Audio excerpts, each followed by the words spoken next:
Honorable Justices and Judges, Excellencies, ladies and gentlemen. Good morning, selamat pagi.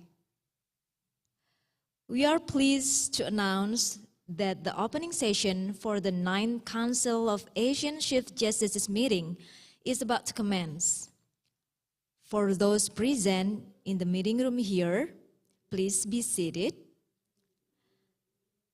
And for those who are joining us via Zoom, we also extend our warm welcome. As we begin, we kindly request all participants here joining us offline to silence their mobile phones. And we would like to remind you, if you're also joining via Zoom, please be mindful to turn off your microphone. And also for our online participants, we kindly ask you to activate your video and also mute your microphone. As you can see on the rundown, that this two-day meeting will commence precisely at 9 a.m. Jakarta time today and will conclude at 3:30 p.m. Our agenda will continue at the same time also tomorrow, concluding once again at 3:30 p.m. in the afternoon.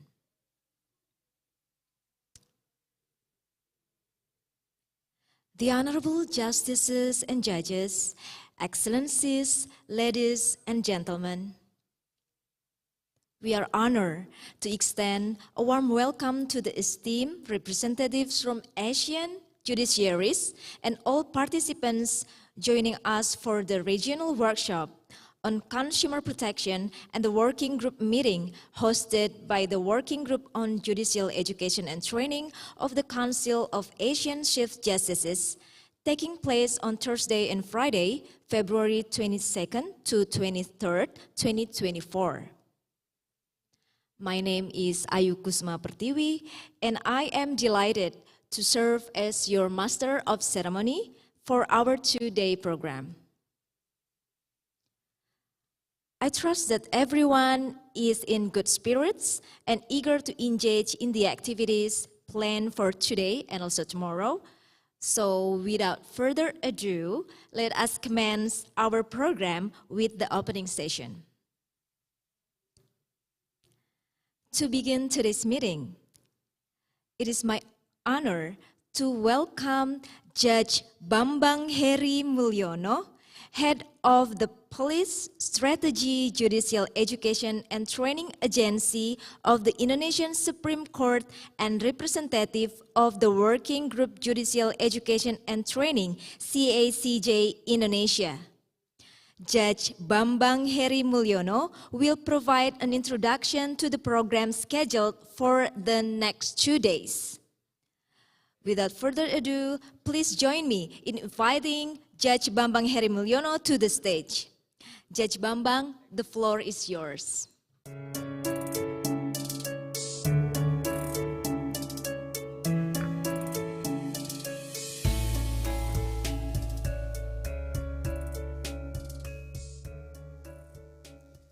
Bismillahirrahmanirrahim. Honorable Justice Rosemary Karandang, Pilja Chancellor, Co-Chair of WGZ, Honorable Justice Igusti Agung Sumanata, Chairman of Civil Chambers of the Supreme Court of Indonesia, Co-Chair of the WGZ, Honorable Justices, Judges, Court Leaders, and members of the Judicial Education and Training Working Group, CACJ, from ASEAN Judiciaries, Honorable Judges from the Indonesian Judiciary, Mr. Florian Mis, Project Director of the GIZ, sometimes confuse GIZ or GIZ, but right now GEZ, yeah, that's right. Okay. Distinguished speakers, invited judges, ladies and gentlemen. Greetings, good morning. My peace be upon you. First of all, allow me to warmly welcome you in Jakarta to the CACJ-WGZ Regional Workshop in Consumer Protection Program and the WG meeting. I am very happy to see that we have participants from 10 countries of ASEAN judiciaries, both participating in here in Jakarta and through Zoom or online. I would like to take this opportunity to convey our heartfelt gratitude to the Philippine Judicial Academy, PILJA, for the kind help and cooperation. It has been such a great collaboration between the Indonesia and Philippines as the co-chair of the working group, so we can make this event possible. I also would like to thank you to the project director and staff of the GEZ implemented project on consumer protection in ASEAN Phase 2 for such a good team and good work, teamwork and hard work for the team, along with my colleagues at the Agency of Judicial Policy, Strategy, Education and Training of the Supreme Court of Indonesia in preparing this event. Honorable Chief Justices, distinguished ladies and gentlemen, please allow me also to introduce our program for the next 2 days. There will be 2 important agendas. The first day, today, will be the regional workshop on consumer protection. And the second day, for tomorrow, will be the working group, Judicial Education and Training meeting. Today, we will be focusing on the consumer protection aspect, which is aimed to the discussing and to strengthen our understanding on ASEAN legal instruments and best practices in resolving dispute on consumer protection. The topic was part of the priority of the WGZ Work Plan 2020-2025. We will have 3 speakers. First, Dr. Tang Van Luong, Assistant Director, Competition, Consumer Protection, IPR Division of the ASEAN Secretariat. Welcome, Dr. Tang Van Luong. And second speaker is Dr. Naja Alexander, Director of Singapore International Dispute Resolution Academy from Singapore Management University. Thank you. And the third speaker is the Honorable Justice Samsul Ma'arif from the Civil Chamber of the Supreme Court of Republic of Indonesia. After the end of the session today, we invite everyone to join the welcome dinner, which will be held in this hotel. And there will also be entertainment, Indonesian traditional dance, and also music to enjoy. You know that Indonesian traditional dance, all dancer is our staff of Judicial Training Center.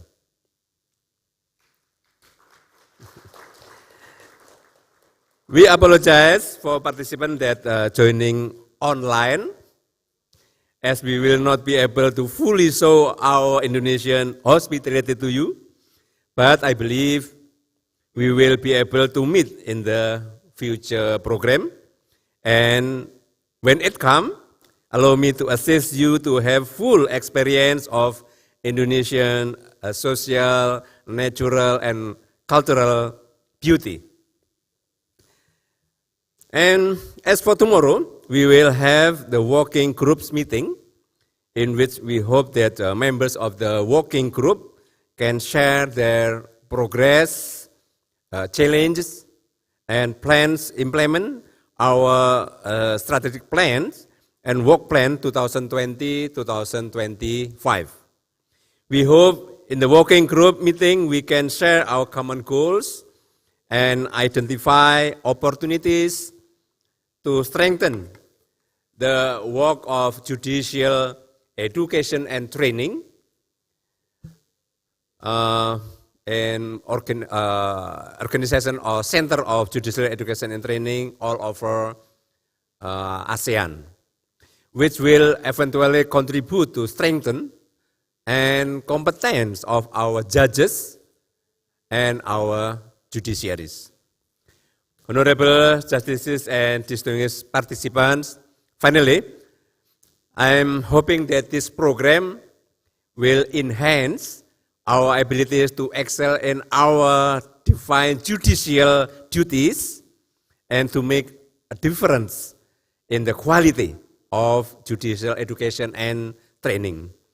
I wish all participants a fruitful deliberation and beneficial programs. Thank you.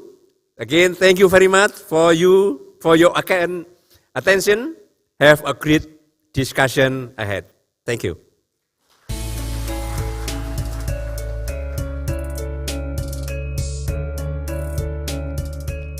Thank you, Judge Bambang Heri Mulyono, for providing us with insights into our two-day program.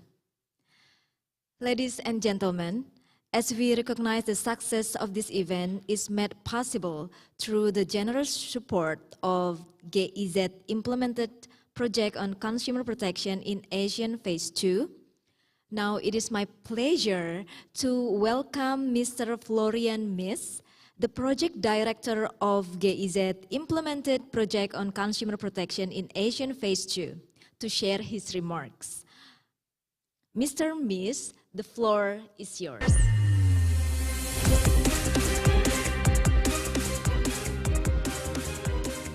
Thank you very much.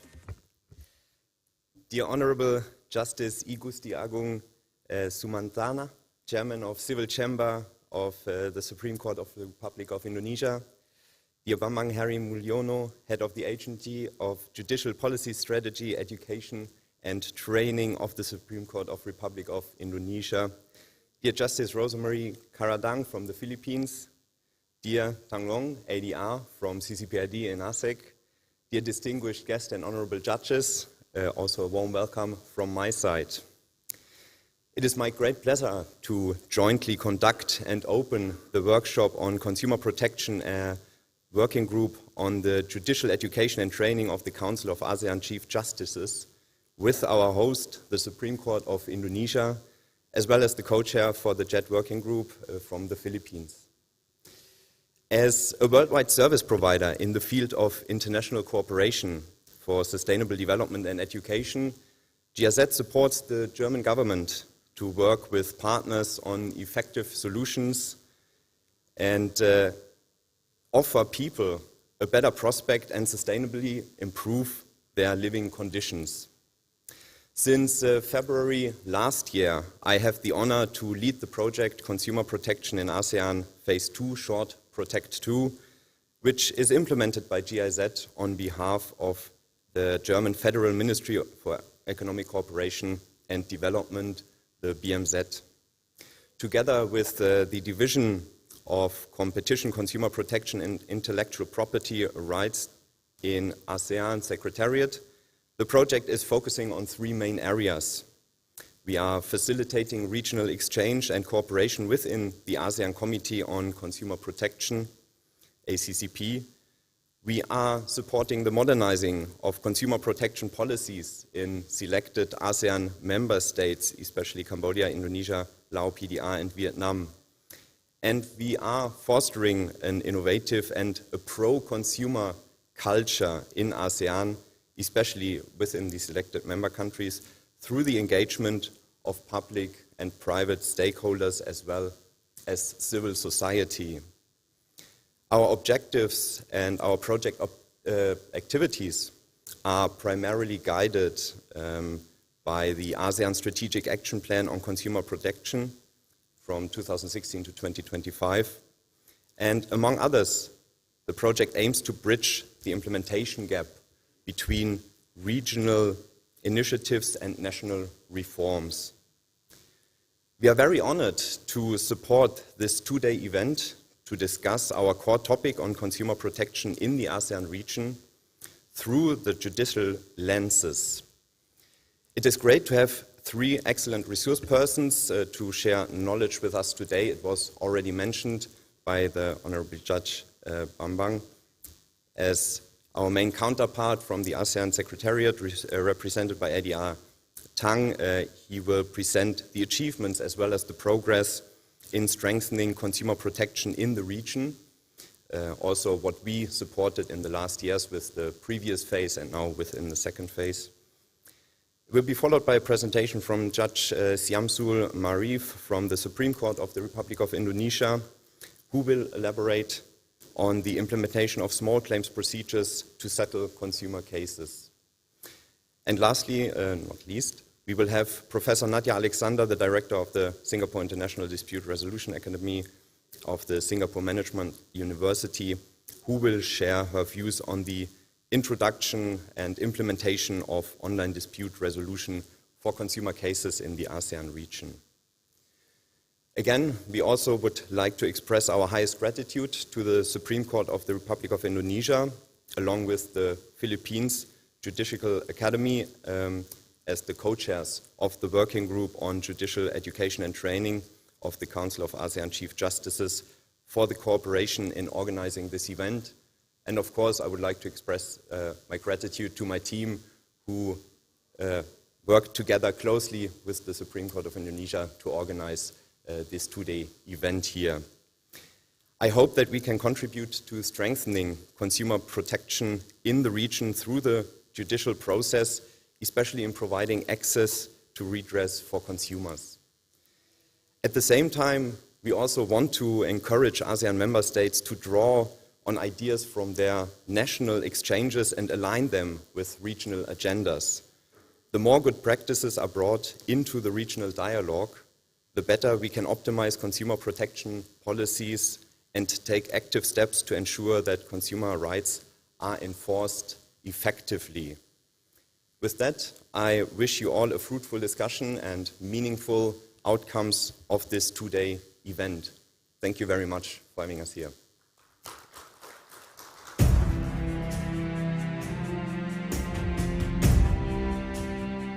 Thank you, Mr. Florian Miss, for your insightful remarks. Now, ladies and gentlemen, let us proceed to the opening sessions of the program. Firstly, we have opening remarks from Honorable Retired Justice Rosemary D. Karandang, Chancellor of the Philippine Judicial Academy and co-chair of the WGZ-CACJ from the Philippine Judiciary, who is also joining virtually. Let us hear her message.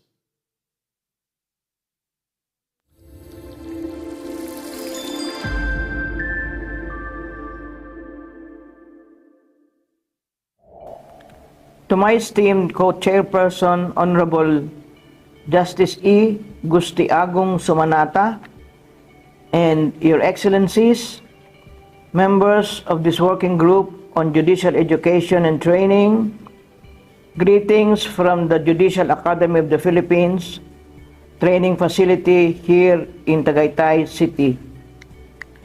I am immensely pleased that despite the difficult schedules of simultaneous events, I am still able to join you even virtually for this most important activity of the working group. Just as the landscape in global commerce and business is changing rapidly, so is the need for effective consumer protection. It is one of the subject matters that we direly need to update our judiciaries on for the benefit of the ASEAN community. I speak for all when I express thanks to our colleague CACJ Indonesia through the insightful leadership of Justice Agung for taking the lead on this workshop on consumer protection. Our appreciation goes well to our esteemed speakers who have come to share their expertise with us. This workshop was made possible with the support of GIZ through its Protect2 project. Most importantly, I would like to thank colleagues and representatives of the working group who have been able to carve out time of their busy schedules to join today's workshop. May today prove to be a fruitful time of knowledge sharing for all of us. As you may all know, this year we will be having the 11th meeting of the Council of ASEAN Chief Justices, which will be hosted by CACJ Philippines. Our working group must therefore prepare to report what we have done so far in the implementation of the Work Plan 2020 to 2025. It is time for us to come together to update one another on the progress of the projects and programs of the working group members.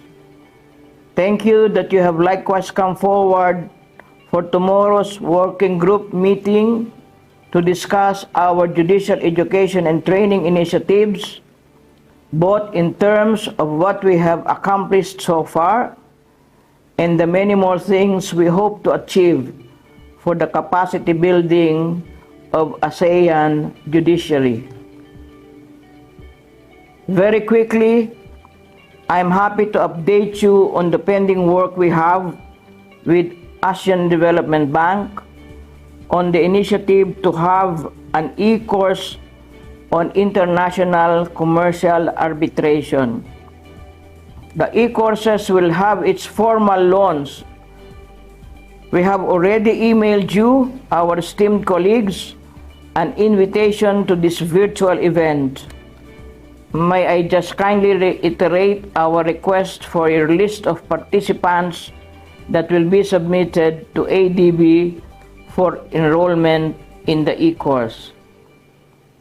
This e-course will be self-paced and easy to access for our judges through the ASEAN Judicialis portal.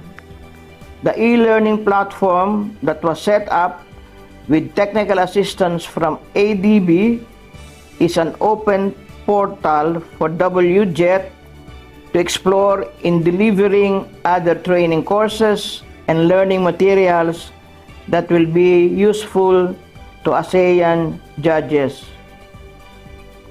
Thank you to our colleague CACJ Indonesia through Justice Agung for leading the way with the initiative to have an online course on environmental protection.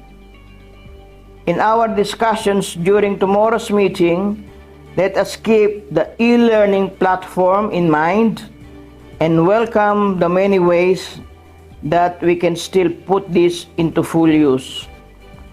I thank everyone for coming in person or even just for joining online, and I wish you all an enjoyable and productive time. Thank you and mabuhay.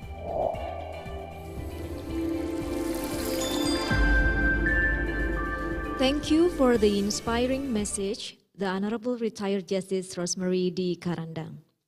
We look forward for the opportunity to welcome you in person at future programs.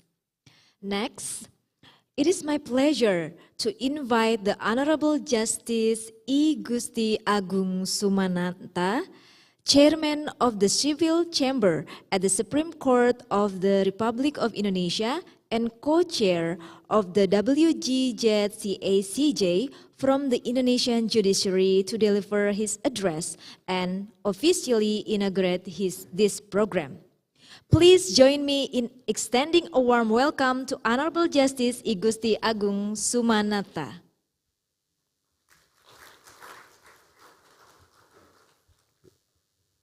Honorable Justice Rosemary Karandang, Pilja Councillor, co-chair of the Working Group on Judicial Education Training. Honorable Justices, Judges, Court Leadership, and members of Judicial Education and Training Working Group, CSCG from ASEAN Judiciaries. Honorable Judges from the Indonesian Judiciary, Mr. Florian Mies, Project Director of the GIZ Protect Peace II. Distinguished speakers, invited guests, ladies and gentlemen. Good morning, may peace be upon you. It is a great pleasure for me to welcome all the justices, judges, court officials, and all guests to the CICG Working Group Judicial Education Training meeting here in Jakarta to participate in the Working Group of Judicial and Training Agenda with the title Regional Workshop on Consumer Protection and the Working Group Judicial Education Meeting 2024. In this occasion, I would like to take the opportunity to convey our heartfelt gratitude to the Honorable Justice Rosemary Karandang and the Philippine Judicial Academy as the co-chair of the Working Group Judicial Education Training, along with Indonesian Supreme Court of Indonesia for their ungrudging help and cooperation in our effort to make this momentous event a success. It always been such a great collaboration between us within the past years, enable us to make all the necessary arrangements so that all of us can gather here today. I also would like to express my appreciation to the ASEAN Secretariat for their continued support to the Indonesian Supreme Court and to the work of the CICG Working Group of Judicial Education and Training. My appreciation also goes to the GIZ implemented project on consumer protection in ASEAN Peace II for their support in this particular program.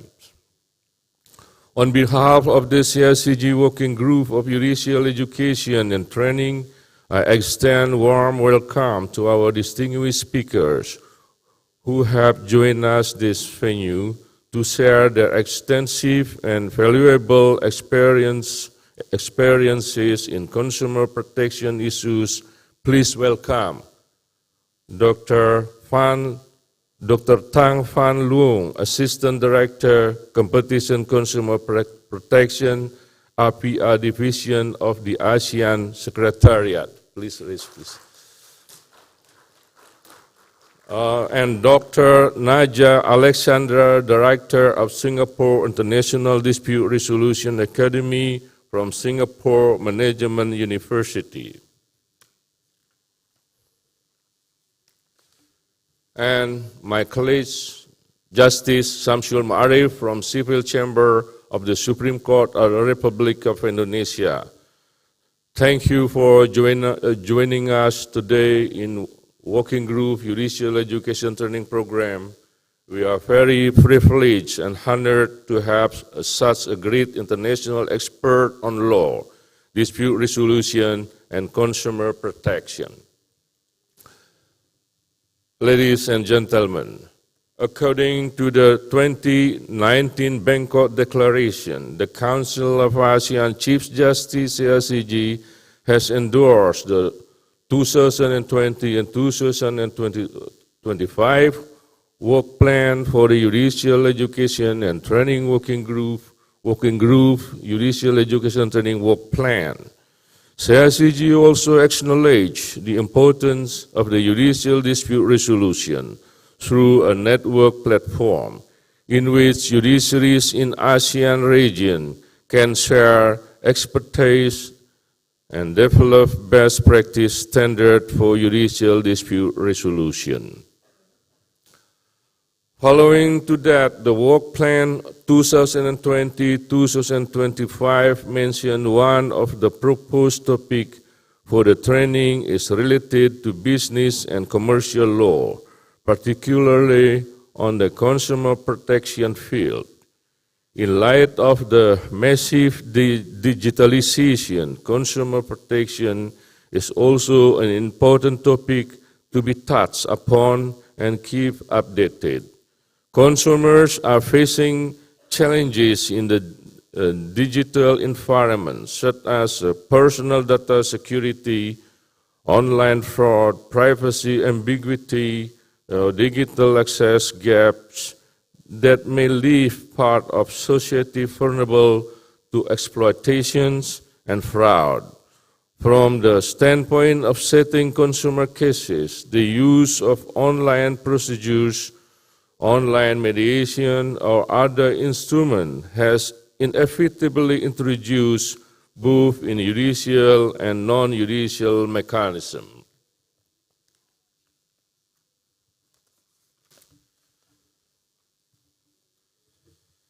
In the perspective of Indonesia, consumer protection dispute resolution lies on several mechanisms. It is a legal mandatory for producers and producers and or sellers to have consumers relation mechanism to handling consumers unsatisfactory to the defect product or below par services. If a dispute occurred, a consumer can bring their cases to the court or out of court. A mediation out of court can be used to resolve dispute on consumer protection by an institution called BPSK or the Consumer Dispute Settlement Agency. However, the party can still have option to the cases to the court if they are dissatisfied with the BPSK result. The Indonesian judiciary until 2023 resolved no less than 2,900 cases on consumer protection such as product defect, airlines, or more complex cases such as financial services. Interestingly, numerous disputes on consumer protection are directly submitted by consumers to the court under the small claim procedures. This phenomenon allows us to understand that consumer protection mechanism is evolved, giving wide range to the consumer selection of dispute resolution mechanism, including more advanced mechanism on electronic platform. In our respective regional perspective, consumer protection became primary focus when the ASEAN Committee on Consumer Protection was established in 2007 as a regional cooperation agency. The ACCP moderates safeguarding the well-being and interests of consumers in ASEAN economic community. It was well acknowledged that future consumer protection issues relate to cross-border purchasing, consumer demographics,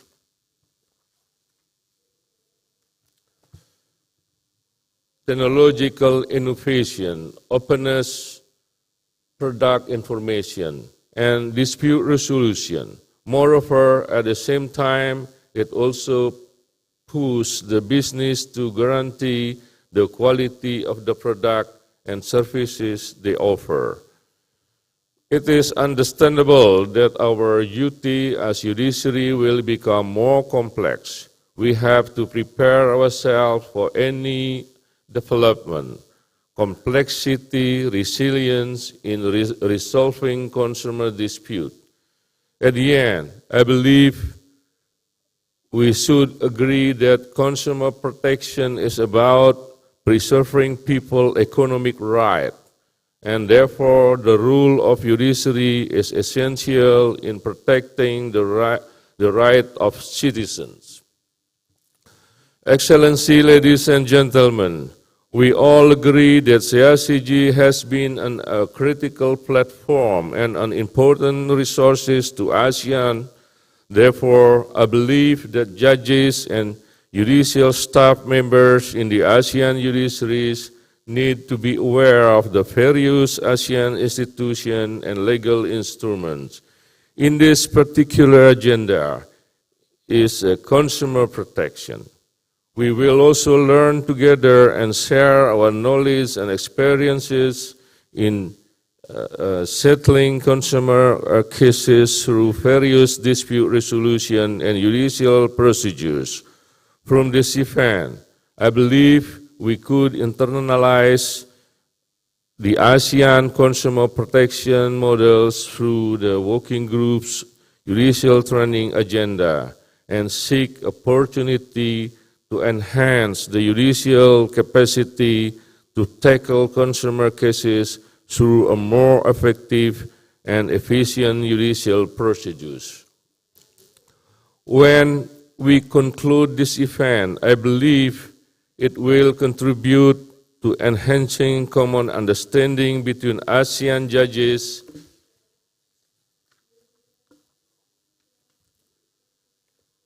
and finally, I hope that the knowledge of all of us obtained from each other and from our distinguished expert will enhance our abilities to excel in your defined judicial duties and to make a difference in the quality of judicial education and training.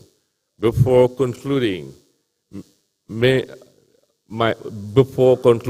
remark, it is now my duty to declare the regional workshop on consumer protection and working group judicial education training meeting officially opens.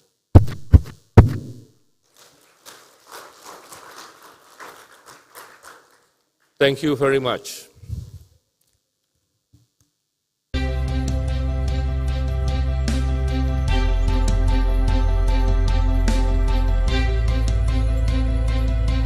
Thank you, Honorable Justice I Gusti Agung Sumanata. Ladies and gentlemen, before we proceed to the next session, we kindly request the Honorable Justices, Honorable Speaker Dr. Tang Luo, and all participants to join us for a photo session. There will be 2 sessions, the first for all participants in the Zoom meeting, followed by those in the meeting room here.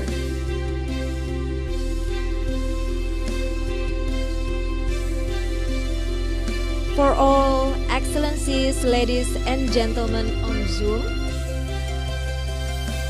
please enable your video because we're gonna take a screenshot for a group photo.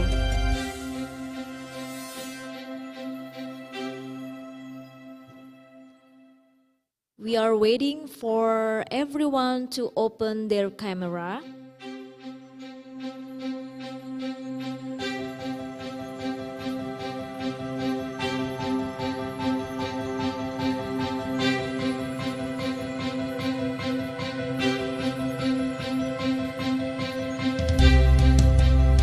We are still waiting for the other online participants who would like to turn on their camera.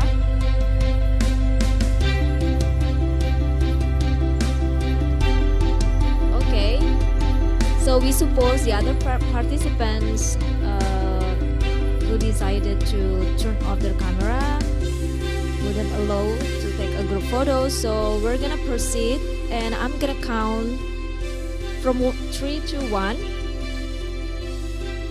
3, 2, 1, done. Let's do it once more. You can change your pose, be more relaxed. Okay, 3, 2, 1. Okay, thank you so much for the online participants, but you can stay turning on your camera because we're gonna take another group photo. But right now, we're gonna invite the offline participants to join us. We are inviting Honorable Justice I Gusti Agung Sumanata, Judge Bambang Heri Mulyono, Honorable Speaker Dr. Tang Luong, and all participants from Asian judiciaries to join us on stage for the photo sessions with the online participants also.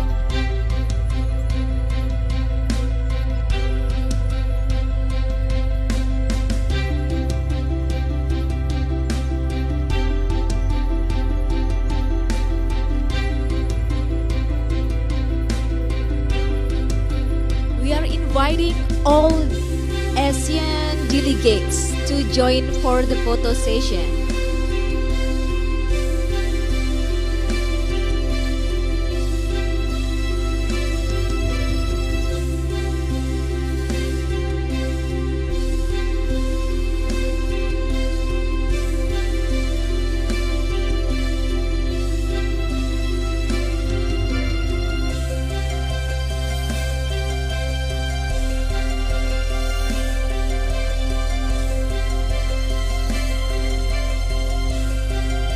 We're gonna take 2 photos, so make sure that everyone is ready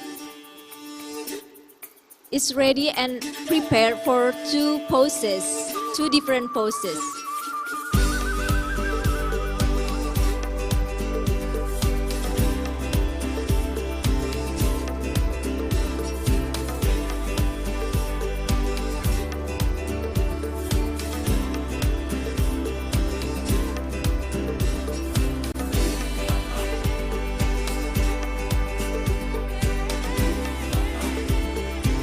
Okay,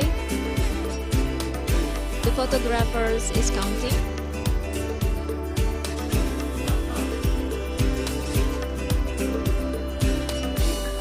You can change your poses, give it a better shot. Okay.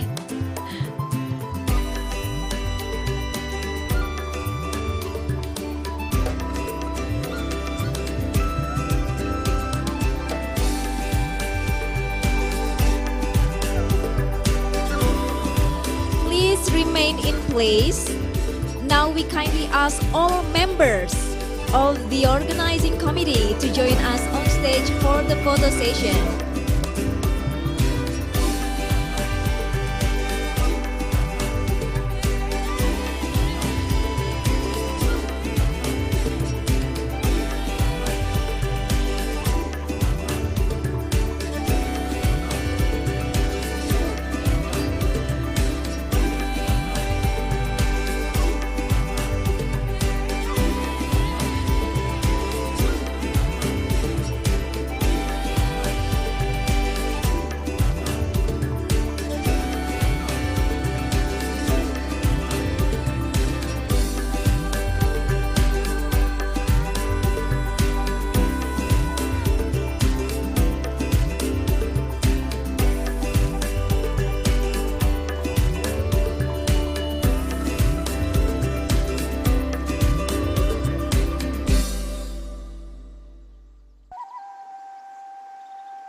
Now we're gonna take another photo with online participants.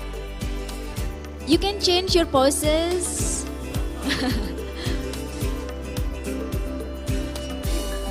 For the online participants, you can turn on your camera because we're gonna take another shoot.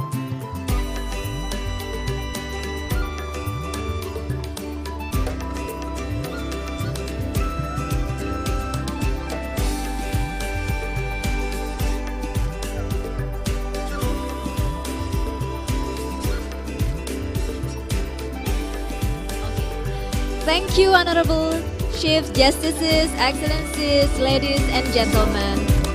I can see that everyone is enjoying this photo session. And as the saying goes, a picture has the magic to make memories and a moment lasts forever. So we hope these photo sessions become cherished moments for us and strengthen our partnerships among the Asian judiciaries. Ladies and gentlemen, now we will take a 15. Oh wait, let me check the time. Here. What? Okay, 15 minutes. Right. Okay, now we will take a 15-minute break. Please take this opportunity to enjoy some coffee break. This outside the meeting room for offline participants. And for those who are joining us on Zoom, please also take the advantage of this short break. After the break, we will reconvene with an insightful panel discussion featuring our distinguished speaker from the Asian Secretariat. So please be on time to go back to the meeting room. Thank you.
Ladies and gentlemen, we're gonna continue to the next agenda shortly. Please, for the offline participants, to return to your seats.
For our online participants, we are also inviting you to return to your computer or gadget, and you can turn on your camera.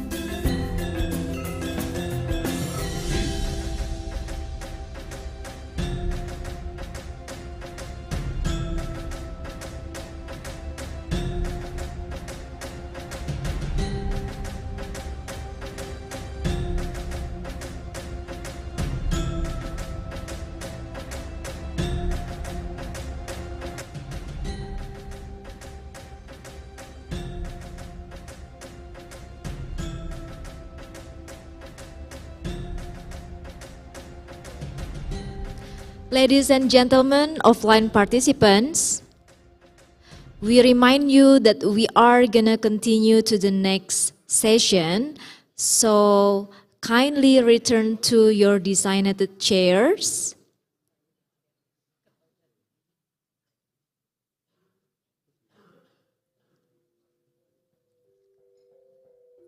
Thank you.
Ladies and gentlemen, we hope you enjoyed your coffee break and now ready for the next session. It's time for the panel session. We kindly ask all offline participants to be ready and also online participants to be ready on their Zoom. We have now reached the next session, which is the panel session, and I will hand it over to our moderator for the panel discussion. Please join me in welcoming Dr. Arya Suyudi, who will guide us through the next engaging session. Dr. Arya Suyudi, the floor is yours.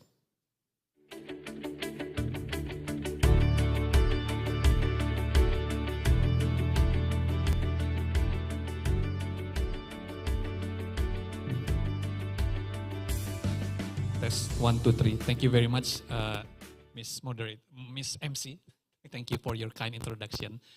Very good morning, ladies and gentlemen, participants of the workshop and regional workshop on consumer protection and the working group meeting on judicial education 2024. My name is Arya Suyudi. I will be the moderator for this first session. Now we have successfully completed the opening and the most important event of the workshop, which is the photo session. So now we begin. We will have the first 30 minutes of our session by introduction, because in Indonesia there is a saying that tidak kenal maka tidak sayang. If you don't know, then you will not love it. So now we start with introduction with all the delegation. I think we have two the inner circle and outside circle. So we start with the inner circle first. We would like to give the opportunity for each delegation one by one to make introduction about themselves, short, only to introduce name, the origin of the country, and your position according to the alphabetical order. So we will start from the Asian Secretariat, please. Even though I will introduce you later, but please introduce yourself. Very good morning.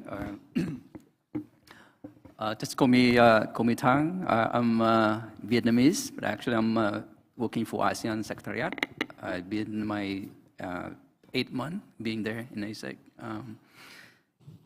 Shortly about me, I'm actually prefer to be called as mathematician because I used to be lecturer for mathematics, and being at ASEC, I am acting as assistant director, overseeing consumer protection, competition, and IPR. And actually, it's really great, my great privilege to be here, delivering some of our humble observations on consumer protection at this important event. Thanks a lot. Thank you, Mr. Tang. Please continue. Good morning, leads and delegates. Please introduce myself. I am Apri.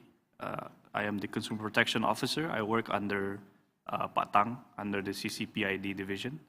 But my responsibility is mainly to support and assist my working group, which is the ASEAN Committee on Consumer Protection. Thank you. Thank you, Mr. Apri. Please. Yeah, good morning again. My name is Florian Miss. I am the project director for the Consumer Protection ASEAN project phase 2. In general, I'm working in the ASEAN Secretariat at the GIZ ASEAN Regional Office, also overseeing other projects within the ASEAN Economic Community. Great to be here. Hello, good morning. My name is Yosi. I'm the advisor on the consumer protection. So I'm working together with Florian and our office based in the ASEAN Secretariat. Thank you. Thank you, Yosi. Before we proceed with delegation from Cambodia, we are having also a representative attending from online from Brunei and other countries that is not present. So we will firstly ask a representative from Brunei to make introduction. Please, representative from Brunei. I see we have someone from Brunei.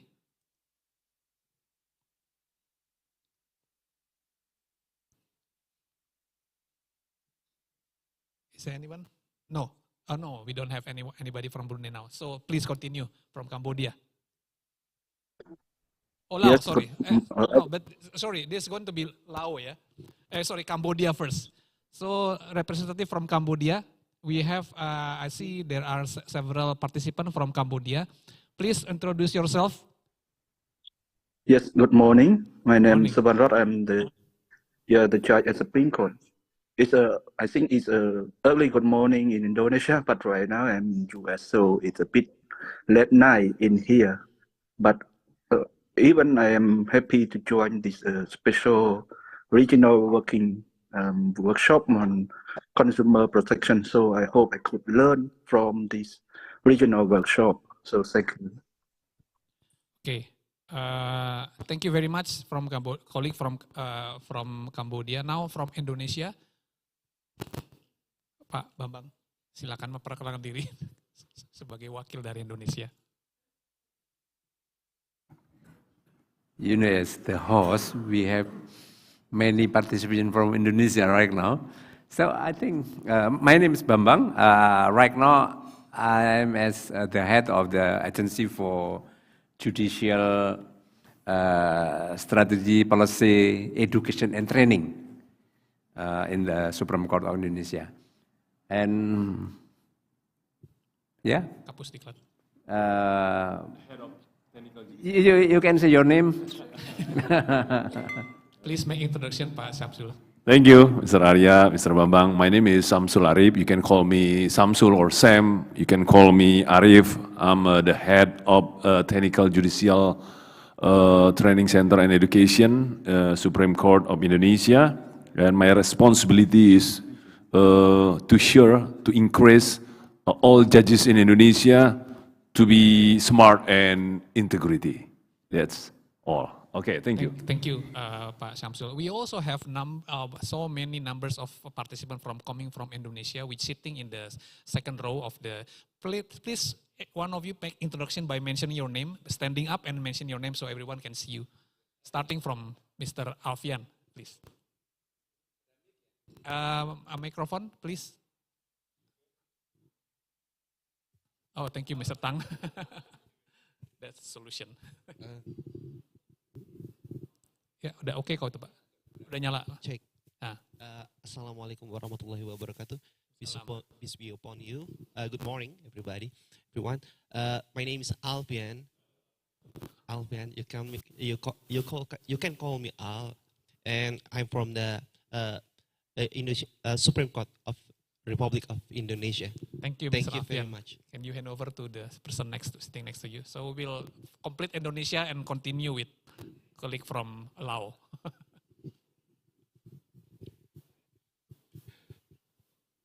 Assalamualaikum warahmatullahi wabarakatuh. Selamat pagi. Nama saya Rudi Rafli Siregar. Saya dari Pengadilan Negeri Jakarta Timur. Barangkali itu bisa saya sampaikan. Terima kasih. Terima kasih, Pak. Lanjut. Selamat pagi, Assalamualaikum warahmatullahi wabarakatuh. Assalamualaikum. My name Tornado Etmawan from District Jakarta Barat. West Jakarta. Jawa Barat. Iya. Terima kasih. Thank you, Pak.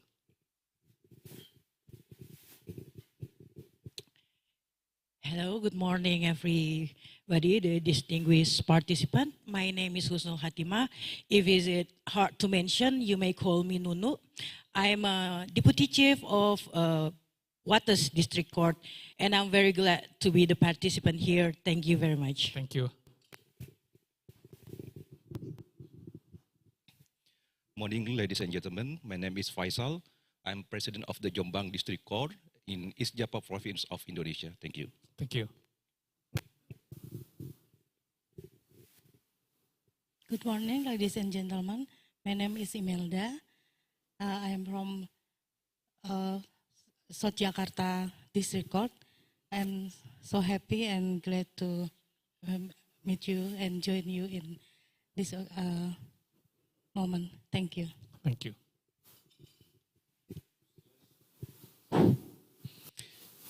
Selamat pagi, salam sejahtera untuk kita semua.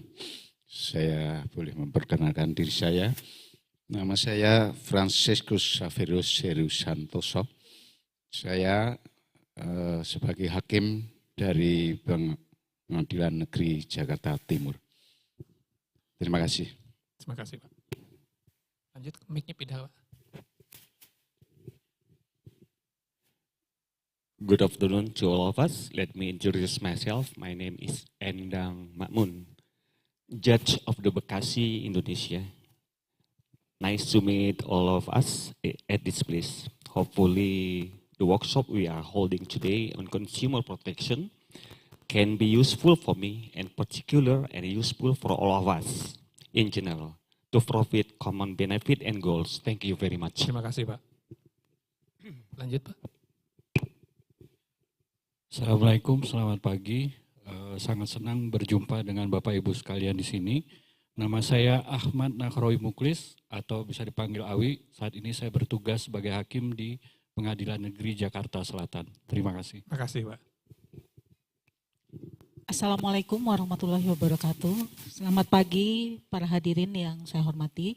Perkenalkan, nama saya Floweri Yulidas, hakim pada Pengadilan Negeri Jakarta Barat. Terima kasih sudah dapat mengikuti acara ini. Semoga ini menambah wawasan bagi kita semua. Terima kasih. Baik, terima kasih. Anybody from Indonesia hasn't yet make introduction? Pak, silakan, Pak.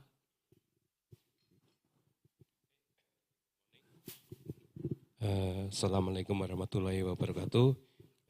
My name is Ari Gunawan. I'm as Judicial Judge at Educational and Research Training Center of Supreme Court. Terima kasih. Satu lagi, Pak.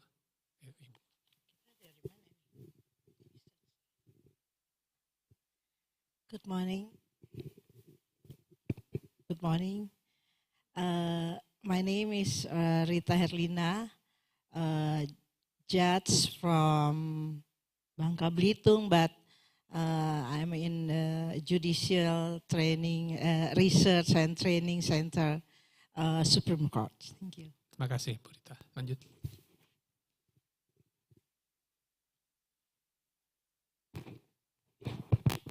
Thank you. Assalamualaikum warahmatullahi wabarakatuh. Salam. My name is Khairul Anwar. I am not a participant in this event, but I am one of the committee in this to arrange and serve in this event today. I am in Judicial Strategic Policy in Supreme Court of Indonesia. Thank you for this meeting in today. Thank you. Thank you. Terima kasih. Anybody from Indonesia hasn't make introduction? Okay, if already completed, now we move on to a colleague from Laos. Please make introduction. Good morning. My name is Mr. Chansuk Kampu. I come from Laos. I work as the People's Supreme Court. My position is the Deputy Director of Judicial Research and Training Institute. Thank you. Thank you. Good morning. My name is Kampai Sanyasuk. I'm judge and Deputy Director of Technical Management and Court Safety, People's Supreme Court. And I also CACJ Secretary to Laos. Thank you. Thank you. Good morning, dear Chair in Indonesia, all Excellency, distinguished delegates, and ladies and gentlemen. My name is Tyler, and I'm working at the International Cooperation Department of the People's Supreme Court of Laos, PDA. So this time is the first time for me in Indonesia. I feel it's very good, and I'm sure I can get a lot of the experience from the workshop on consumer protection and working group on judicial education, because I think this topic is almost important for all. And the last, I hope to achieve for this meeting successful. Thank you very much. Thank you and welcome to Jakarta, Pak. Good morning, all delegation. My name is Ki, and you can call me Ki. My name is Ki Simeng, and you can call me Ki. I am director of the ASEAN Judicial Cooperation Division, Department of International Cooperation from the Supreme Court of the Laos PDR. Thank you. Thank you. Now, everybody from Laos already make introduction. Now we move on to representative from Malaysia. Please make introduction. Salam sejahtera. My name is Lailatul Harun. I am a Sessions Court judge in Selangor, Malaysia. I am here as one of the representatives of the judiciary in Malaysia, and I hope to gain knowledge and information from this event for the benefit of myself and my organization. Thank you for inviting us to this event. Thank you. Selamat pagi, selamat sejahtera. My name is Yasmin Abdul Razak. I'm a judge of the Session Court in Kuala Lumpur. And I just would like to extend my heartfelt gratitude for inviting both Puan Lailatul and myself to this workshop. And like Puan Lailatul, I hope to gain some insight and knowledge for the benefit of my organization. Thank you very much. Thank you very much. Welcome to Jakarta. Now we move to a colleague from Myanmar. Please introduce yourself. Good morning, ladies and gentlemen. I am Taramopi Songking. I am Assistant Director of the Alternative Dispute Resolution and Court Specialization Department, Supreme Court of the Unions of the Myanmar. I am the new participant and it's my first experience to attend this working group meeting. I hope to believe to get the experience and knowledge, and I want to apply to my current work. Thank you very much. Thank you. Welcome. Honorable justices, judges, and members of the working group, and distinguished speakers, and ladies and gentlemen. So before introductions of myself, I would like to give my special thanks to the Supreme Court of the Indonesia for inviting us to attend the workshop and the working group meeting. Last meeting, I couldn't be able to the meeting because of some reasons. So that's why today I'm really grateful today that I can finally be able to meet all the members of the ASEAN judiciaries. So that's why I would like to convey my gratitude to the GIZ, this current, for your great cooperation and coordination with the working group. So I'm all here today. So I'm Dr. Malamo, the Director of the International Relations and Research Department. I'm here today as a focal point of the Myanmar Working Group of the WGJD. So today, in this workshop, the distinguished speaker will discuss the 3 topics. So we have a chance to share experience, and we have a chance to discuss the topics. So the discussions reflects the strongly viewpoint for the recommendation for the upcoming judicial training. So thank you very much. Terima kasih. Thank you, Dr. Malar. Now we move to our colleague from Philippines attending online virtually. Please make introduction, colleague from Philippines. Yes, good morning to all. I am Augusto Jose Areza. I am a retired regional trial court, and I continue to work in the Philippine Judicial Academy as a professor. Thank you. Thank you, Judge Areza. Anybody from Philippines would like to make introduction or only one? Okay. Salamat pagi. Selamat pagi. Selamat pagi. Good morning. Oh, good morning. Thank you very much for allowing us to attend this workshop. I am Mona Lisa Tabora. I used to be a judge in the Regional Trial Court of Baguio City, a former Chief of Office of the Philippine Mediation Center, and currently working as Professor 2 in the Philippine Judicial Academy under the Supreme Court of the Philippines. Thank you. Thank you. Thank you very much for your introduction. Now let's continue with introduction with colleague from Singapore. Please introduce yourself, Mr. Selamat pagi. Pagi. Good morning, justices and colleagues. My name is Terence Tay from the State Courts of Singapore. Thank you very much to the Indonesia Judiciary for being such a hospitable host, for making all the arrangements, to GIZ for your collaboration with the CACJ. I look forward to interacting more with everyone else during the breaks. Thank you. Thank you, Mr. Terence. Now we move to our colleague from Thailand. I think there are several participants from Thailand. Please make introduction. Good morning. My name is Sutini Arizalalot. I'm a judge in the research division of the Supreme Court of Thailand, currently working in the consumer division. So thank you for letting us join via Zoom, and we look forward to participate in that event. Thank you. Thank you. Good morning. You still mute.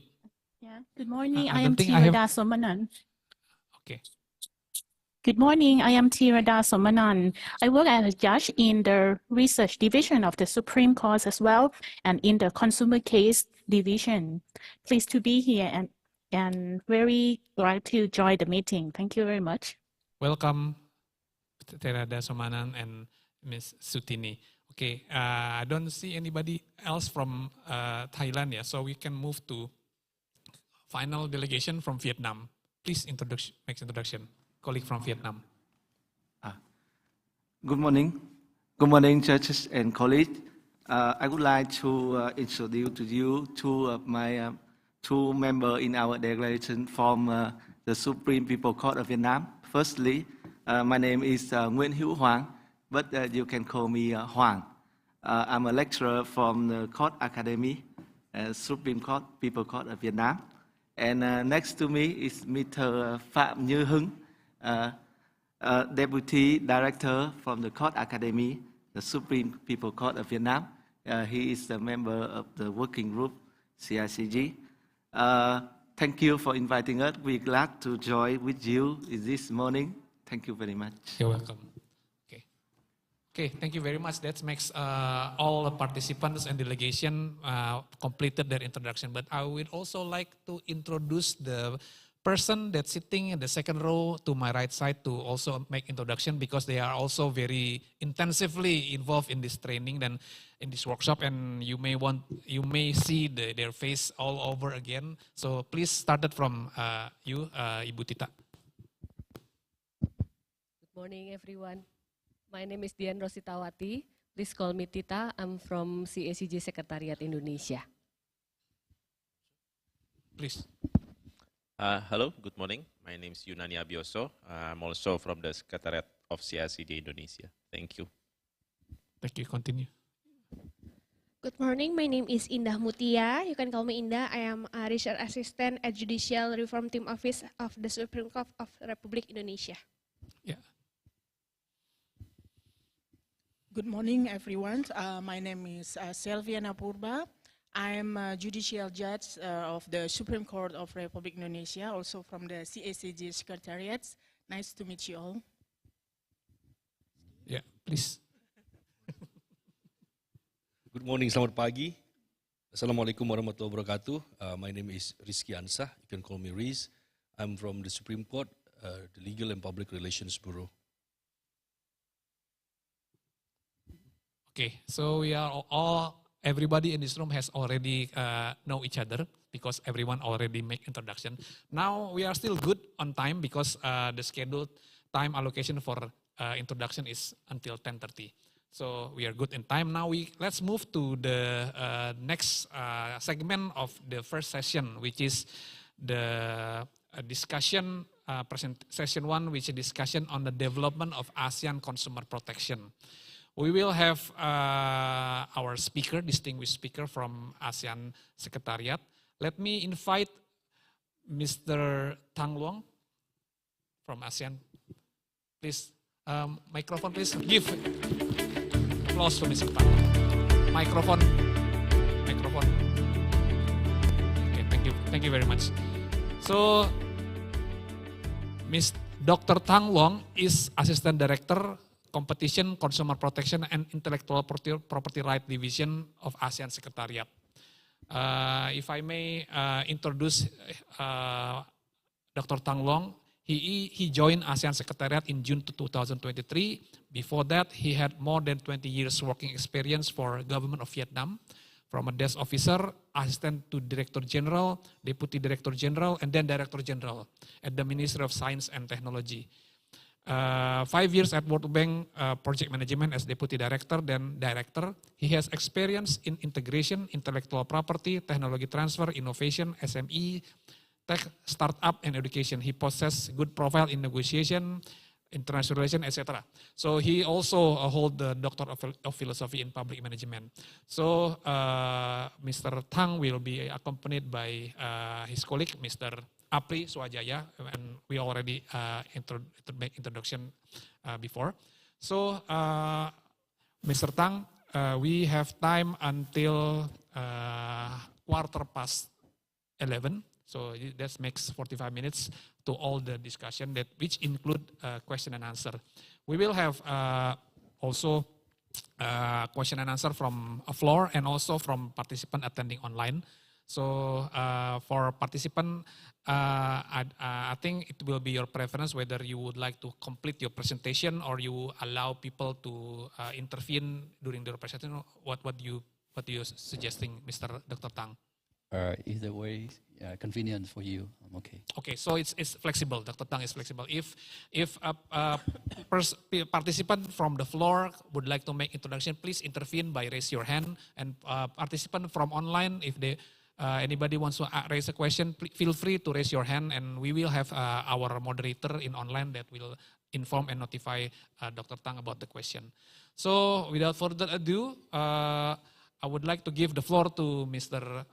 Tang to make the presentation. Please, time floor is yours, Mr. Tang. Thanks a lot for giving me the floor. Again, very good morning, honorable judges and esteemed colleagues. It's really a great pleasure for me and my colleagues Apri to join with you with this presentations. We find privileged because of the fact that we present proudly the ASEAN initiatives on consumer protection to another arena, talking about economic integration, talking about sustainability. But it's the first time ever we have a chance to share with you the ASEAN initiative in consumer protection within the justice and Supreme Courts and this kind of landscape. So I took this as the good opportunity where we can share with you, and at the same time we have a chance to get back from your point of view on how can we enforce the consumer protections, legislations, and this kind of thing. Because at the end of the day, from whatever angles we look at the consumer protections, from economic point of view, from the sustainability point of view, or from justice point of view, we all are here for serving the consumer rights. So that's where we find the common background or basement where we can share whatever together for the sake of the consumer rights. So our presentation today will share, we're going to share with you at the regional landscapes, because we are working at ASEAN Secretariat, the body of serving ASEAN member states. And at ASEAN regional level, ASEAN leaders also come up with key initiatives that serve the regional consumers. So we will walk you through the three main questions mostly, where we are now at the regional landscapes on consumer protections and why. And the third one would be what actually the key initiatives, what we've done at the regional level, and the outcomes of those activities or initiatives that we've done so far. And at the end, we may just for food for thoughts, we share with you some of the looking forward avenues that we are going to do at the regional level in 10 years to come. So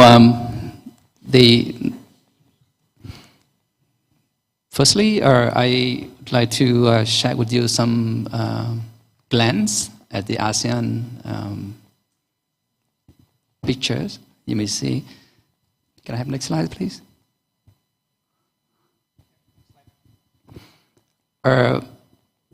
Just some key facts on ASEAN economic growth, where we proudly see that as a region, as a whole, communities, we are now at the 5th largest economy, with the GDP up to 3.6 trillion US dollars.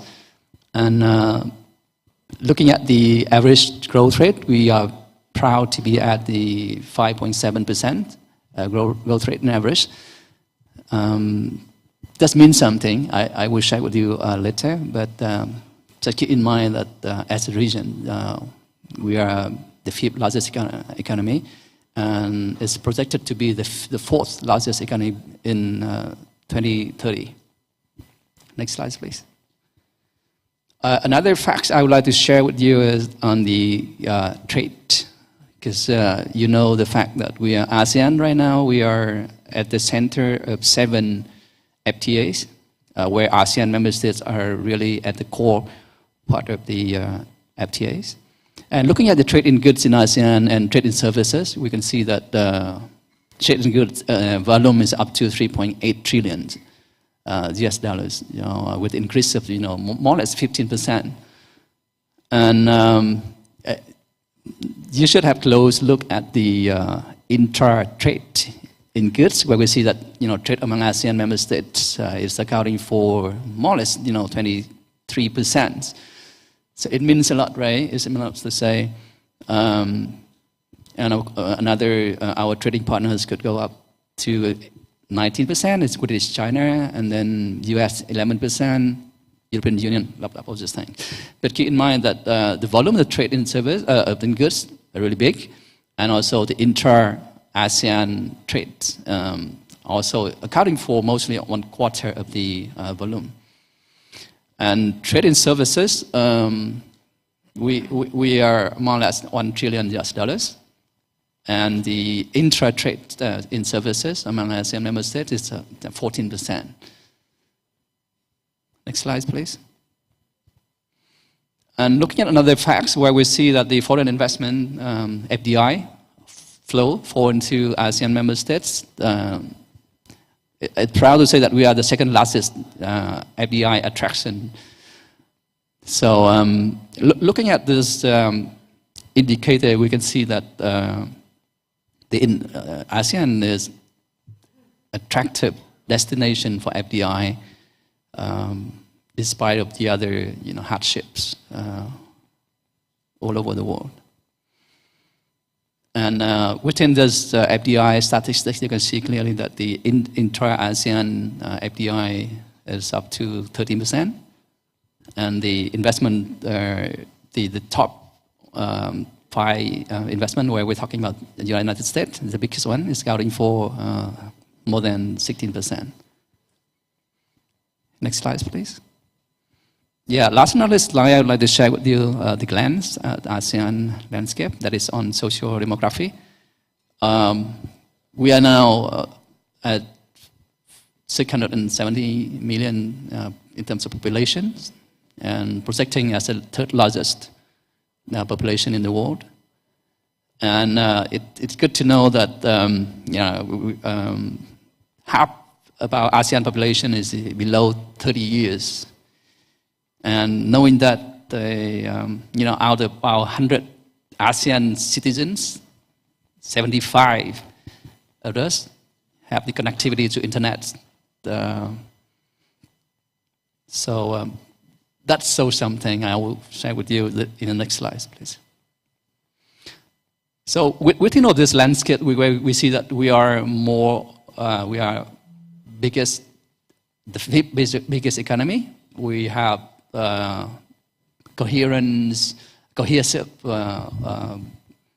trade, and the market is going up to 3.8 trillion in terms of goods and 1 trillion in terms of services.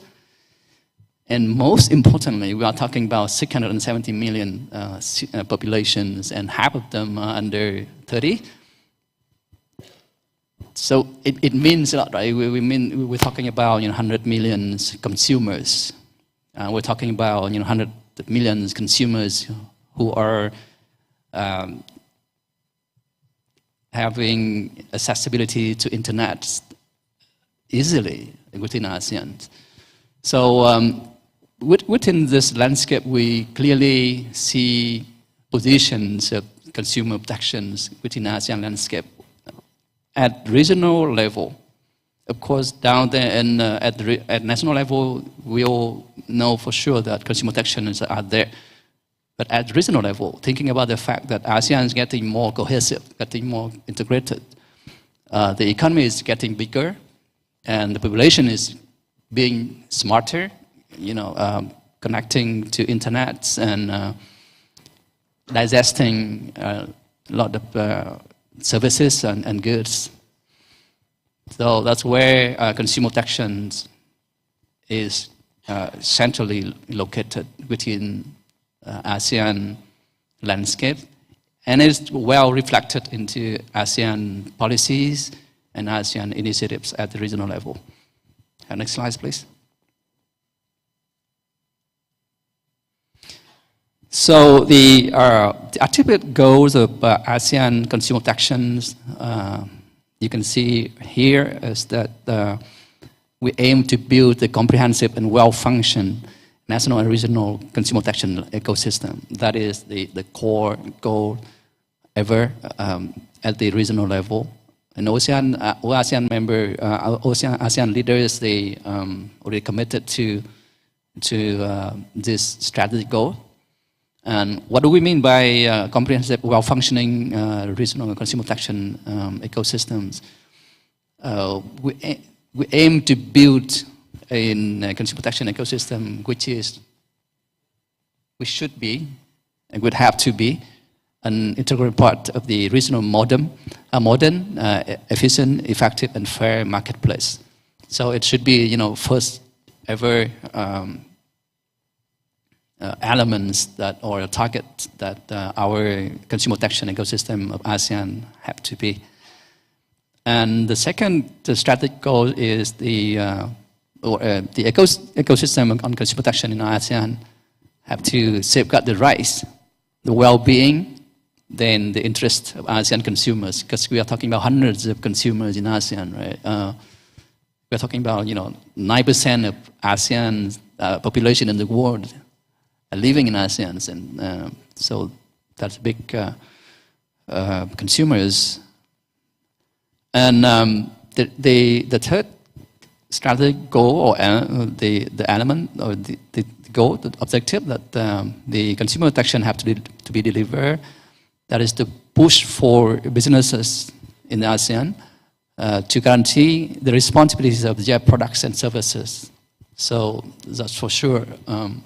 Every business in the region, they have to guarantee those kind of responsibilities, because their products, their services, at the end of the day, will serve for our ASEAN consumers, and it is ASEAN consumer to decide the fate of these products and services. That's why we at the ASEAN regional level, or in whatever legislative documents, it had to be ready to push the businesses to stick to that responsibilities. And last but not least, the ASEAN consumer protection ecosystem should be responsive to emerging trends, because we are living in the world change, driven by technologies, driven by globalizations and e-commerce, digital transformations, all this kind of thing. And we are living in the world of free markets. As I shared with you, that ASEAN is now at the core of 7 FTAs, So it has a lot of meaning to say that the ASEAN consumer protection ecosystem should be responsive to all this kind of thing. So next slide, please. So to concretize all of those strategic goals and objectives into actions, the four key elements that ASEAN consumer protection ecosystems are doing is to build an effective legislations. Second is to promote the public awareness. And the third one is to empower the consumer. To empower the consumer meaning that give more power, give more knowledge, educations, awareness to the consumers. Because at the end of the day, it is us, it is consumers, to aware, to be educated, and to have the power to decide. And the fourth one is to build effective redress mechanism. So those are four out of the others key elements that we like to share with you. Next slide, please. So those are three, I would say, important documents or strategic documents that ASEAN leaders has approved to build the ASEAN communities. Because the ASEAN communities is built on three pillars. One is political security communities, which is on the blues cover. And the second is social and cultural communities. And the last one is on the economic community blueprint. Consumer protection is located on the third one, which is economic community blueprint. The ASEAN economic community, again, has been built based on 5 pillars. One is highly integrated cohesive economy, meaning that the ASEAN getting more integrated, getting more cohesive to be the single ready economy. And B, the second characteristics is on to build a comprehensive, innovative and dynamic ASEAN. And the third one is to enhance the connectivities and sectorial development cooperation.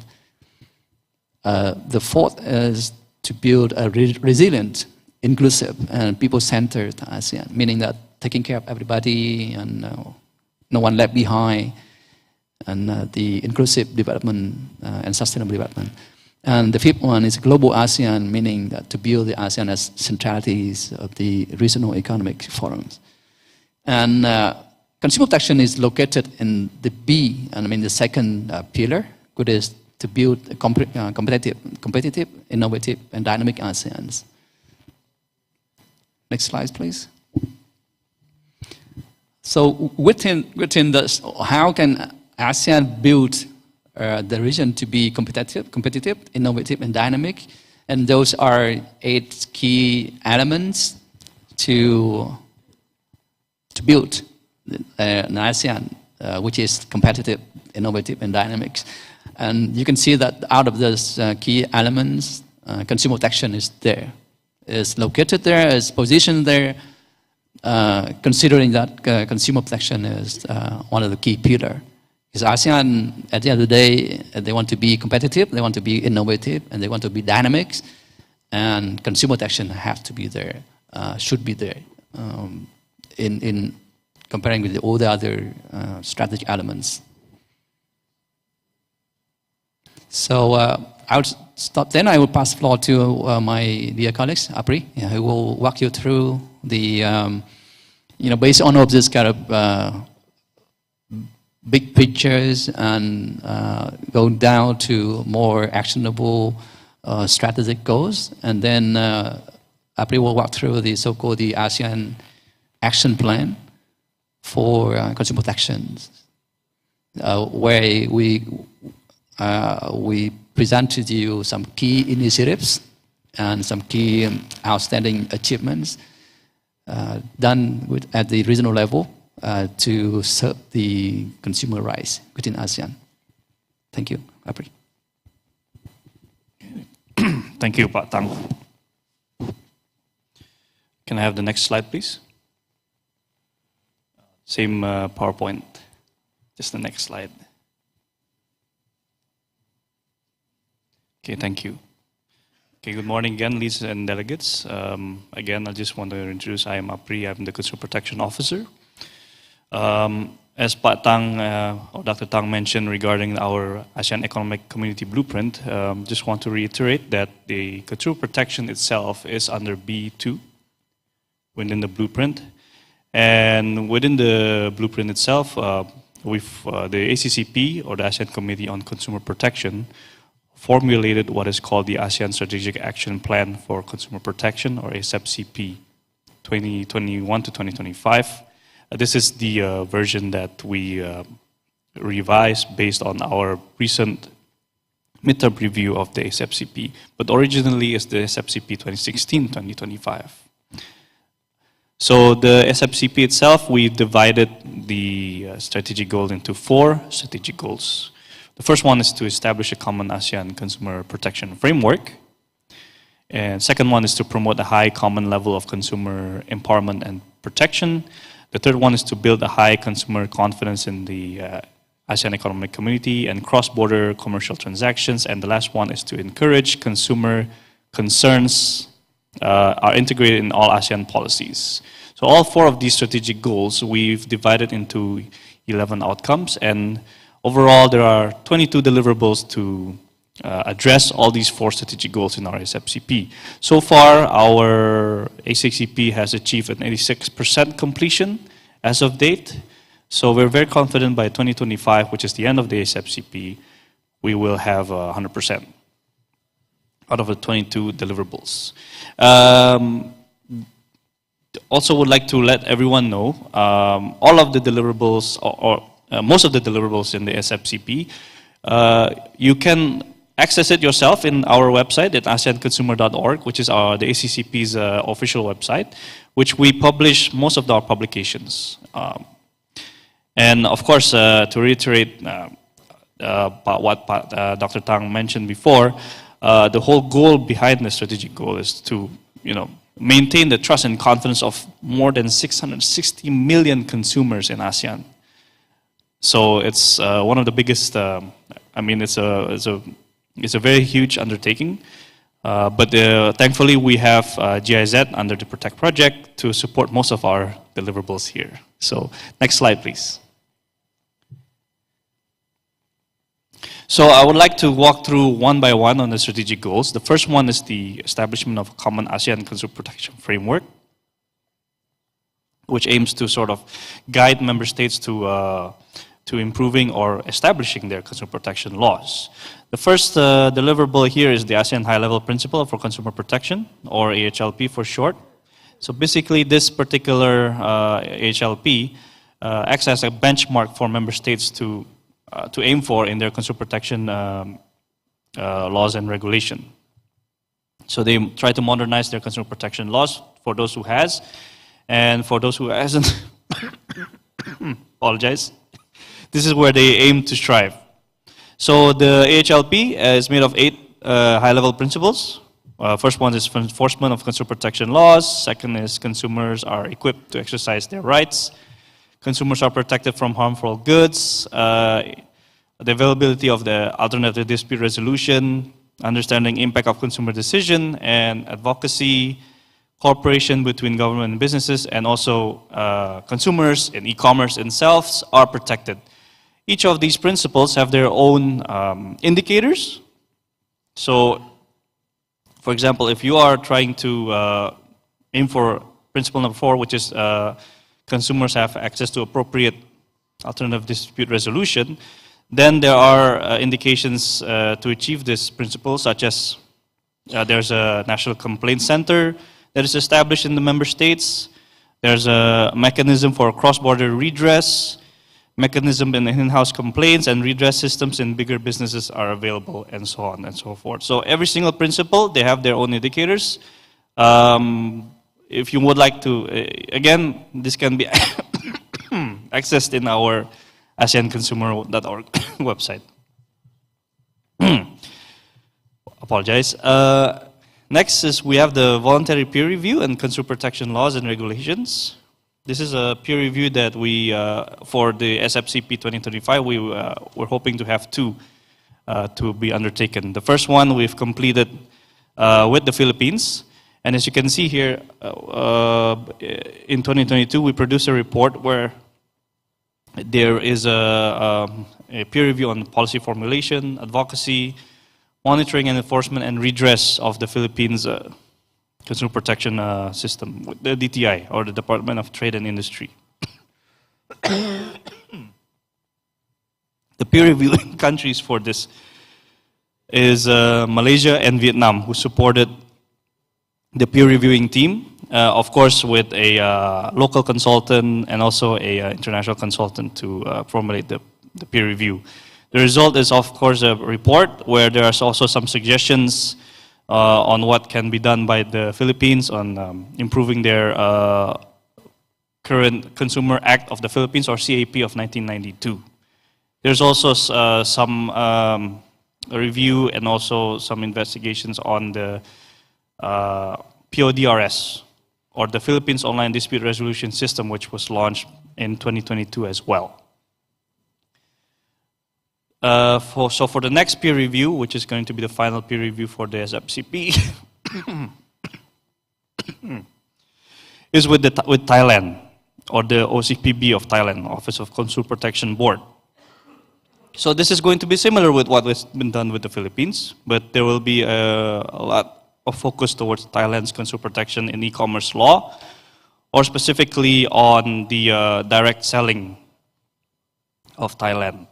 And of course, the Consumer Protection Act, Unsafe Product Liability Act, and unfair contract terms. So hopefully we will have a report for Thailand as well to be completed and published by 2023. Next slide, please. So for strategic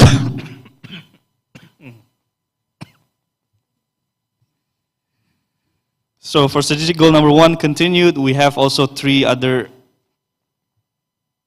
guidelines that we will also like to present here. 2 of them in this particular slide has been recently been completed. The first one is the ASEAN Guidelines on Consumer Protection in E-commerce. So again, as I've mentioned previously, consumer trust is one of the biggest issues that we will try to maintain in consumer protection. And as you've seen in the previous slide as presented by Dr. Tang, you can see that the digital economy itself in 2022 peaked as consumers are switching towards e-commerce, digital economy to purchase their goods. And so that basically allows e-commerce in ASEAN, in member states, to become big enough for them to sort of require us consumer protection agencies to keep a watchful eye on them.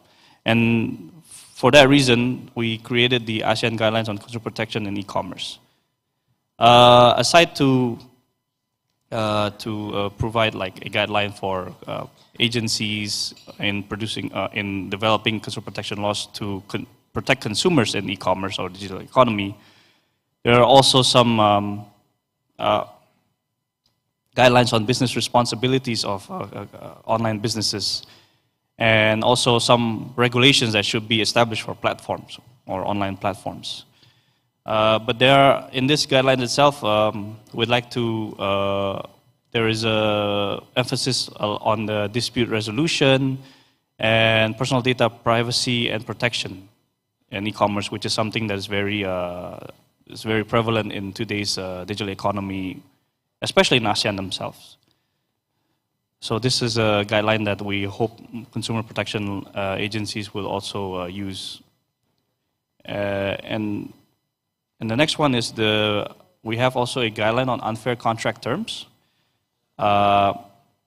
This is also a guideline that we developed with in mind with the current digital economy in mind, where there are lots of contracts made on online businesses or websites themselves, which can be very lengthy and it can take a lot of time, but then within the contract, it is embedded that there are items where consumers' data are taken without them knowing that it is within the contract. So with the UCT guideline, we added some key principles, good practices, and regulatory developments of, you could say, fair contracts, and some provisions or sort of like blacklist of what is constituted as unfair contract terms. We've added some education enforcement, regulation on the UCT, and also case studies as well in this guideline. Before we go to the next slide, there's also one more slide, which is the, one more guideline that we're about to develop, which is the ASEAN Guidelines on Product Safety and Labeling. So this is something that we also want to address due to the prevalence of product safety and consumer protection, and also labeling and how to inform consumers of what an unsafe product is and what are some of the best practices internationally on how consumer protection agencies address. Okay, so that's strategic goal number 1. So strategic goal number 2, we aim for a high common level of consumer empowerment and protection. With this strategic goal, we created, the ACCP created the ASEAN Capacity Building Roadmap for Consumer Protection 2025. So consumer protection in some member states are quite young. The consumer protection laws are new to some member states. Example would be Cambodia, which they have their consumer protection law passed in 2019. But other member states will also require them to sort of like use a benchmark from international consumer protection agencies, and what are some of the things that they should strive for in improving their capacity. So here are the topics that we identified in producing, while we produced this roadmap. So effective law enforcement, sustainable consumption, e-commerce, product safety, product liability, consumer guarantees and warranties, remedies and redress mechanisms, interactions of competition and consumer protection, implementation of the high-level principle, and the United Nations guidance on consumer protection, guidelines on consumer protection, and the capacity building on non-government consumer organization and consumer association. So it's cut off in the web presentation. So these capacity buildings, just to note to everyone, this capacity building has been delivered by many of our dialogue partners. Notable ones is from Australia and New Zealand Free Trade Agreement, or ANSFATA. We have the Consumer Affairs Program, where we have the Australia Competition and Consumer Commission provide training on some of the topics that we've mentioned previously for our consumer protection agencies. We also have some bilateral activities between member states and Australia, and also we have some activities with GIZ as well, some of them with BMJV, and inviting conferences for member states to attend. So next slide, please. So we go to strategic goal number 3. High consumer confidence in IAC and cross-border commercial transaction is instituted. So we also have a guideline on alternative dispute resolution, or ADR. So the ADR itself is similar to the next one, which is the ODR guideline. So it's a guiding principle for those who would like to, for member states to develop their ADR mechanism or improve their current ADR mechanism. This is also using some of the examples from international best practices, such as the UN, UNCTAD, and OECD on the best practices on developing their ADR, alternative dispute resolution, specifically for consumer disputes. Next is also with the commitments of the ADR, those member states who have an ADR, or it's actually, they can also create the ASEAN ODR guidelines or the ASEAN Online Dispute Resolution Guidelines. This is similar to what the ADR is. The ADR covers. However, we have a lot of information regarding the IT requirements of what the ODR should constitute, and some of the legal and procedural requirements that they require before they actually have an ODR guideline. Again, we also look into some of the best practices from international and also ASEAN itself on what an ODR entails. And interestingly enough, the ODR guidelines is one where we would like to carry over post-2025 ASAP-CP, where we establish what is called the ASEAN Online Dispute Resolution Network, which is those member states who have an ODR, we combine it into an ASEAN ODR network, which can address cross-border consumer redress or consumer dispute resolution. But for now, for the next one, the ASEAN, we also have the ASEAN Products Alert System. This is one of the core elements of our consumer protection or the ACCP, because when it comes to product recalls and voluntary or mandatory recalls, member states have a responsibility to publish and let their consumers know that this recalls has existed. So we created the ASEAN Product Alert System, which can be accessed in our ASEANconsumer.org website, where all mandatory and ban and also voluntary recalls are announced here. The list that is being, before we continue that with this, the initial system was actually developed by Indonesia. It's the RAPEX originally. And this, all the information that is being displayed in the recalls portal is also displayed automatically in the OECD Global Recalls portal as well. So next slide, please. Next, for goal number 4, consumer concerns are integrated in all ASEAN policies. So aside to all the guidelines that we've showed you before, we also like to inform our consumers of the existing laws and regulations of all member states. The latest one is the Handbook on ASEAN Consumer Protection Laws and Regulation, which was published in 2021. This is the second iteration of the handbook. We are planning to update the handbook and to provide a third edition by this year. But overall, the handbook itself contains some of the laws and regulation, or basically the laws and regulation of consumer protection, especially and including e-commerce. So what are some of the complaints and complaint mechanisms available for redress and remedy from each member states on consumer-related complaints, information on national consumer associations, and also case studies of successful consumer redress or court cases, basically.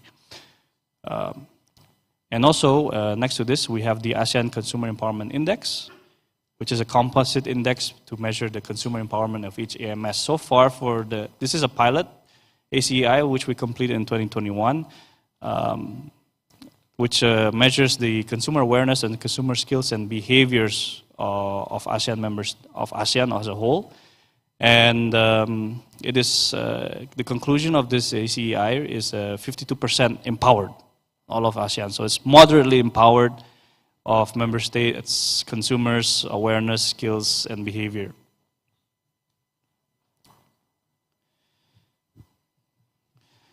And then continuing on strategy goal number 4, we have also the ASEAN Online Interactive Distance Learning Tools, or the e-learning modules. With this e-learning modules, we're hoping that we can create new consumer champions, or to help consumer associations or consumer protection agencies as well in some of the what are some of the things that they can use to teach their agencies regarding consumer protection. The initial 4 modules that we have here is understanding consumer issues, becoming consumer champion, building a consumer movement, and mediating disputes. This tool is free to use for anyone who can access our website. It's a e-learning module or e-learning or learning a distance learning tool for anyone who's interested. So you can just go to our website and there's a registration link and there's a certification for those who actually undertake these modules. And also, aside to the e-learning modules, we also have the ASEAN Consumer Protection Conference, or the ACPC.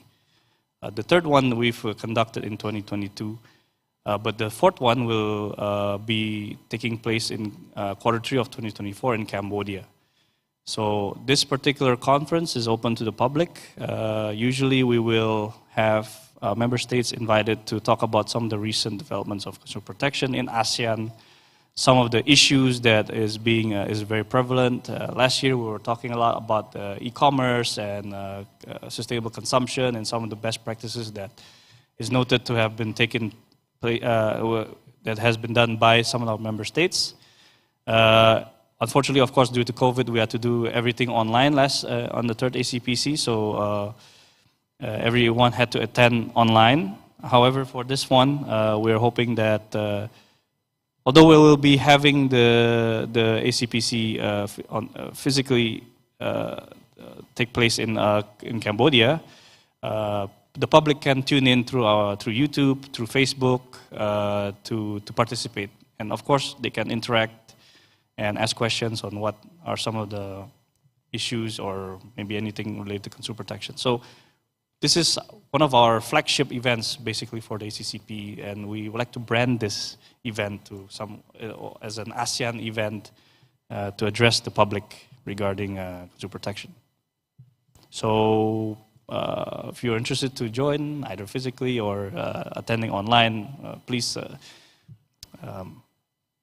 stay tuned in our ASEANconsumer.org website. So another one is another deliverable that we've just completed is the ASEAN Guideline on Consumer Impact Assessment. Basically, this guideline helped member states to sort of assess what are their laws that are related to consumer protection or existing laws that may have any kind of effect towards consumer protection. It doesn't have to necessarily be in the Ministry of Trade, let's say, or in the Consumer Protection Agency, but maybe another ministry who has laws or are in the midst of creating a law that may have impact on consumers. This one we will have an exercise with this guideline with one of our member states. Hopefully by this year we will also have some sort of report on what are the impacts of their consumer laws. So those are some of our those are the strategic goals that we have for the ASAP-CP 2025, and there's more actually. You can check. You can also see yourself in our website. But I guess we highlighted those deliverables because it's related to our meeting here, this workshop here. But we also would like to highlight some of the amendments and also updates of the ASEAN consumer laws. This is also something that we also keep updating in our website of a new order or a completely new revision or amendment of the law for the public to see. I'd like to highlight one from the Philippines, which is order number 2109. So this is the seal of legitimacy for legitimate direct selling and multi-level marketing in 2021. Again, this is during COVID-19. There were issues regarding, businesses probably making false. They're not doing trade practices that are maybe misleading, or a lot of consumers are complaining. So the DTI issue sort of like a seal of legitimacy to these direct sellers or multi-level marketing, and this is still in line with what the CAP or their Consumer Protection Act is. However, because just to address the issue at hand during that time, so they had to have this legitimacy seal issued. But another update that I would like to highlight is Vietnam's recent law on consumer protection. Oh, sorry, next slides, please. Okay, so you can see here the Philippines Order of number 21 on 09, as we've mentioned before, on the DTIC of legitimacy, and also Vietnam's law on protection of consumer rights of 2023. So this is quite a significant amendment from Vietnam, as they address several key items in their new law, consumer protection law, which is vulnerable consumers, consumer data privacy, and very interesting is the role of influencers, and the role of online traders, intermediary digital platforms, and remote transaction, continuous supply of services, and consumer contract, standard form of contract, and general trading conditions. So we'd like to highlight this here, just to let everyone know that though we have, all member states have consumer protection law in place. I guess we can go to the next slide. Yeah, we also keep having the updates, and also those who would like to see where the updates are, they can check out our website. This is just a timeline of which member states and the consumer protection laws that is established from each member state. I mentioned previously that Cambodia is the most recent member state, probably the last member state who adopted a consumer protection law. And you can see here that every year there's always an update or amendment by a member state on their consumer protection laws. Notably, like, so for example, Vietnam recently, and also Myanmar in 2019. Yeah. So overall, what the ACCP was addressed to do in since they're established in 2007, they've completed one of their major deliverables, which is to actually establish a consumer protection law in all member states. So next slide, please. So again, just an overview of the ACCP itself. As I mentioned previously, it was established in 2007. It was endorsed by the EEM. So ACCP's focus, basically aside to addressing the SFCP 2025, we tried to have within the ACCP itself an exchange of information and experience of consumer protection laws, policies, and practices. And we also share this with our dialogue partners from GIZ as well. We have also from Australia, sometimes Japan. Soon we will be with the UK, specifically the product safeties and standards of the UK, and of course the UNCTAD, OECD, and many more dialogue partners. So we encourage the development of implementation of effective consumer protection laws and policies, and you can see from strategic goal number 1, that's some of the guidelines that we use to help the member states achieve that. And we empower our consumers through providing the accurate information. And you can see that from the last strategic goal, which is also include the handbook that we've presented, as well as our ACCP website, where we try to provide the most updated and most recent information regarding consumer protection in ASEAN.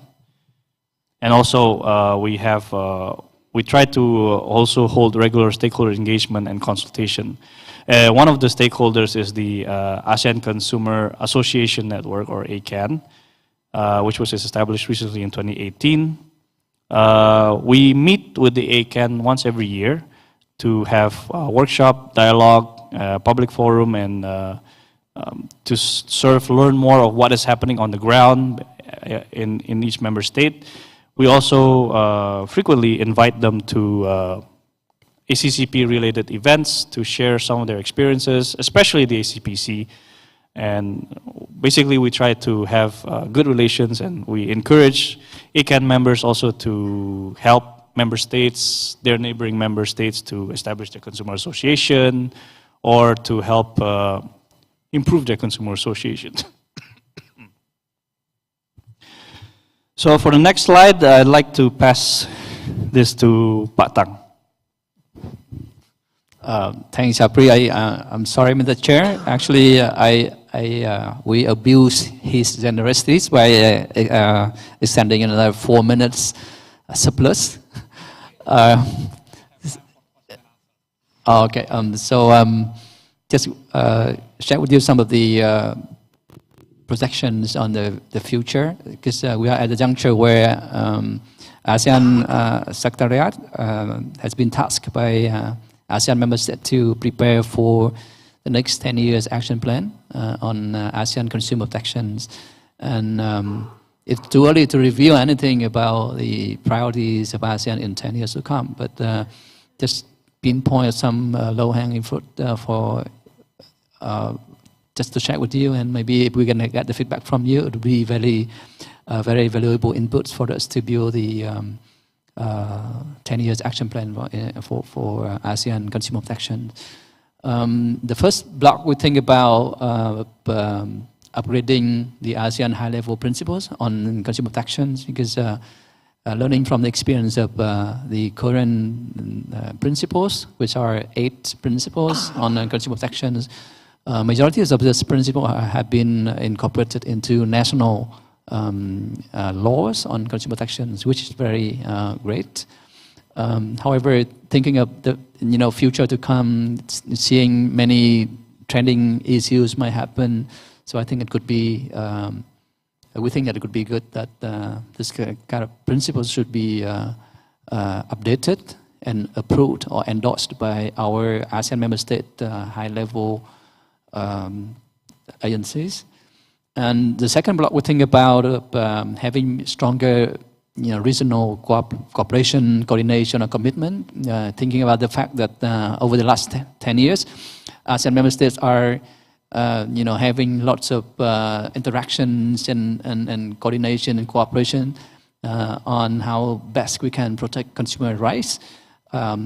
However, that kind of thing should be further strengthened in 10 years to come, thinking about the fact that ASEAN is getting more cohesive and more integrated, and thinking about the fact that ASEAN leaders envision that by 2045, ASEAN could become single market. So that could be something that we have to think about. So thinking about the single market in by 2045, then I think that the stronger cooperations and commitment among ASEAN member states should be available, so that we can better, empower and better safeguard consumer rights. And the third block, we're thinking about the fact that, okay, at the end of the day, consumers should be the one who decide evidence in how to protect their life. So it should be resort on the education and empowerment. So that could be another direction, the third direction that you might think that the future 10 years action plan of ASEAN consumer protection should be. And of course, we still want to continue with the capacity buildings, thinking about the fact that the newest legislation has been enacted some years ago. So authorities and associations and all these kind of players still considered new. And thinking about the fact that differences among ASEAN member states are there, that's why more capacity building should be available. And maybe another block, we just think about the consumer trust or consumer confidence must be forever priorities. That's why we think about measures that can strengthen the consumer confidence or trust. So we think ODR could be one, and of course the others measures should be available. So cut it short. So those are really the food for thoughts or low-hanging fruit. So thinking about 5 or 10 years to come, or even vision of 20 years to come within ASEAN consumer protections. So allow our team, Apri and I, to stop here.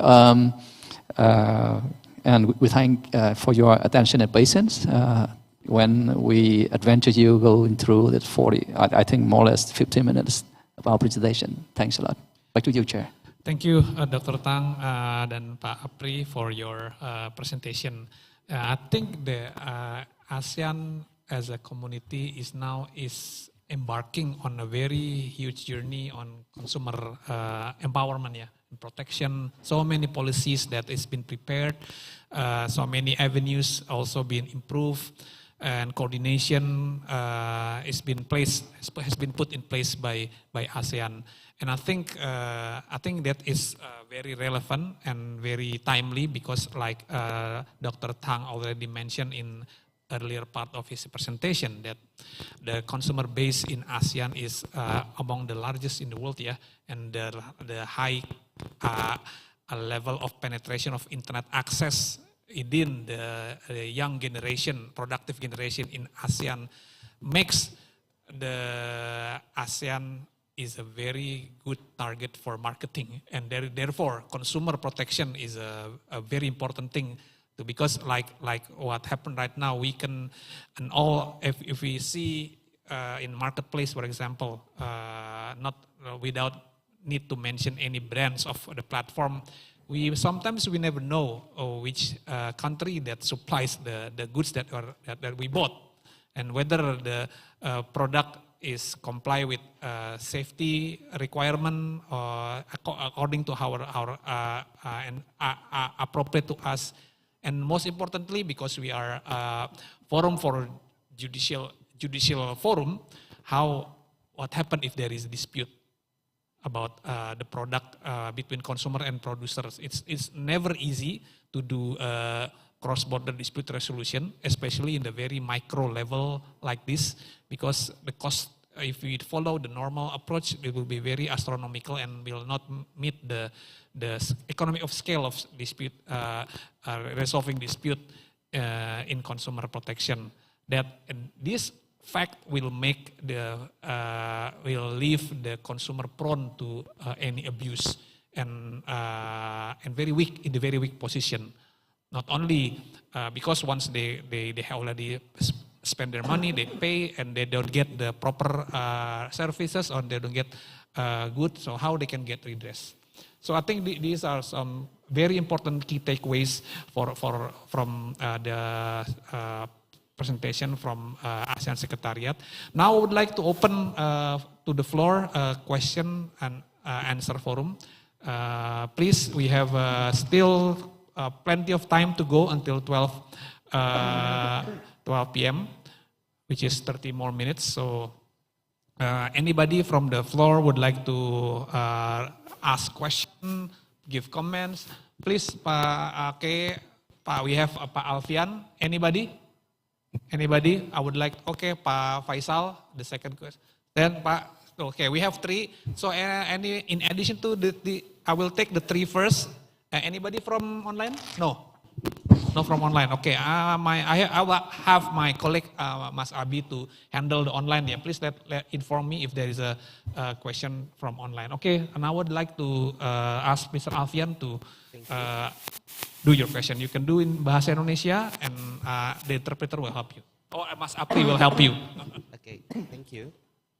I want to focus to e-commerce, about e-commerce. As we know, nowadays in e-commerce, people frequently interaction with the machine rather than the people. And machine learning or artificial intelligence plays a pivotal role. And my question is, how do we create this mechanism that to protect consumer from the harmful digital or e-commerce that involving artificial intelligence or machine learning, look like misleading information that produced from ChatGPT and so on. Thank you. Okay, thank you. That's the first question. The second question, Faisal. Thank you, distinguished speakers. If we talk about the consumer protection, we cannot separate from the business competition as well. So what is the Asian policies to harmonize both the competition policies and the consumer protection, in particular for the redress mechanism, for example? So a citizen file a lawsuit for the protection for the consumer protection rights if he or she sees that the good or the products or the services are coming from the unfair competitions. So how this the ASEAN Secretariat harmonize these policies, in particular the redress mechanism. And the second was, you talk about the capacity building. So if we talk about the capacity building, to establish the consumer protection ecosystem is not cannot be separate as well from the judicial protection. So, but if I look into the blueprint, the economic blueprint, you mentioned that the ASEAN should meet the available the redress mechanism, including the alternative dispute resolutions.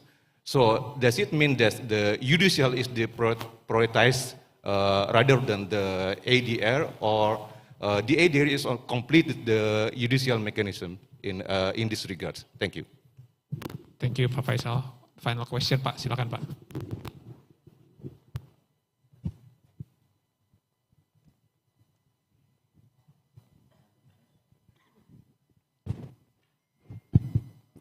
Okay, thanks for time. Based on data in all of each of ASEAN country have low consumer protection or low consumer right act, but I think so many acts is so long.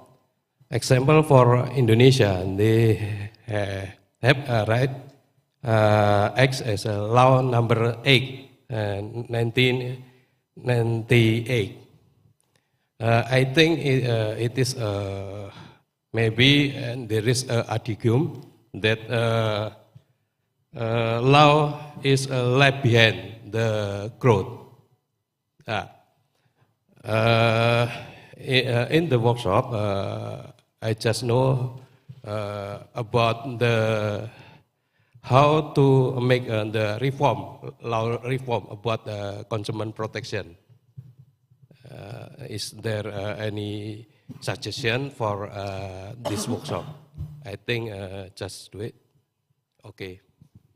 Okay, before we give the opportunity to respond, we also have one other question from Judge Ariza from Philippines. Judge Ariza, you can make turn on the audio and make the question. Thank you, Mr. Chair. During the start of the talk on the topic, the ASEAN has been identified as the 5th worldwide in terms of gross domestic product. The growing strength of the ASEAN in terms of economy cannot be denied. And we have also cross-border transactions between and among the ASEAN member nations. My question is, where is the ASEAN now in terms of coming up with an integrated strategy for consumer protection? Right now, the ASEAN member countries have their own consumer protection laws. But again, considering the strengthening of the ASEAN economy and the growing cross-border transactions, where is the ASEAN in so far as coming up with an integrated consumer protection? Thank you. Okay, thank you, Judge Ariza. So I can give the floor to Dr. Tang and Pak Apri. Okay, thank you very much for the questions. Maybe I can address your question, the first part on the machine learning and artificial intelligence. When it comes to these types of issues, when we talk about this in the AMS, especially in consumer protection, to be honest, we are a little bit kind of behind in regards to knowing how to deal with this. Because we also look into some of our peers, Australia or maybe the United States, they're also still tackling this issue as well. Our knowledge behind this is something that is still very minimum, And this is something that we've noted already beforehand, and we'd like to address this in our next strategic action plan on how we can tackle this. So far, the only thing that we can do now is the ACCP is just learning from other countries or existing member states who are dealing with this. To our knowledge, to my knowledge, I don't think we have member states who are actually addressing this first in regards to consumer protection. But we constantly have trainings and capacity building with neighboring, with let's say the United Kingdom, Australia, who talk about how they can tackle this. And usually, let's say the ACCC, they have their own particular division or department who actually addresses this issue. And unfortunately, most of our member states, their agencies don't even have this particular department that tackles artificial intelligence, machine learning, or anything related to, I don't know, the recent technology that we have now in regards to this. So thank you for the question. But yes, we are currently addressing this. However, we hopefully by the next ASAP-CP, we will have something that we can do to tackle these issues. So I hope that answers the question.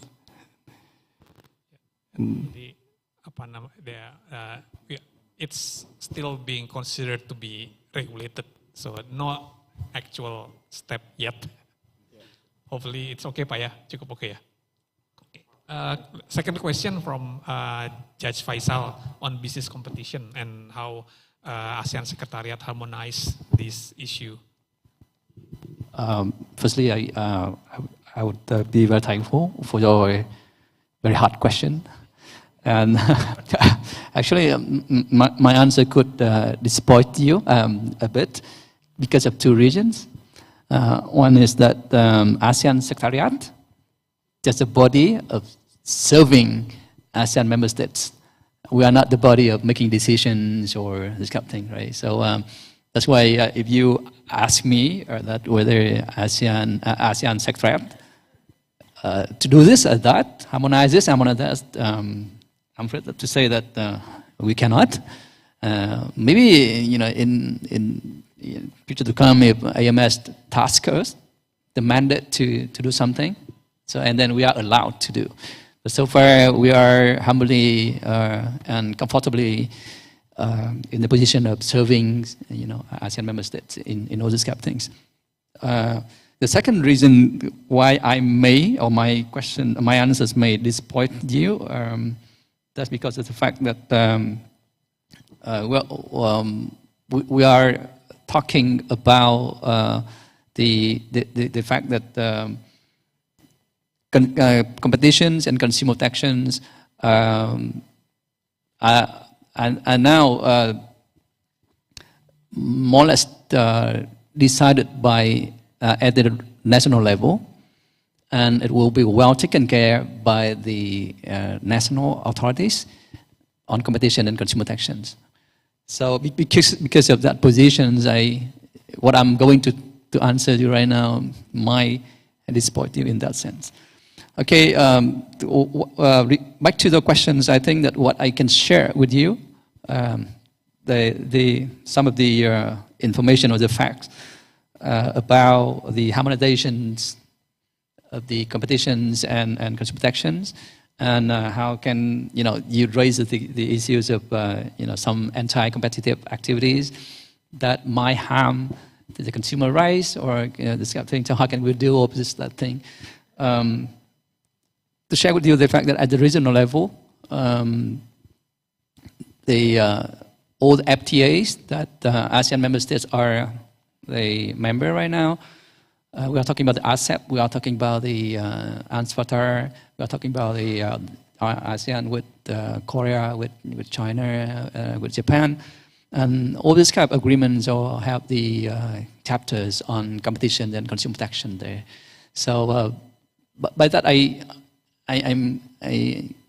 want to emphasize to the fact that by implementing this kind of FTAs, so I'm sure that the consumer protection and competition will be harmonized in that sense. That's the first one. The secondly, what ASEAN is right now doing is to, the negotiation on the ASEAN framework on competitions. In short, we call AFAC. And it's, of course, this kind of, this initiatives, or we call it flagship initiatives, were agreed by ASEAN leaders. And now all ASEAN member states are negotiating on this framework agreement.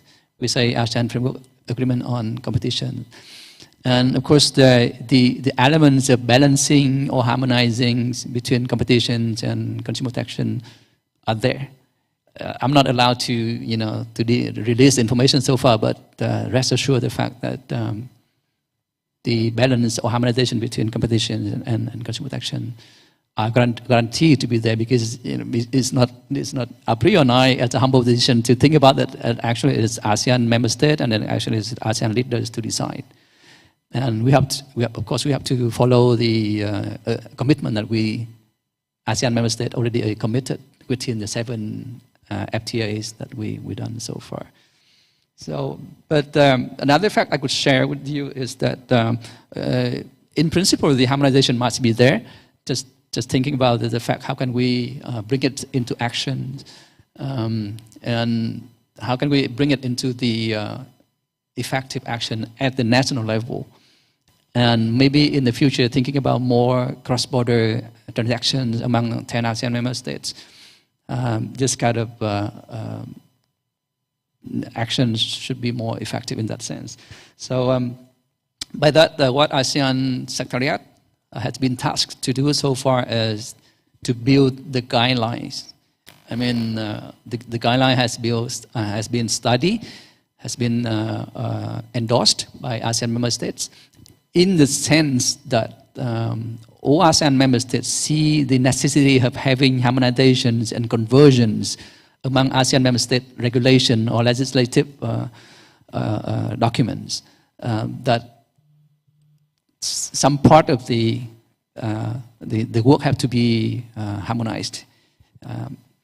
So I cannot tell you in very specific details on which provision or which article has been discussed, but this ASEAN regional guidelines have a lot of says on which part of the competition and which part of consumer protection legislative documents should be harmonized.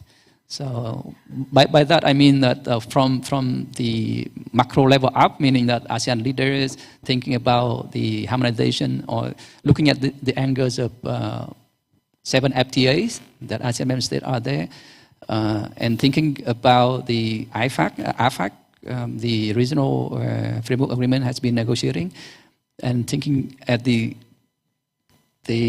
down below action level where we have the guidelines, ASEAN guidelines, that endorsed by all ASEAN member states. So I think that the harmonizations and conversion of the consumer protections and competition will be, has been already there, and will be further flourished in the future to come.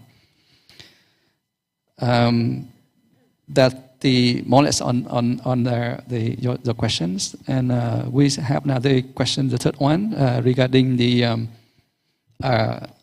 your question on Indonesia laws on consumer protections, which was enacted a long time ago, 2009. 99. Oh, okay, yeah, and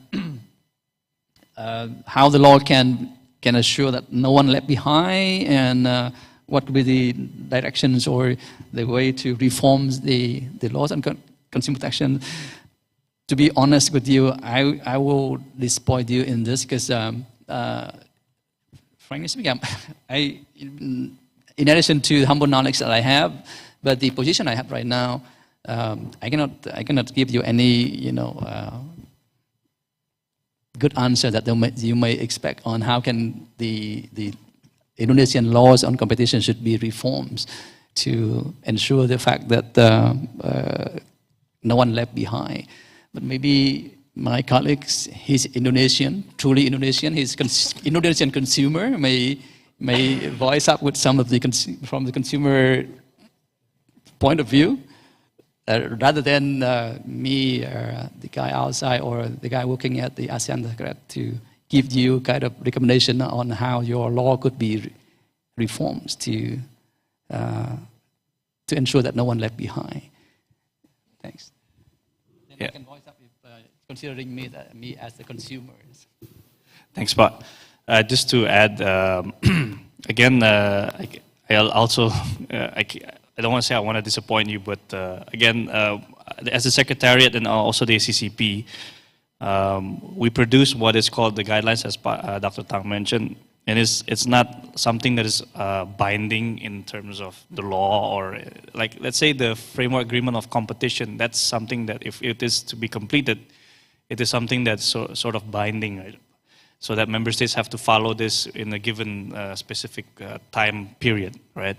But our guidelines and our high-level principles, as we presented previously, that is the one that we would use, we would let member states use to sort of aim for in their consumer protection legislation, including Indonesia itself.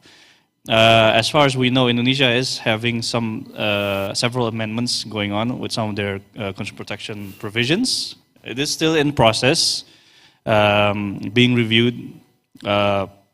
So we like to say that at least that's a good news for Indonesian consumer protection law, that there are some, they are being reviewed, and hopefully there are some amendments to take place, and hopefully also not only in Indonesia but also other member states. And we have Vietnam as an example that they have made a major amendments, and it is very current with the new issues that we've spoken so far, especially as interesting as influencers. That is a very interesting provision in their consumer protection law, because now consumers, especially let's say in the TikTok, they like to buy products that is being advertised or promoted by these influencers. So there has to be some sort of law or legislation that they need to use to enforce these. I just want to add on the redress mechanism. The question if should it be judicial first or ADR first? It all depends on the member state. Some member states in our ADR guideline, we like to reference, let's say Malaysia with their small claim court, where small consumer disputes can be taken place in these small courts where there's not a lot, they don't have to pay too much to go to court, but then there's a limit, a ceiling on how much the value of the product has to be to go into this. And it all, they can establish this small claim court because of course they have their legislation put in place. So it all depends on the member states. But for ODR or online dispute resolution, we believe that it may not require a member state to have a legislation to establish their ODR, but it is a good idea to have one if you want it to be enforced. But there are existing ODRs that is independent, where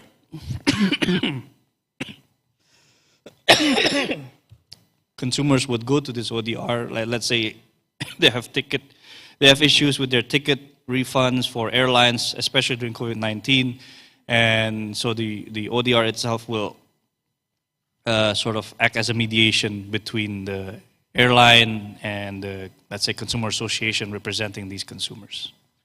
So again, it all depends on the member states for ADR. I hope that answers the question for ADR.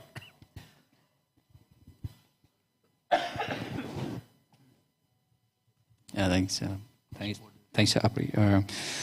Okay, the last question regarding the Honorable Justice from the Philippines. When you were talking about the GDP of ASEAN is very impressive, and also the cross-border transactions among ASEAN member states, it keep increasing. Of course, it will be increasing bigger and bigger in the future, of course. And you raised the question of when or where are we in terms of the original commitment or any arrangement for consumer protection. All I can say is that, I admire your your observation and the question a lot, because that really, I mean, the question of when, to me, because just want to share with you that we talk about the competition, right? And the last member state that enact the competition law, that was more or less 2 years ago, 3 years ago, 2.5 years ago. And then now ASEAN member states now agree to enter into the ASEAN Framework Agreement on Competitions. With that reference, I would share with you that now back to the competition, consumer protections. I think the last ASEAN member state that enact the consumer protection law was 3 years ago. 4 years, 3.5 years ago. So I think it's quite a high time that ASEAN member states should think about further engagement or further commitment on the ASEAN regional, whatever we name it, right? It could be agreement or it could be announcement or whatever, but it could be the ASEAN commitment on consumer protection. So maybe your point could lead to, or the question could lead up to our ASEAN member states' consideration to have more commitment. And at my humble position, at my humble dream, I would say that I love to commit myself into any negotiation on ASEAN Framework Agreement on Consumer Protection in very near future, because I am now with the ASEAN, we are now serving the ASEAN negotiation on Framework Agreement on competition, right? So me personally, I am happy to devote myself for future negotiation on ASEAN Framework Agreement on consumer protections. That's just what I hope that I can accommodate your questions. But if you want to have exact answer, where are we right now at the ASEAN regional commitment on consumer protections, I would say that we are now at the juncture where we're finalizing our 10-year action plan on consumer protections with a lot of outstanding achievements we have. And also we are at the juncture of building the next 10 years action plan on consumer protections. We incorporate the ASEAN member state interest and request. So that, yeah, that's what all I can share with you right now. Apri. Thank you, Pak. So just to add what Dr. Tang mentioned, aside to the ASAP CP 2025, where, as I mentioned previously, that we're 86% completed, and the possibility of some sort of framework agreement for consumer protection, but that's something that is being to be discussed and to see if member states have the appetite or have a view of what that will take them to. Because as you know, some of our member states are still new in their consumer protection laws. Capacity building wise, there still need to be improvement in their agencies and their officials as well. So it might be there's a long way to go for that framework. But of course, we're not saying that it's not possible, but we will see in the future, especially post-2025. And we also want to inform, like Dr. Tang mentioned previously, that consumer protection is right now a lot to be considered in some of the FTAs, right? Especially with ANSFTA, it's already included in our competition chapter. And also RCEP, and also ASEAN-China FTA, and there will be also the Canada FTA. And I don't know, in the future we see that there will be more and more FTAs where the chapters either includes consumer protection provisions, or consumer protection provisions will be within, let's say, usually we're with the competition chapter. You see, so with that in mind, there's something that we will see is going to happen in the near future. integration, and there might be consideration to have some sort of framework to address these upcoming FTAs that they will have these provisions. But on the low-hanging fruit regarding, let's say, because when it comes to cross-border, it's always how do we do dispute resolution when it's a consumer who bought a product, let's say in Indonesia, but they live in Singapore, but they cannot just go to Indonesia to go to court or arbitration or mediation, right? So they can do it online. We have some low-hanging deliverables or low-hanging fruit deliverables that we've completed so far to address this. One of them is the ASEAN Online Consumer Complaints Function. So this complaints function basically allows buyers of products or services from not just ASEAN, but also, let's say, outside of ASEAN who brought products from ASEAN to complain and submit evidence of the complaints to this function. The jurisdiction, the Consumer Protection Agency within that ASEAN member state will receive this complaint, and they will help the consumers to receive redress. This function is online since our third ACPC in 2022.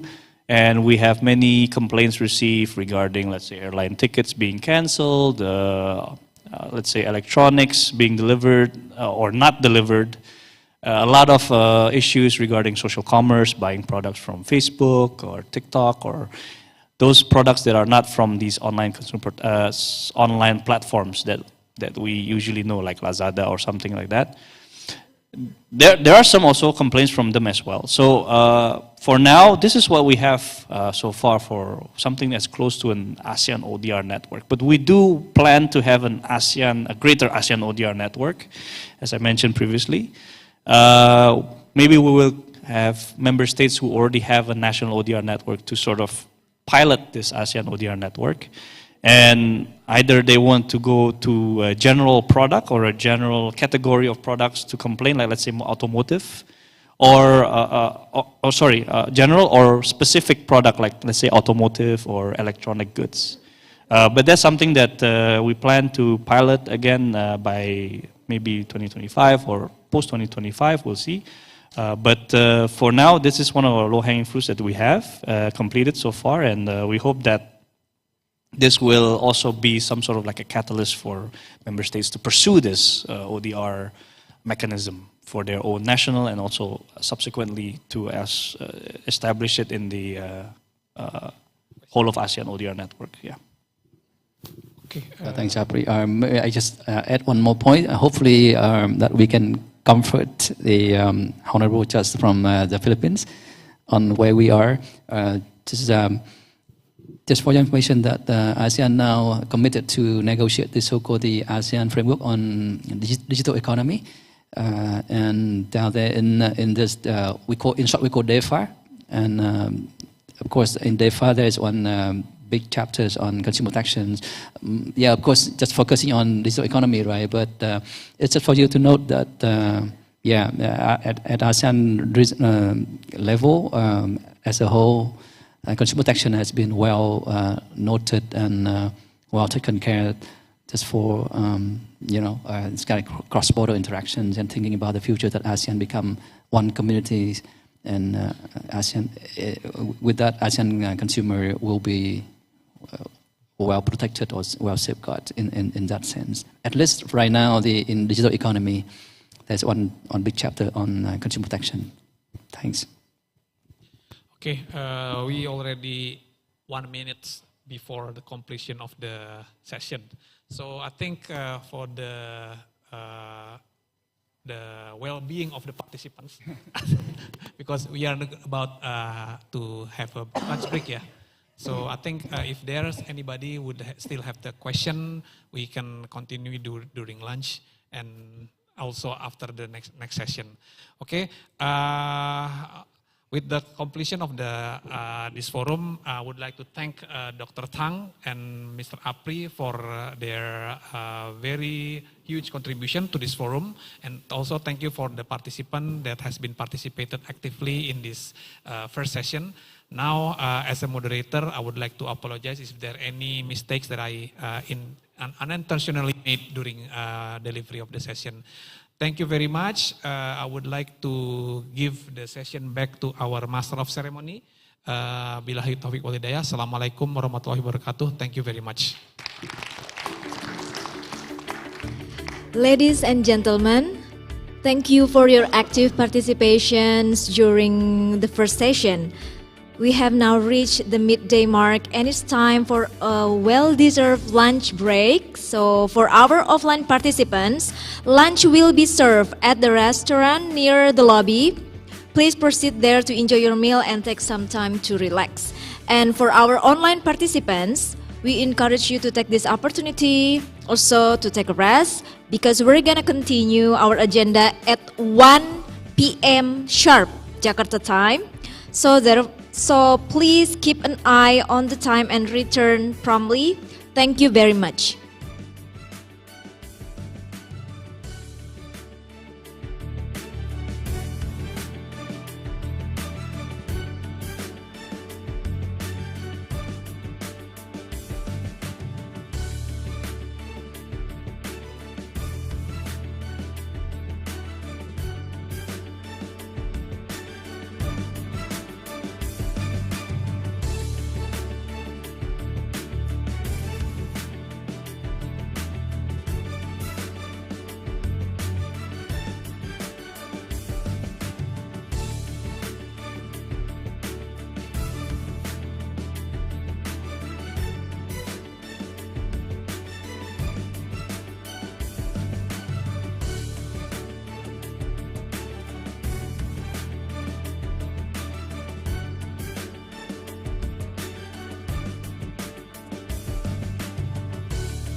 Ladies and gentlemen, as now we can see that it's already 1 p.m. and we have to continue our agenda.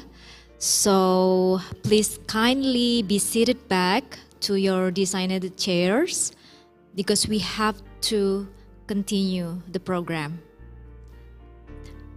And for our online participants, also please return to your Zoom and turn on your camera. Thank you.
Ladies and gentlemen, once again, we are calling out for our offline and online participants to be seated back as we are gonna start the next agenda.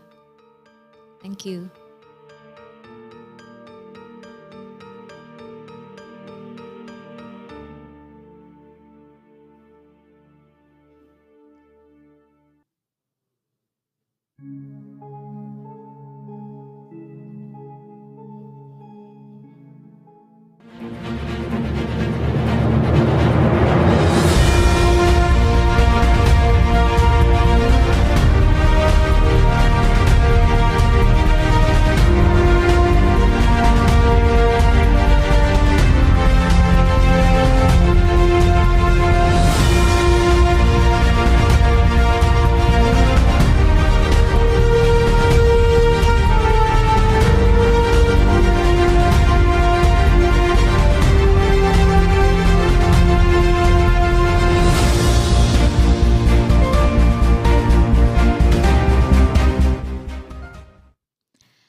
Ladies and gentlemen, welcome back from the lunch break.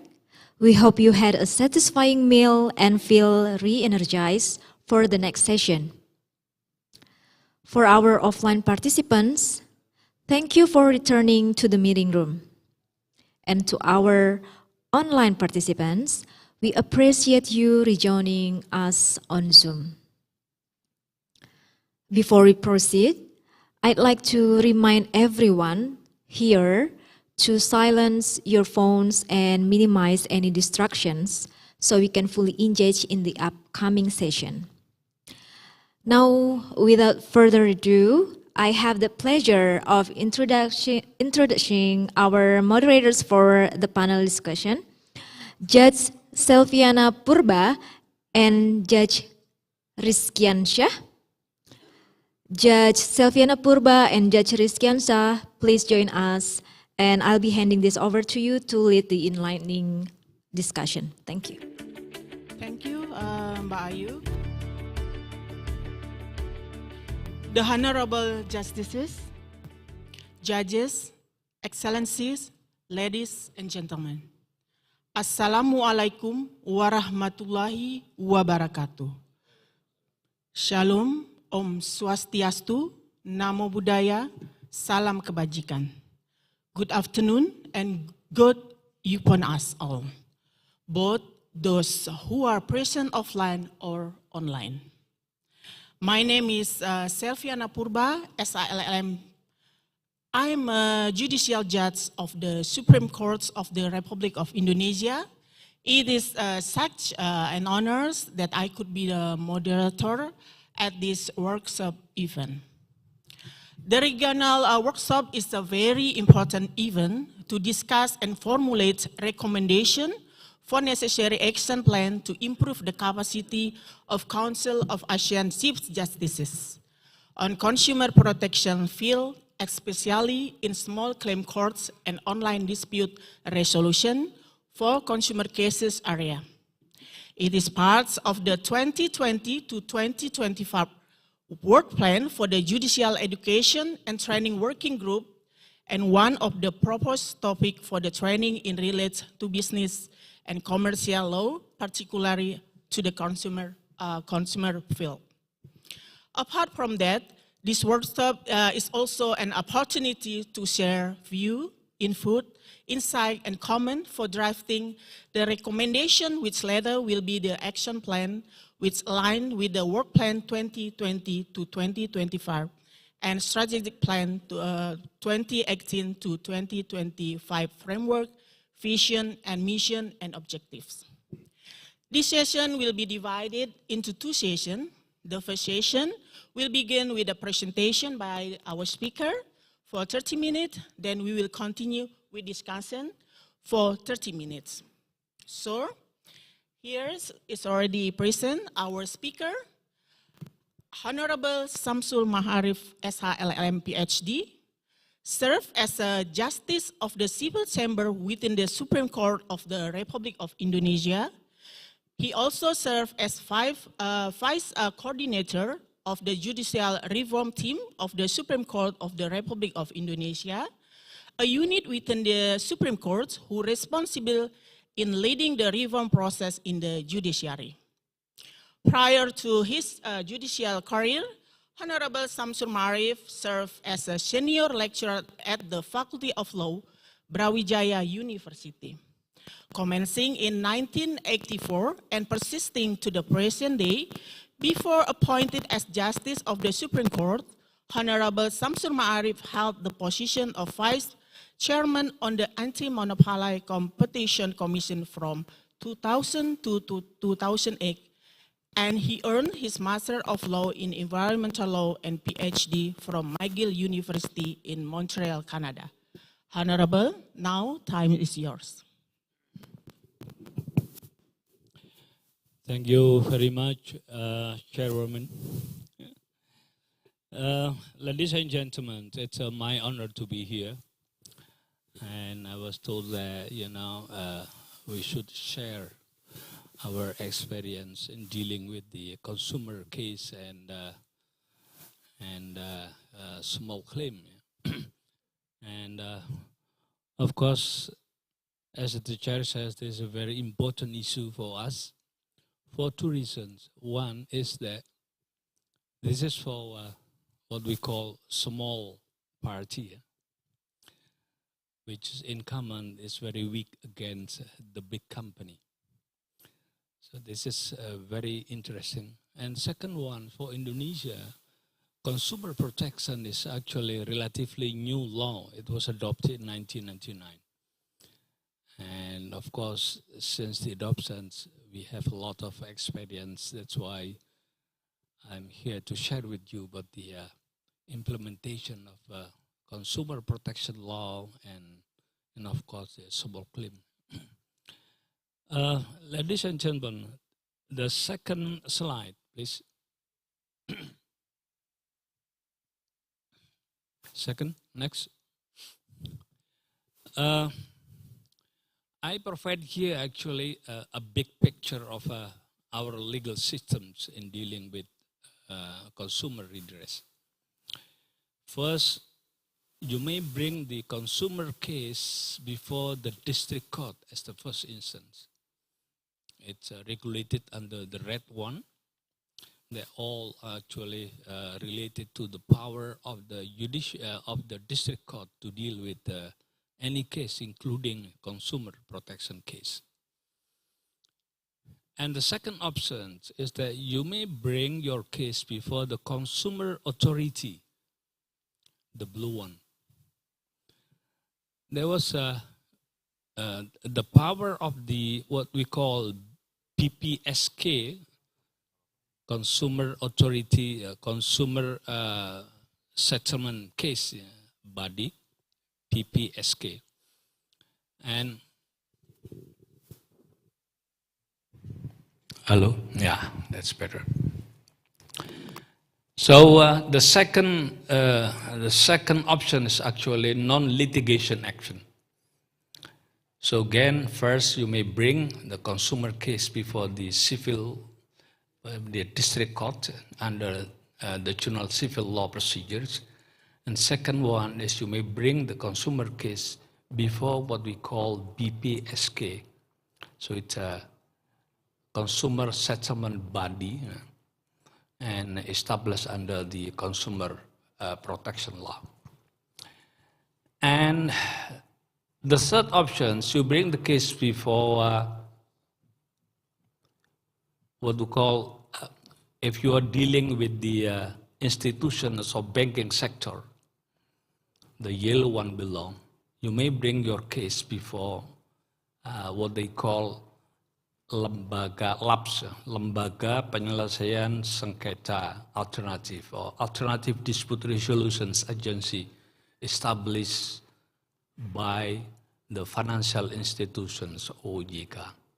So these basically the options for you to bring or to settle consumer case. Next.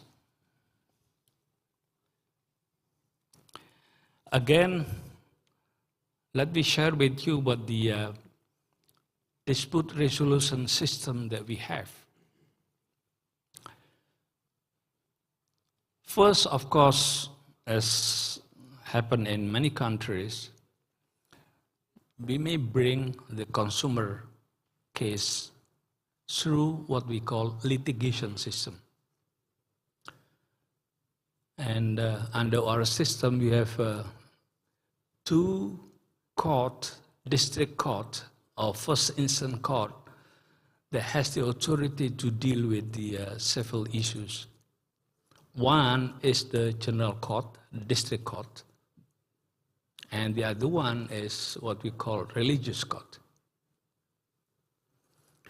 The jurisdictions of the district courts that is dealing with the civil suits at general, and of course, a small claim suit. So you bring this in general civil case and a small claim case, you may bring it before the district court at first instance.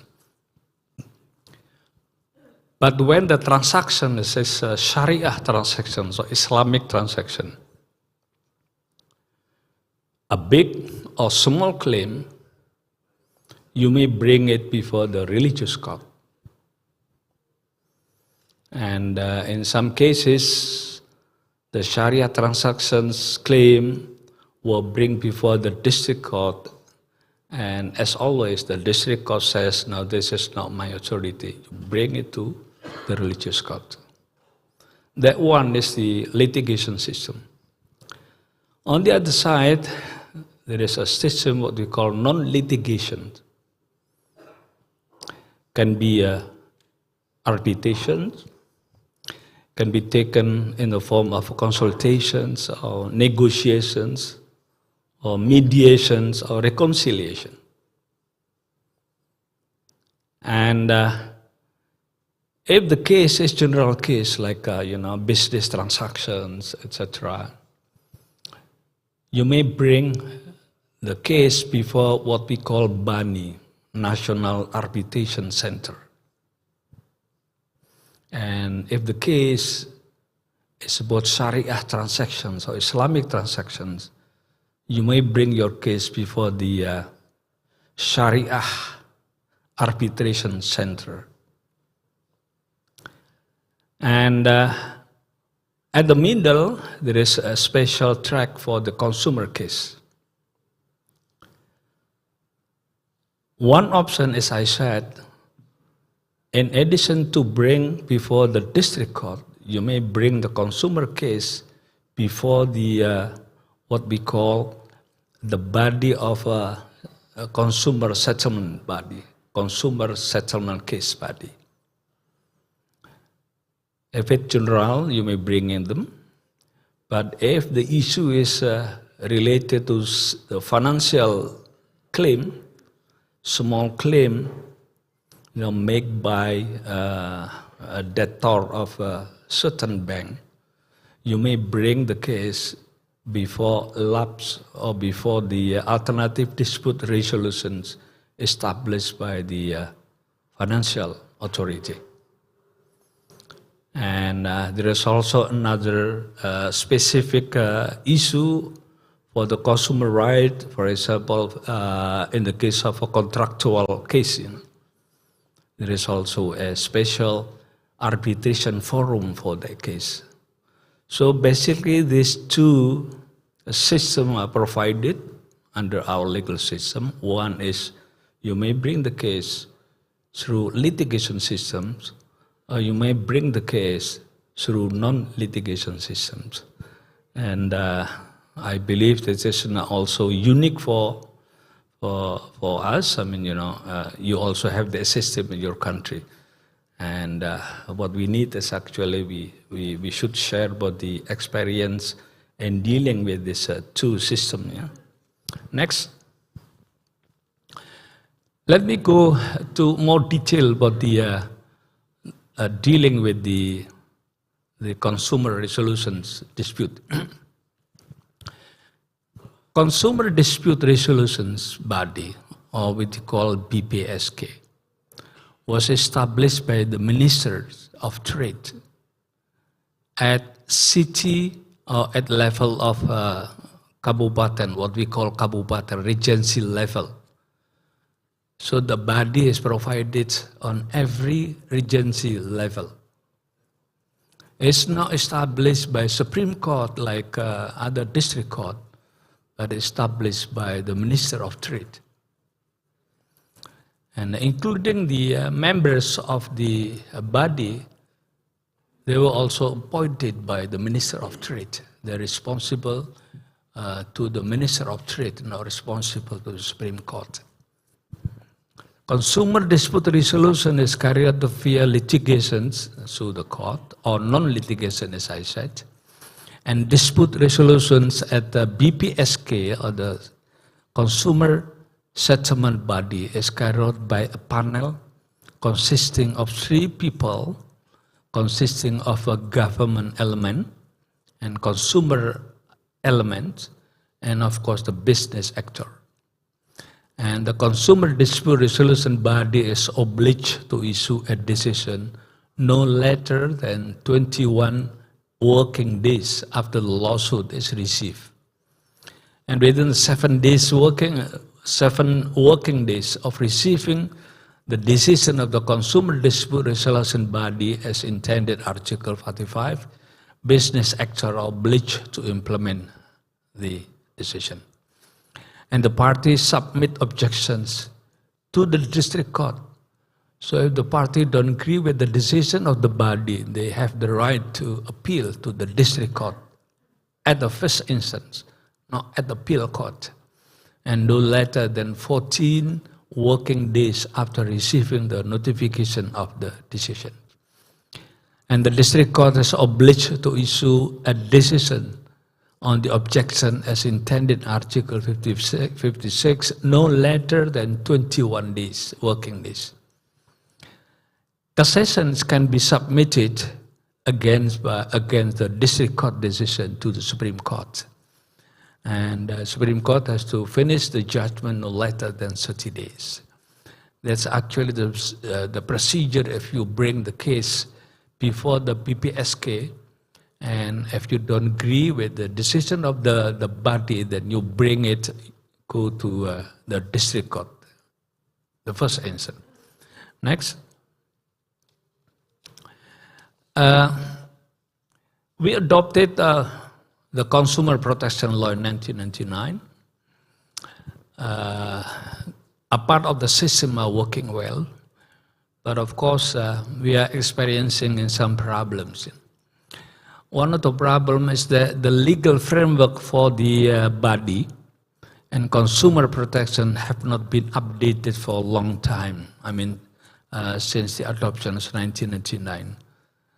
To me, they need to adopt the latest consumer protection need. There's some need from the perspective of consumer is not facilitated under the law. Yeah. The body, the BPSK's current position is under regional, city, and regency government, and as a result, minimal support and direction from the central government, and unequal governance and uneven capacity, etc. And the latest situations actually is not good. I mean, it's not easy for the regency government to find members of the body. Again, one of the problems is that the remuneration is not so good, so the professionals are not interested in to be members of the body. And again, it's the authority of the regency government to install it and not supervised by the central government. There have been abuse of the BPSK mechanism, and in some cases resulting in the dissolution of the certain body by the Minister of Trade and the Financial Institution Authority. From the data, we see that the trend in consumer protection case that appeal to the district courts is decreasing. In 2018, we found that there are about 100 appeal cases submitted to Supreme Court, but that reduced substantially in 2019. There are only 13 appeal cases of the consumer case. And it's continue up to 2020. The number is very small, it's 22 cases. So I would say that the law of protections, consumer protection is not effective. There are some more improvement, but as I said, since the establishment, there is no much improvement with regard to the law. And on the other hand, the existence of the small claim system, small claim procedures, is starting to accept the dispute resolution with the substance of consumer protections. Next. So there is an opportunity and there is an idea to protect the right of the consumer, not through under the law of consumer protections, but under the small claim court. And there are some reasons. One, the absence of legal procedure for resolutions of dispute expeditious, simple, and cost-effective. If you bring the consumer case under the civil procedures in general, it takes time. You bring the case at the first instance, and the first instance court have the hearing. It takes about like 5 months, and then after that you have the right to appeal to the appeal court, and then after that you have right to submit cassations. So it takes time. It takes time. So there's some delay in civil procedure reforms. That's why I'm talking about the reform of the law. And the difficulty to replace norm and the level of the law. I'm talking about the law. I'm not talking about the implementing regulations. What I'm talking about the law is that the law established and approved by Parliament and approved by the President. And it's not easy to amend such a law. That's why it's very important to find another way to settle consumer protection case in an effective way. And there is also difficulty to define the definition of small claim. That's one of the reasons, one of the problem in dealing with small claim, because economic change from time to time. And right now, the threshold of a small claim is about 500,000 rupiah. What is in dollar? 500 million rupiah. Yeah, 500 million rupiah is the threshold. So if the claim below 500 million rupiah, yeah, then the case will be examined under special procedure, what we call small claim procedure. Second factor is actually accelerating factor. So I'm talking about the effect of the best practices in many countries. So to be honest, the agenda to improve the competitiveness under the ease of doing business of the World Bank actually has a positive effect to us. We make a lot of reform if it's addressed by the World Bank. And actually it's not only because of the World Bank, but it's because our need to do reform. It's our need to do reform to attract investors from many countries. And second, support from the government to Supreme Court to optimize its regulation function to fill absence of law. Here is actually what I mean, that there are some sources of law. One is, of course, the law, a product established by the Parliament, approved by the President. That's the law. Under that law, there's a lot of regulations. And one of the implementing regulation is the Supreme Court regulations. And so far, the Supreme Court regulation take a lot of initiative to do reform through Supreme Court regulations, not through law, because as I said, amendment to the law takes time. Sometimes even take a 3, 2, and sometimes even 7, 8 years to amend 1 or 2 provisions. And that's why the Supreme Court has the policy to do reforms through Supreme Court regulations. And so far, the regulations satisfy the public, and the regulations actually satisfy the justice seeker. Next. Let me talk about the small claim court, so small claim procedures.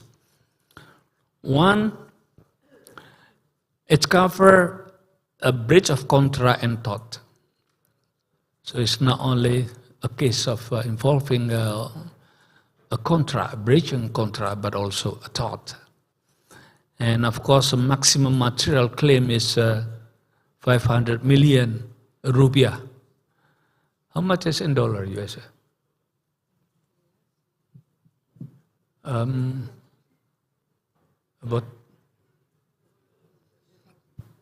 no.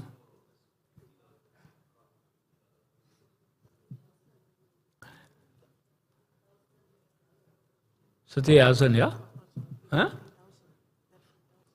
Yeah. So if the claim is 30,000 US dollar, then the case will be examined under the special procedure, what we call small claim procedures. And but the procedure is not applicable to 2 situations. One, cases that fall under the jurisdiction of special court. So there are some special court that deal with a special case, for example, competition. You cannot bring competition case under the special procedure here, because the claim, the involving competition is actually a big money, a big company and big money. There is no way you can bring it under the small claim procedures. And also dispute of a right land. You cannot bring it before the small claim procedures. One of the reasons is that if you're dealing with the land case, it will be taking a lot of time, complicated in evidence, etc. And you cannot do it within less than 2 months. There is no way. That's why the small claim procedures accepts those cases. You cannot bring dispute of a right of land under the small claim procedures. And there is another conditions to bring your case under small claim procedures. One, there is only one plaintiff against one defendant. And can be more a party if the party have similar legal interests. Yeah, there is an exception. And the place of the domicile is known, and you know exactly where the place of the party, then you bring under the small claim procedures. A defendant is domiciled in the same area with domicile of the plaintiff, and the plaintiff and the defendant must present in every hearing with or without a representative. But basically we suggest the party to come by itself, it's because to our experience, it's easy to make a settlement. It's easy to settle the case. Next, the question is, what are those special a good thing about the special claim procedures? One is of course the speedy. The case heard by single judge, unlike civil cases in general. The cases are heard by panel consisting of 3 judges. And limited appeal only to the full panel in the same court. So the case goes to the district court at first instance. And if the party don't agree with the decision of the single judge, they make appeal to the same level of the instance, but the case will be heard by panel. And after that, there is no appeal anymore. That's final and binding. Registrar will determine whether the filing fall under the category of summary claim, and also the judge will determine whether the case fall under the category of summary claim according to whether it can be summarily proven or not.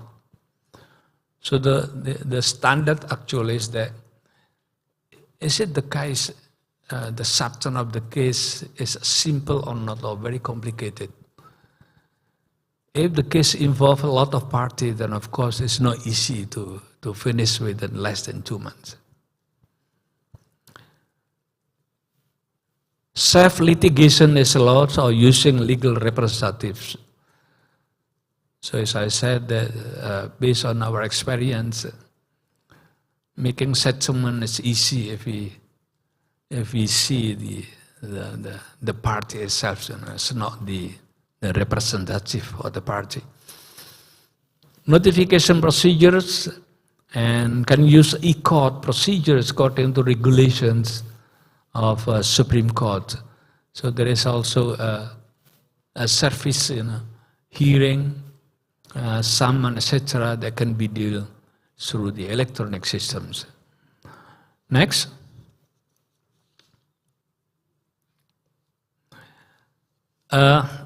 This is actually the same as I said, why the small claim is good option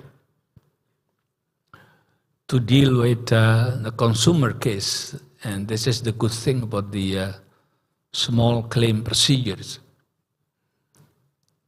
It takes maximum is 79 days only, and it's final and binding. There is no way you can go to the appeal court, there is no way you can go to the Supreme Court. Final there, at first instant.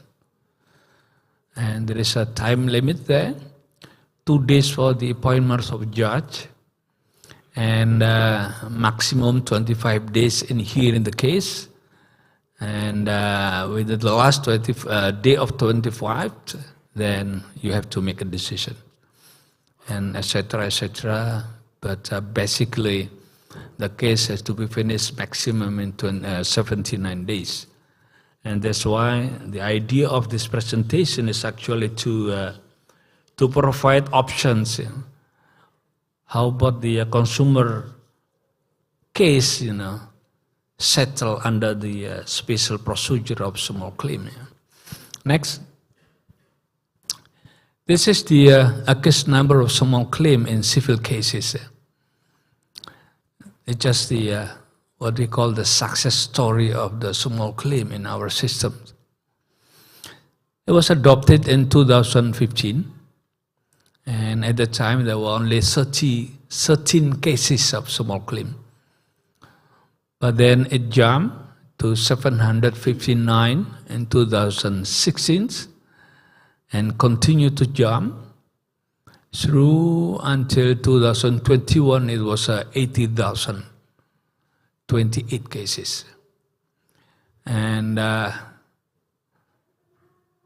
why then there is an idea why don't we bring the consumer case, you know, under the small claim court, you know, because we are doing good in the small claim court. Yeah? And on the right side, there is a comparison between general court and religious court. Under the general court, we have about 6,000 more on the small claim. And under religious court, we have about 61 cases. This is, of course, the Sharia transaction case, Sharia transaction case. And they also data the case has been heard through electronic systems. It's about 370 at general court, and at religious courts about 261. Next. And again, there is some data about the small claims and versus the ordinary civil case. But we take only from the big city, this is Jakarta and Surabaya. Next. Again, let me talk about the specifically about the small claim procedures. Is there any possibility of utilization of small claim procedures for consumer protection case? I'm in a position of a positive. I mean, yes, there is a possibility. On blue side, one of the shortcomings of the body of settlement as consumer settlement body is the mediation result is no legally binding. So if you bring the consumer case before the body, one of the party may challenge the decisions before the court. That's why then you still need time to, to deal with the case before instant court. Several services such as consumer financial have their own dispute resolution mechanisms. I said that if it's a consumer case at tribunal, you may bring it before the body of the consumer settlement body. But if the case is related to the financial bank, or insurance, you may bring it under a special body that dealing with the consumer of the financial sector. And most of the consumer protection disputes substantially is a contract breaching, and it bring consumer directly to the court filing under civil code. On the right side, most consumer protection disputes are below small claim threshold. So this is in line with the small claim procedures. All claim under 500 million rupiah will be settled less than 2 months. And most of claim under the consumer law is actually far below 500 million rupiah. Then why then you don't bring the consumer case under the small claim procedures? Yeah? Second, it will be more efficient, measurable duration and the cost. As I said, under the small claim procedures, it takes only maximum 79 days and final and binding. And by transparency and publicly proceeding, consumer could push business to obey the court procedures and decisions. And the last thing, legal question might be challenged and debated, of course. But again, under the success story of the small procedures, I think there is a good reason to utilize the small claim procedures to deal with the consumer case. And then next, there's also another data that actually in line with what I said, the consumer protections dispute file under small claim procedures. It's not only a theory, it's in practice, it's implemented by some party. They bring the consumer case under the small claim procedures. I would say that in 2017 there was 4 cases and it jumped. In 2020 it was 39 cases and down 2021 there was 17 cases. Consumer case heard under a special procedure of the small claim. Yeah. So again, next, when I'm talking about the ecosystem adopted under small claim court, e-filing can be done through online, e-payment. If you impose by the judgment, you have to pay something, then the payment can be done through online bank. E-summons also can be done through online. Litigations or hearing, etc., can be done through online system, Zoom, etc. And the judgment deliveries also can be done through the online systems. And that's why I suggest that the consumer case better to bring as an option, breaker to bring under the small claim procedures. That's all I have, and back to you. Thank you. Please give a big applause to the Honorable. Thanks, Yang Mulia, for the informative and in-depth presentation about small claim courts for consumer cases from Indonesia experience. There's I have a note, the important point that I have, the Honorable have present to us one is about the option for consumer readiness and the problems on regular consumer readiness, and 2 about the dispute resolution mechanism in Indonesia. 3 is about the consumer dispute resolution. 4, the presence of small claim courts mechanism in Indonesia. 5, the requirement of small claim court as regulated in Supreme Court regulation, and also the procedures.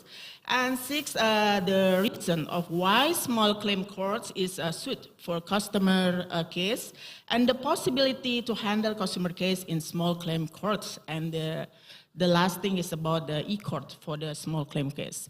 That point is I open it to the participant to make this discussion. And I welcome to the participants. One from Pak Hairul from Indonesia. And there's another raised hand.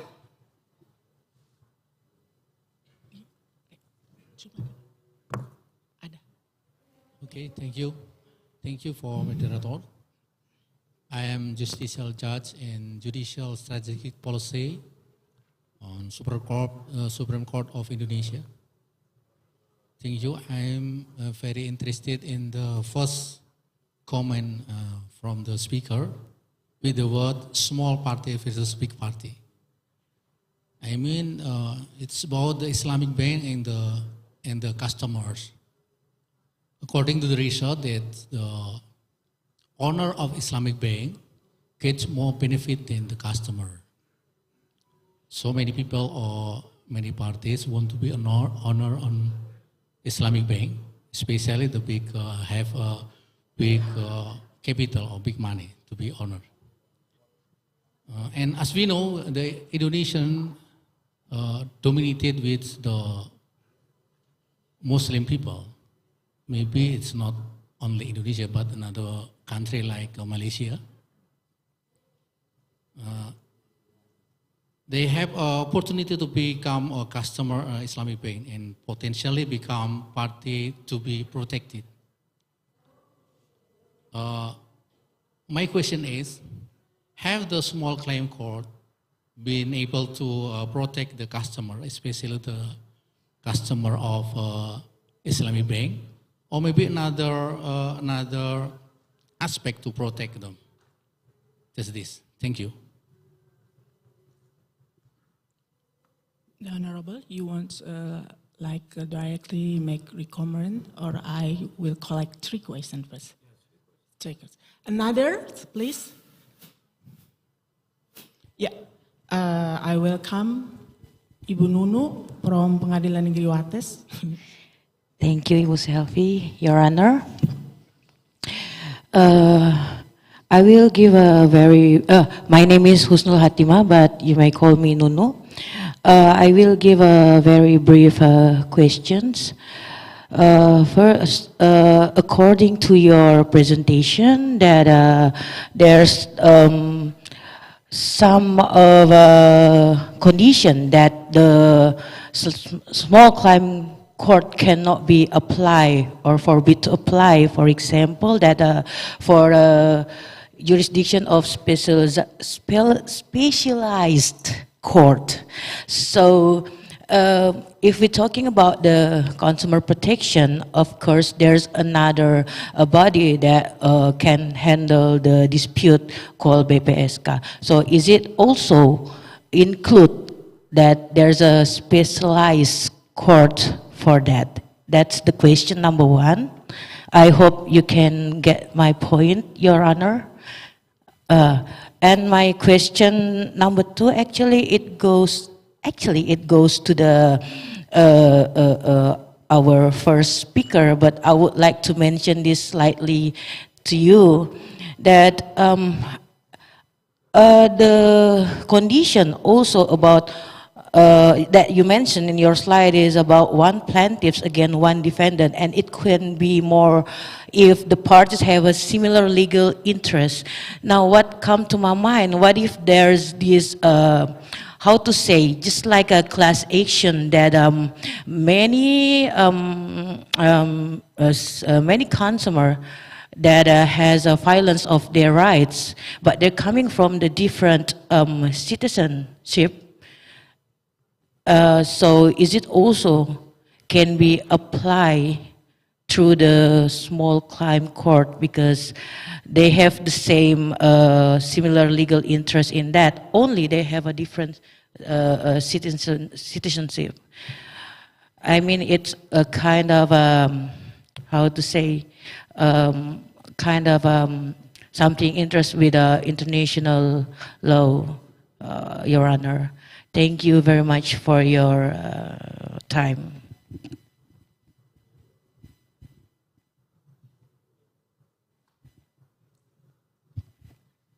Okay, for the last question, I will invite for a question from the Zoom. Could you check it, Pak Mas Abi? Is there any question from the Zoom? From Zoom room? Yeah, okay.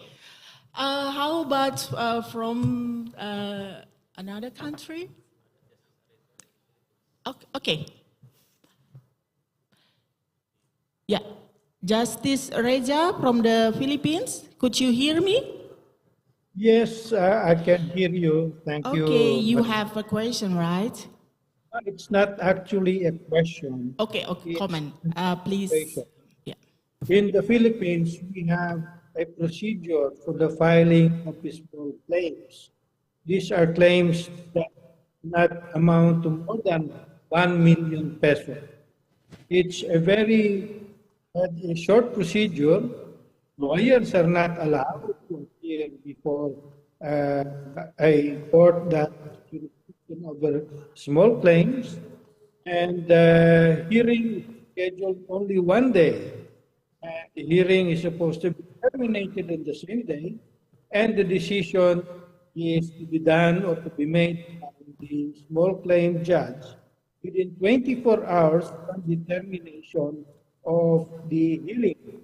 And there is no appeal from the decision in this of Muslim persons, yeah, as debtor of the Sharia institution, Sharia bank.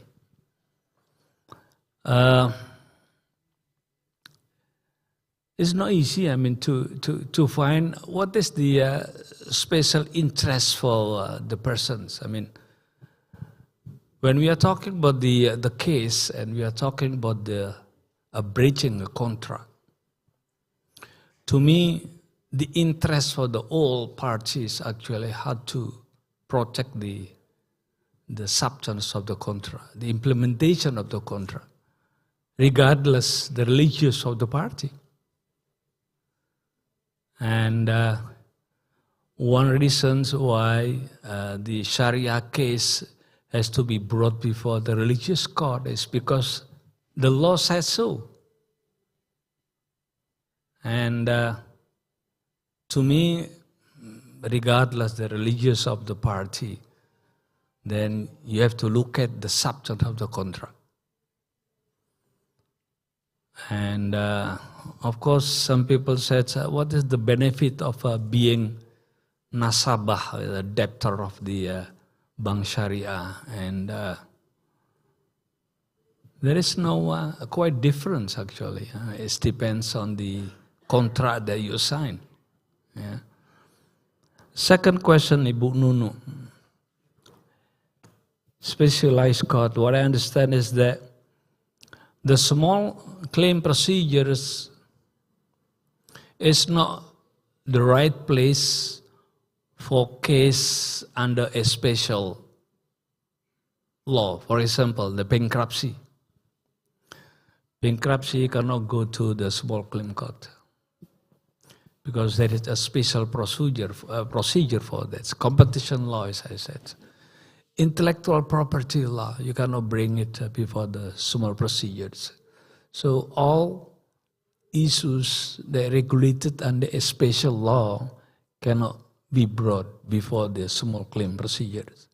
Yeah. And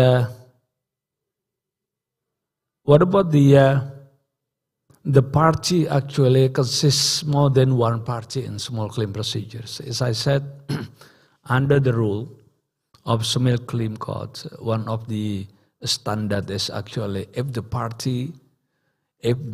plaintiff is only one party and the defendant will be only one party. But there is an exception there. If the defendant have the same interest, you may bring the case under the procedures, the small claim procedures. The question is, what is the same interest? In practice, it's not difficult actually. In practice, the same interest, in general, has a family relationship, for example, wife and husband.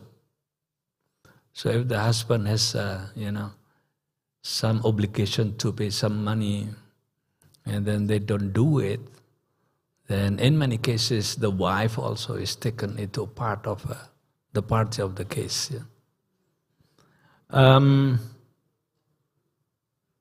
From the Philippines, actually, it's very interesting, but of course because of the internet connection. Yeah.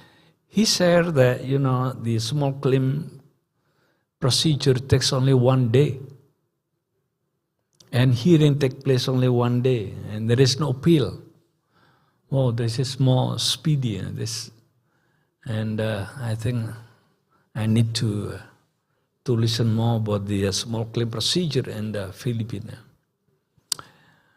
My friend from the Vietnam, the question is the judgment or the settlements approved under the mediations can be enforced through the small claim procedures? Yeah? Is that right, the question? Okay. No, you cannot bring the settlements approved by mediations through the small claim procedure for the enforcement. What you can do is that the agreements under the mediations, you bring it, you register to the court, not necessary to go into the small claim court. And if the settlements, taken by mediator under the process of the hearing, what we call annex mediations. Yeah. There are two mediations. One is mediation taken place outside the hearing of the court. And the second one is mediations taken in part of the hearing, what we call annex mediations. And if the settlement is reached by the annex mediation, that will be enforced by the court. It's like the court decision. You just report to the judge, and the judge will give you, the notification, legalization, and can be enforced. Is that okay? If there is no something to make it more clear, then I'll give it back to the moderator. Yes. Mas Abi, the Zoom is already on? Okay. Maybe we could continue about the comment of the Justice Carreze? Yes, from the Philippines? Because he want to say more. Justice Carreze? Okay. Yes. Please proceed your comment. Yeah, my only comment was that in the Philippines, we have a small claims court. I mean, it's not exactly a small claims court, but there is a small claims proceeding where, again, the claim does not amount more than 1 million pesos. And the hearing is conducted terminated in only one day, and the decision is rendered within 24 hours from the termination of the hearing. I would like to bring probably the attention of the Philippine Judicial Authority, perhaps consumer disputes to come within the jurisdiction of the small claims courts. That is my only point. Thank you. Thank you. You want to make a comment, Honorable? Yeah, Justice, can I have one question? This is very interesting of your systems of small claim court procedures. So, as you said, it takes only 1 day of hearing, and then the other day will be judgment of the court. Is it right? Yes. Yes, Justice. Oh, that's very good. Is there any conditions to meet? For example, number of the parties that involved in the claim, etc. Is there any limitations? There are no limitations. The only limitation is the amount of the claim. Mm-hmm. It should not be more than 1 million pesos. 1 million peso. Yes. Okay. 1 million pesos in dollars, if I'm not mistaken, is about $20,000 US dollars. Mm-hmm. And then lawyers are not allowed to represent the parties. Okay, that would be one of the difference between your system and our systems. I mean, we suggest to party to come by itself before the court. But then, if the party insists to bring the lawyer, we allow them to bring their lawyer. But the one who talk before the court is the party itself, not the lawyer. Yes, in our procedure, it is very clear. It is very clear that lawyers are prohibited from appearing before the court. Only the parties themselves. Very good. And court will endeavor to have the parties come to settlement. Otherwise, the court will have to render a decision within 24 hours from the termination of the hearing. And the decision comes in a templated form. There is already a template of the decision furnished by the Supreme Court of the Philippines. So in all, probably in most cases, the judge will have to only fill in the blanks. That is why the decision may be rendered within 24 hours from the termination of the hearing. Any limitations of the case, Is it limited to the civil case in general, or also a special case like bankruptcy, intellectual property? Can those cases bring before the procedures? Limited only to civil cases. Okay.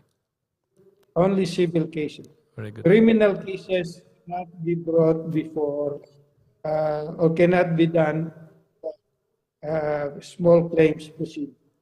Okay. Okay. Good. Can you tell us about the data? How big number of the case in 1 year? Oh, I'm sorry, I don't have the number, the data in my possession. Okay. Okay. Okay. Thank you very much. Thank you. Thank you also, Jeff. That's really like a good discussion.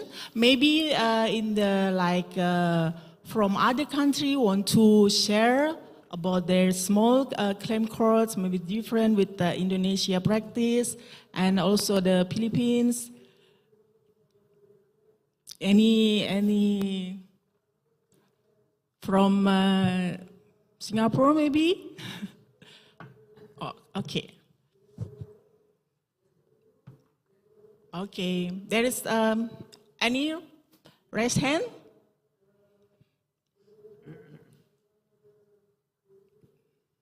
Oke.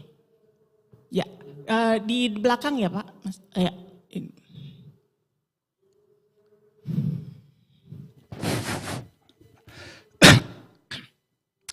Terima kasih atas waktunya. Saya ingin menanyakan kasus yang beberapa hari atau bulan yang lalu, bahwa ada Ini dari mana Pak namanya sih? perkara, ya ada perkara membedakan antara perkara gugatan sederhana dengan gugatan biasa. Hakim kadang tidak bisa menolak, manakala penggugatnya itu sama persyaratannya dengan gugatan sederhana. Tapi dia mengajukan gugatan biasa. Gugatan biasa, bukan gugatan sederhana. Apakah itu bisa digiring sehingga kita menyatakan bahwa itu gugatan masuk gugatan sederhana? Misalnya gugatan perbuatan melawan hukum, ganti ruginya nilainya hanya sekitar 50 juta aja. Tapi diajukan gugatan biasa. Penggugatnya satu, tergugatnya dua, kepentingannya sama. Nah, kita kadang tidak ada ketegasan sama-sama bahwa itu kita tidak terima atau kita NO bahwa itu masuk gugatan sederhana. Terima kasih pertanyaannya. Okay, the question is actually very simple. Is the small claim procedures mandatory or option for the parties? Ya, apakah mengikuti prosedur GS atau non GS itu mandatory, wajib apa tidak? In response to the questions under our existing systems, it is an option. So even if the value of the claim is below 500 million rupiah, if the party insists to be processed under the civil procedures in general, then the court cannot impose it. And in this point, I'd like to hear from my friend from ASEAN who has the small claim procedures. Do you have in your systems, is it an option for the party or is it obligations? Obligation means that the court has the word to say, this is the small claim procedures, it's not under the civil procedure, etc. And one of the implications is that because of the not mandatory, then on my table right now, there is still a case claim below 500 million rupiah. And in that case, we usually suggest to the court, well, give some understanding to the party, why don't you take your case under the small claim procedure, which is very good for you. You don't need to, spend a lot of time. You don't need to spend a lot of money, etc., to hire a lawyer, and you will get the judgment less than 2 months. And I believe that, if you give them some understanding, then of course the party will take the small claim procedures. And I appreciate if one of the my colleague from ASEAN, if you have the same small claim procedure, is it mandatory, is it an optional? Yeah. That's it. Thank you. Thank you, Honorables. We still have time. Maybe if there's any comments or sharing experience about the small claim courts in your own country. Okay, from Laos. Yeah. Please proceed with your comment or question or sharing experience. Good afternoon. Thank you for your presentation. procedure small cost for consumer case. For now is less experience for the consumer protection case, but I would like to share about you. I have some question about the settlement of dispute by authority or settlement of dispute by judge. Is the settlement both of authority or court or judge? It is competitive, weak organized to enforcement for the implementation of the settlement. Thank you. Yeah. Others? You want to make a comment about the dispute settlements? Okay, I'm trying to get the point of you make. As I said, the consumer case can be brought before litigations and also before the non-litigation systems. And if you bring it before the litigation, you mean that you bring the case, file the case before the district court. And of course, as the judgment, the decision of the court can be enforced by the court. And what about the settlement made by the body, consumer protection body? There are some questions, for example, is there any way that the decision of the body can be enforced by the court? No, here you cannot, because the parties still have the opportunity to appeal the body decision and bring it before the district court. And currently, the majority of the appeal made by the party against the body decisions are accepted by the court. And most of the case actually nullified by the court. And that's why from the data we show that the number of the cases, of the consumer cases actually is very small, because the statistics show a lot of the decision made by the body, the consumer settlement body, are nullified by the court. And one of the reasons, this might be good to share, one of the reasons is that the body, the settlement case body, has no jurisdiction to deal with the breaching the contract. Our court says, the nature of the consumer case actually is not contract, it's not breaching the contract. It is a defective product. Consumer, has a problem because consume the product. It's not breaching the contract. And to this point, I would to invite if any other system from the ASEAN country about the nature of the consumer case, the nature of the consumer case. Under our system, consumer case limited to the defective product consumed by anyone. Yeah. Is that what is your question, sir? Okay, thank you. Anyone still want to share? Yeah, from Myanmar? Yeah, please. Thank you, Honorable. You are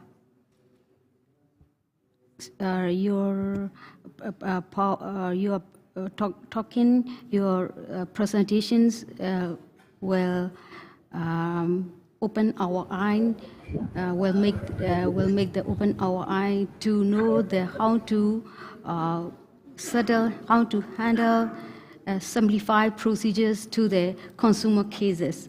Actually, in Myanmar, consumer body is under the Ministry of Commerce, and then consumer, the protection department is under the Ministry of Commerce. That's why The consumer protection body handle all the cases in the administrative procedures. So that's why consumer cases not bring to before the courts. So we don't have no experience to handle consumer cases before the courts.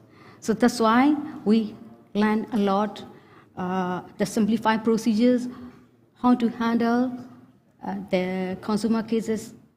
This is which will be very beneficial for the speedy trial. So I like to know that the government agency, government agency may apply the injunction to the businessmen to the courts. So I like to the smuggling courts can handle, smuggling court can settle the injunction applications in the courts. Yeah. Yeah, can I have this is very interesting. So there is no way that the court will examine consumer case, yeah? Because all consumer case will be bring before the consumer body. My question is, what about the decision? Is it a final or can be a challenge by the party? This is for the government body can prevent to the businessmen. So that's why the body can apply the injunction cases before the courts. Oh. So that's why the smuggling courts handle that kind of injunction cases, and they can make decisions for the applications.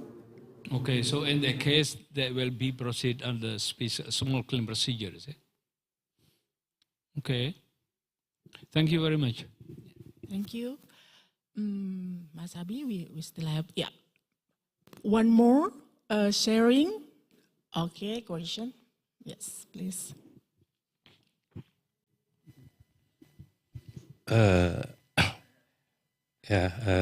Perkenalkan, nama saya Ari Gunawan, Kim Judicial dari Litbang. Terkait dengan keengganan biasanya pelaku usaha itu berusaha untuk menghindar terkait dengan gugatan atau dibawa ke misalkan ke gugatan sederhana. Mereka biasanya membuat klausul secara sepihak. Misalkan pilihan hukumnya itu diajukan ke SI Singapura International Arbitrage Center atau SIAC. Ini apabila kerugiannya kecil, tentunya konsumen tidak akan istilahnya keberatan atau tidak mungkin mereka akan menempuh jalur apabila pelaku usaha ini telah mengambil choice of law, misalkan apabila ada sengketa dia memilih diselesaikan di arbitrase internasional gitu. Bagaimana tanggapannya? Yeah, the question is basically about is there any way you bring the consumer protection issue, before the arbitration? Yeah? Both national arbitration and international arbitrations. I respond to the questions. I firmly say that if there is an arbitration clause, you cannot bring the case before the court. Yeah. Or if there is a contract and it contains arbitration clause, then there is no way you can bring the case before the court. Yeah. So that's why there is an exception. If the case already decided by the arbitrations, now you cannot file it again before the court. And if we are talking about the international arbitration, of course, small claim will not go there because the fee for the arbitration is very expensive, and of course, there is only a claim issue. Yeah, that bring before the international arbitration. Yeah. That one part, yeah. Okay, thank you. Thank you, Honorables. Because of the time, we have to end this first session, so we should give the big applause to our Honorables. And we are thank you, Honorables. Thanks for the comprehensive explanation and meaningful discussion. So next session, I will give the second session for my friends, Judge Rizky. And I humbly apologize if there is a mistake in my words or my performance to facilitate this discussion. Wabillahi taufiq wal hidayah. Wassalamualaikum warahmatullahi wabarakatuh.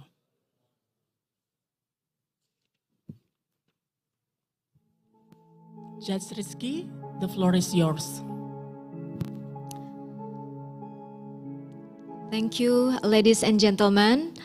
So we're gonna have a 5-minute break before we continue the session.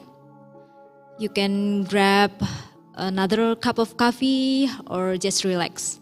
We're gonna start shortly after. Thank you.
Ladies and gentlemen, we are going to start the next session. So we are inviting you to return to the meeting room and be seated to your chairs. Thank you so much.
Professor Nadia, can you hear me?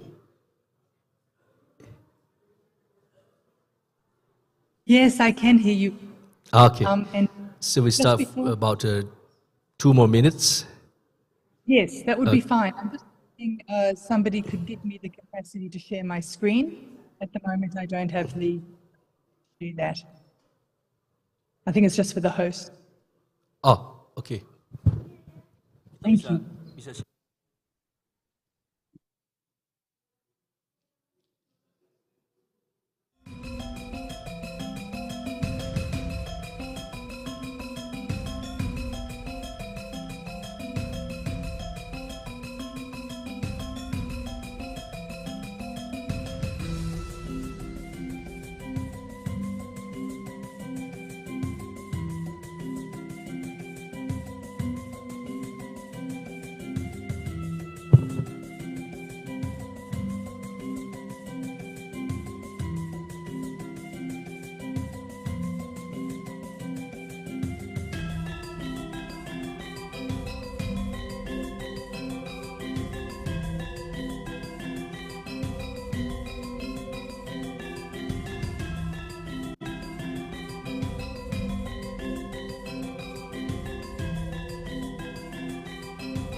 Ladies and gentlemen, we are going to start in less than 1 minute.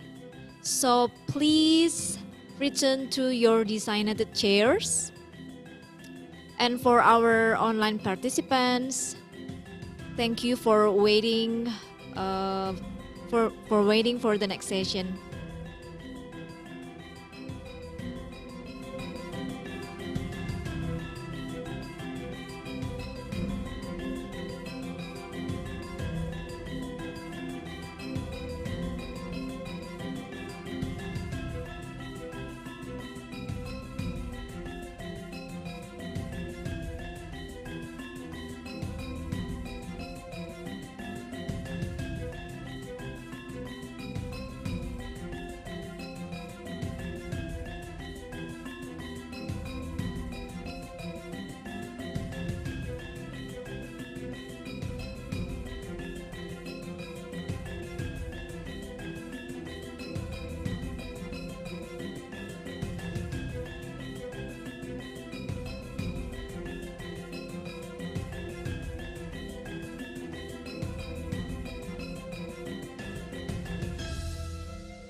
Dear our online participant and offline participant, we are ready to start the next session, and this.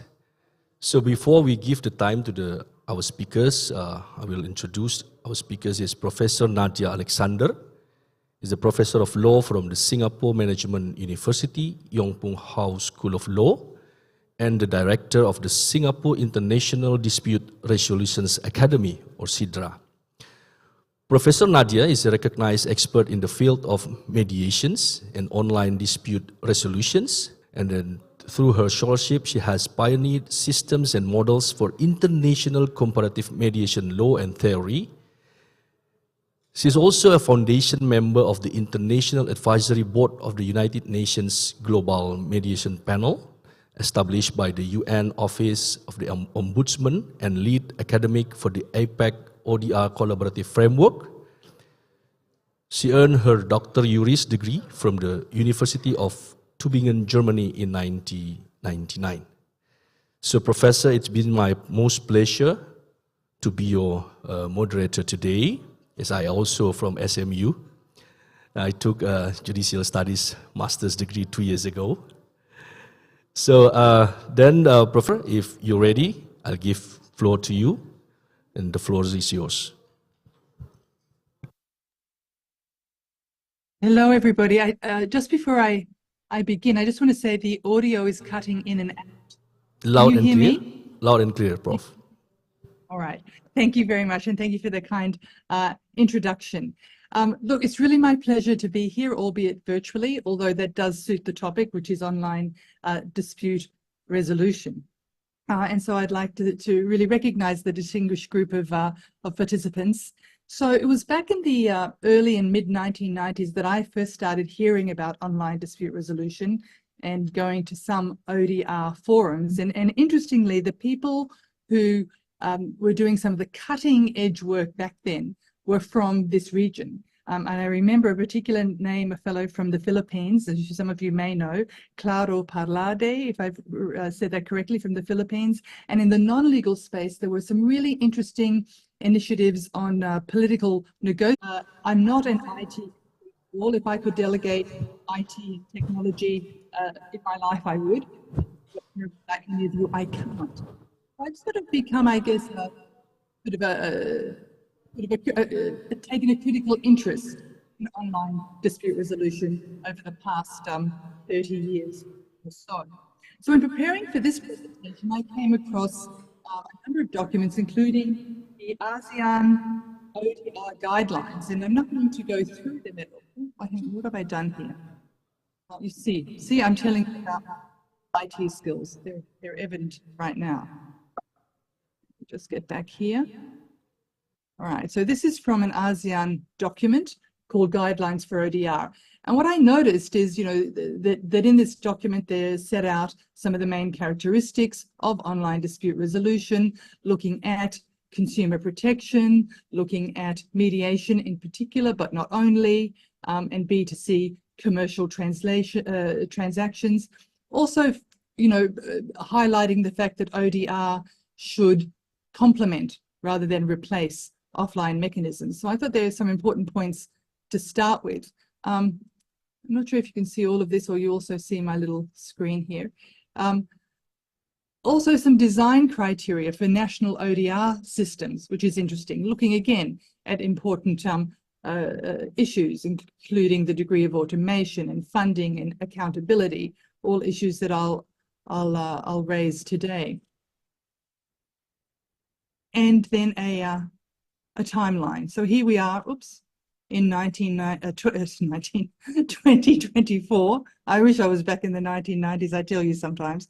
But in 2024, where, at least according to this timeline, where ASEAN is looking at resource mobilization, beginnings of operationalization of ODR schemes. Anyway, you will know better than I will, where you are at with that. So this is what I want to do in the, I think, close to 30 minutes that I have. I want to talk about ODR and that it means many, many, many things. Outline the main types of ODR, talk about the fourth party, not the third party being the judge or the mediator or the arbitrator, but the fourth party, and that the fourth party is real and does have an impact on process and due process. And then how regulatory and institutional frameworks play a very critical role in rolling out ODR. And I want to end by talking about this concept of digital readiness and what it means for providers and for users, and also for, when I say providers, I mean institutional providers, but also individual providers, insofar as you may be conducting a mediation or even a hearing or even a case management session. What does digital readiness mean for you? So that's where I wanted to go today. So when we talk about ODR, there are lots of different types of technology, and I'm going to refer to some of those types of technology as I go through the types of ODR. I think that'll be a more efficient way to do it.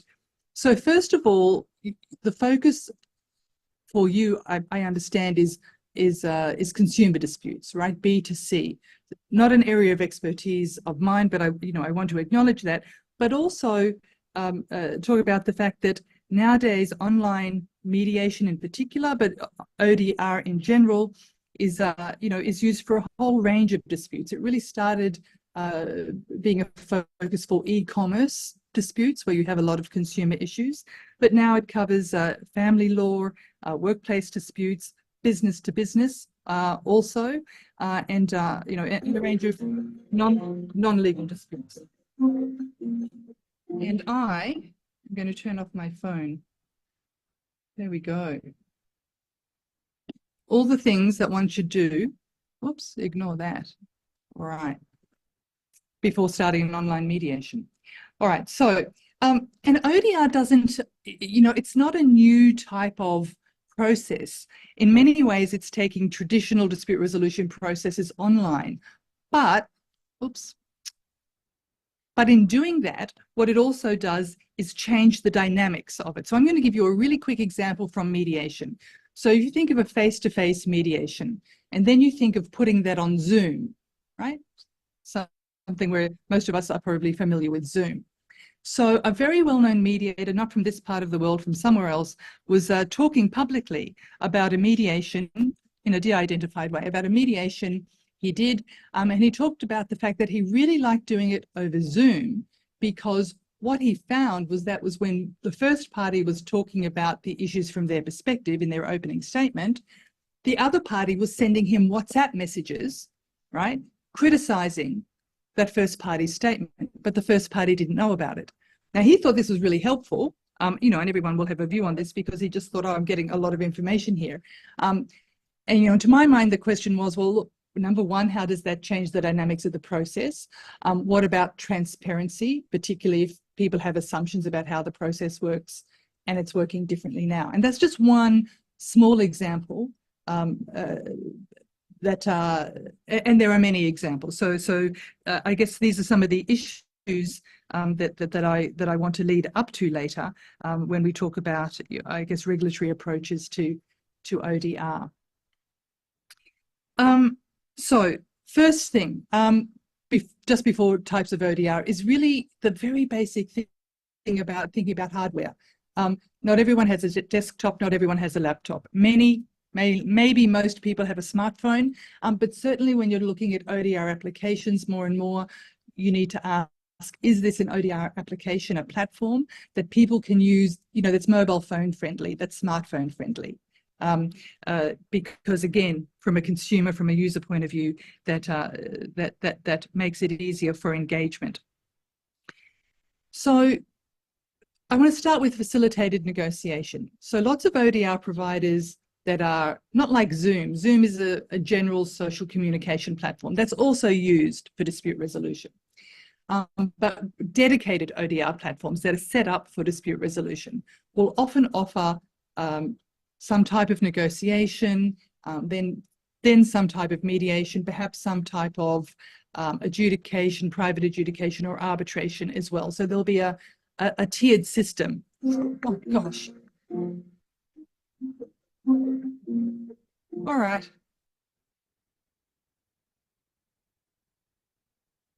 Welcome to my home, everybody. Yes. All right. I'm glad I told you I wasn't an IT expert. You really believe me now, don't you? Oh, I know what I've got to do. I turned my phone off, but clearly it's connected to something.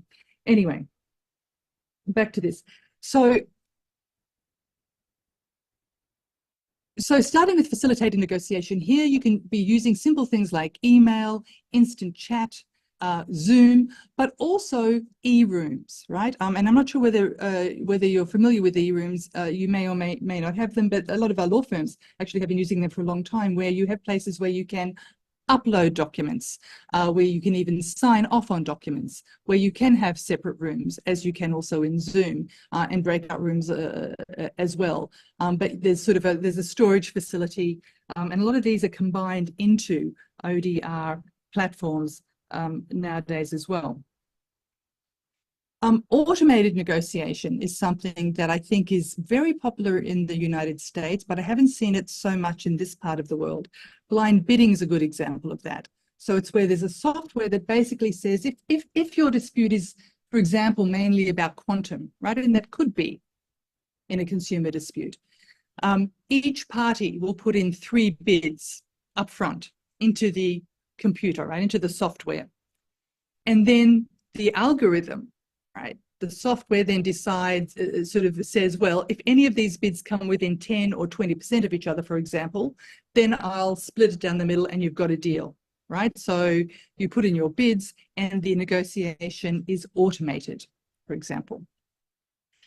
Then, of course, we have online mediation, arbitration, court hearings, ombud systems, complaints handling, and much more. And they often use a combination of these types of technology I mentioned, but also now more sophisticated technology. So I wanted just to mention some of them. Negotiation support systems. So negotiation support systems are really like artificial intelligence, for example, decision-making trees. If I'm in a negotiation or a mediation and online or offline, but I want to really know that whatever I decide is going to be better for me than if I would go to court, right? A negotiation support system might generate for me, based on my input, the most, the most likely court decision, right? Based on other court decisions and legal precedents and legal norms that are applicable, for example. So that would help me make a decision in my mediation. And even if I'm doing a physical mediation, to my mind, that's using ODR, right? Using a negotiation support system, right? In what otherwise might be a physical or online negotiation or mediation. And then there are things called, now I'm going to actually, if I can move this away somehow. There we go. I'm not sure if it's my next slide or here. Oh, no. There are systems that are called, I won't actually even go through the name. It's called something multivariable resolution optimization programs. But all it means is that you've got a number of different artificial legal databases there. One, for example, which might look at legal decisions that might be applicable and what's the most likely one, right? But you might have other intelligent databases, they're often called, which will help you identify what might be the best compromise based on your priorities or your interests, right? And they have algorithms which are set up according to game theory or interest-based theory. And again, I'm focusing on mediation because that's what I know the most about. Now, these aren't just fantasy. These have been used in some jurisdictions, I know, in family mediation. A number of these have been used for more than 10 years in legal aid family mediations in Australia, for example. And a colleague of mine was one of the inventors of a number of these, so they're real. And this also means that the fourth party is real, right? Once anything starts to become not even automated, but starts to push you through a system or move you through a system, right? Once you give up complete flexibility, as a human being, there is a fourth party involved, right? And there's a fabulous phrase, which is not mine, which is called "the culture is in the code," right? So you've got to think about, who's written this program, right? What's their legal understanding, or what's their legal cultural understanding, or what's their negotiation understanding, and how does that impact what people are going through? But I also wanted to talk about two things. And again, I mentioned this because to me, it sounds like science fiction, but it's not. So in this part of the world, this year, there is and I can't talk about the details because I don't think it's been released yet, but it will be in the next few weeks, a dispute resolution center or institute, which is going to release, I guess, an ODR model which uses drones and holograms, right? So a hologram, I mean, to my non-IT mind, is like this three-dimensional, right, image of somebody in the room, which makes you feel like somebody's in the room with you rather than just on the screen, even though they're not, but also drones. So how might you use drones if, for example, it's a dispute about land and you're on land and the land's somewhere else? You know, the drone might be able to go and obviously take pictures or sort of share videos of of aspects of the land that are relevant to the dispute or the construction, right, or whatever it might be. And so these are very, very real and current, right, applications of online dispute resolution. And even if they're not happening in your court at the moment, I think it's not going to be too far along before they'll be much more accessible in most of your jurisdictions. Maybe not the holograms and the drones, but certainly most of the others. And I think the other thing about ODR is it doesn't have to be all at once. It can often be incremental, right? And in fact, we're using it anyway. We're emailing, probably. We're chatting, or we're SMSing, or we're sending WhatsApps. I mean, that's all integrating technology into how we prepare parties for dispute resolution, for example, as part of case management, for example. So what are some of the potential issues with this? So again, I'm focusing on mediation, and I know some of you will be using this for court hearings or other types of processes, but in mediation in particular, having text and written records can for some people be a concern, because the idea of mediating is that you have a full and frank and private discussion that won't be used if the matter gets to court, for example.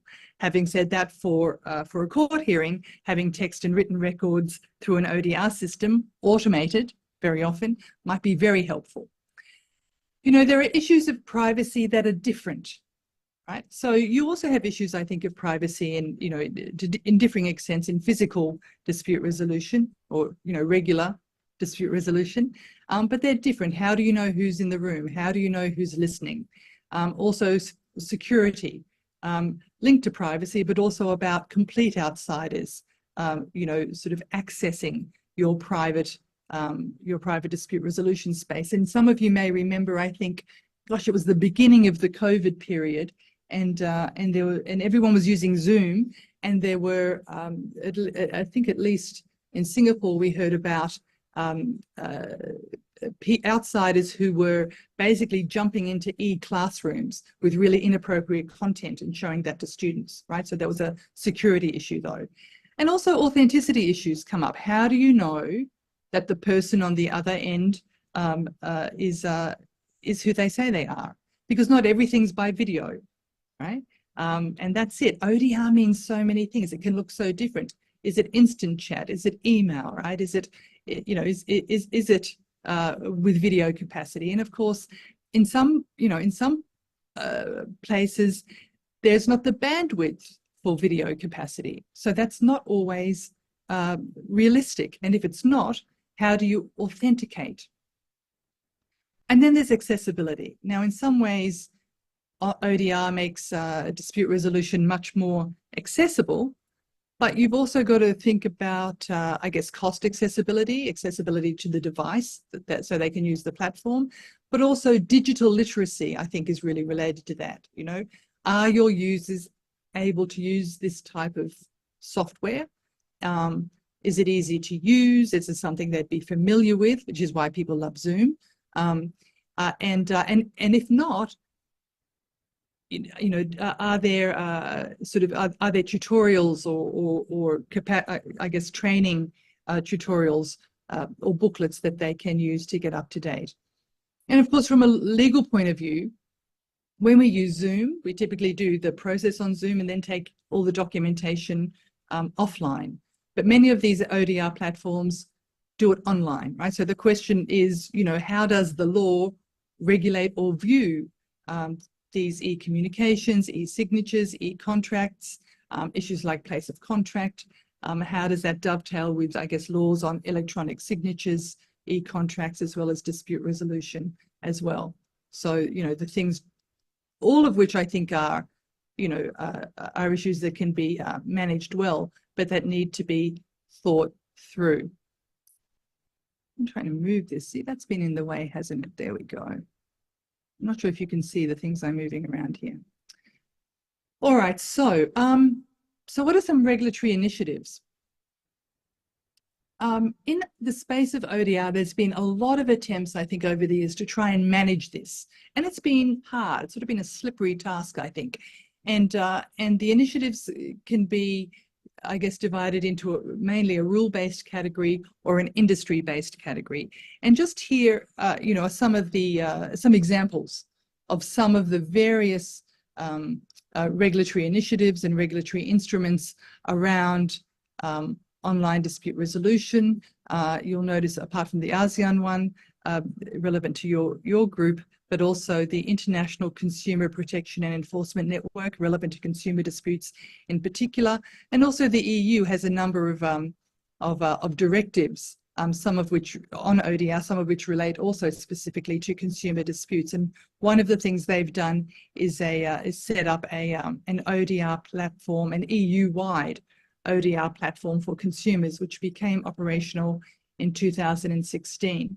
And my understanding of how that works is that it's basically an EU-wide cross-border space, or platform which recognizes individual ODR, or let's say individual ODR organizations, and recognizes if they've reached a particular standard, right? So they're a professional ODR provider who have sufficient, let's say, digital readiness to offer this in a competent way, and then consumers can go to any of those recognized providers. And obviously fees, etc., are also regulated there.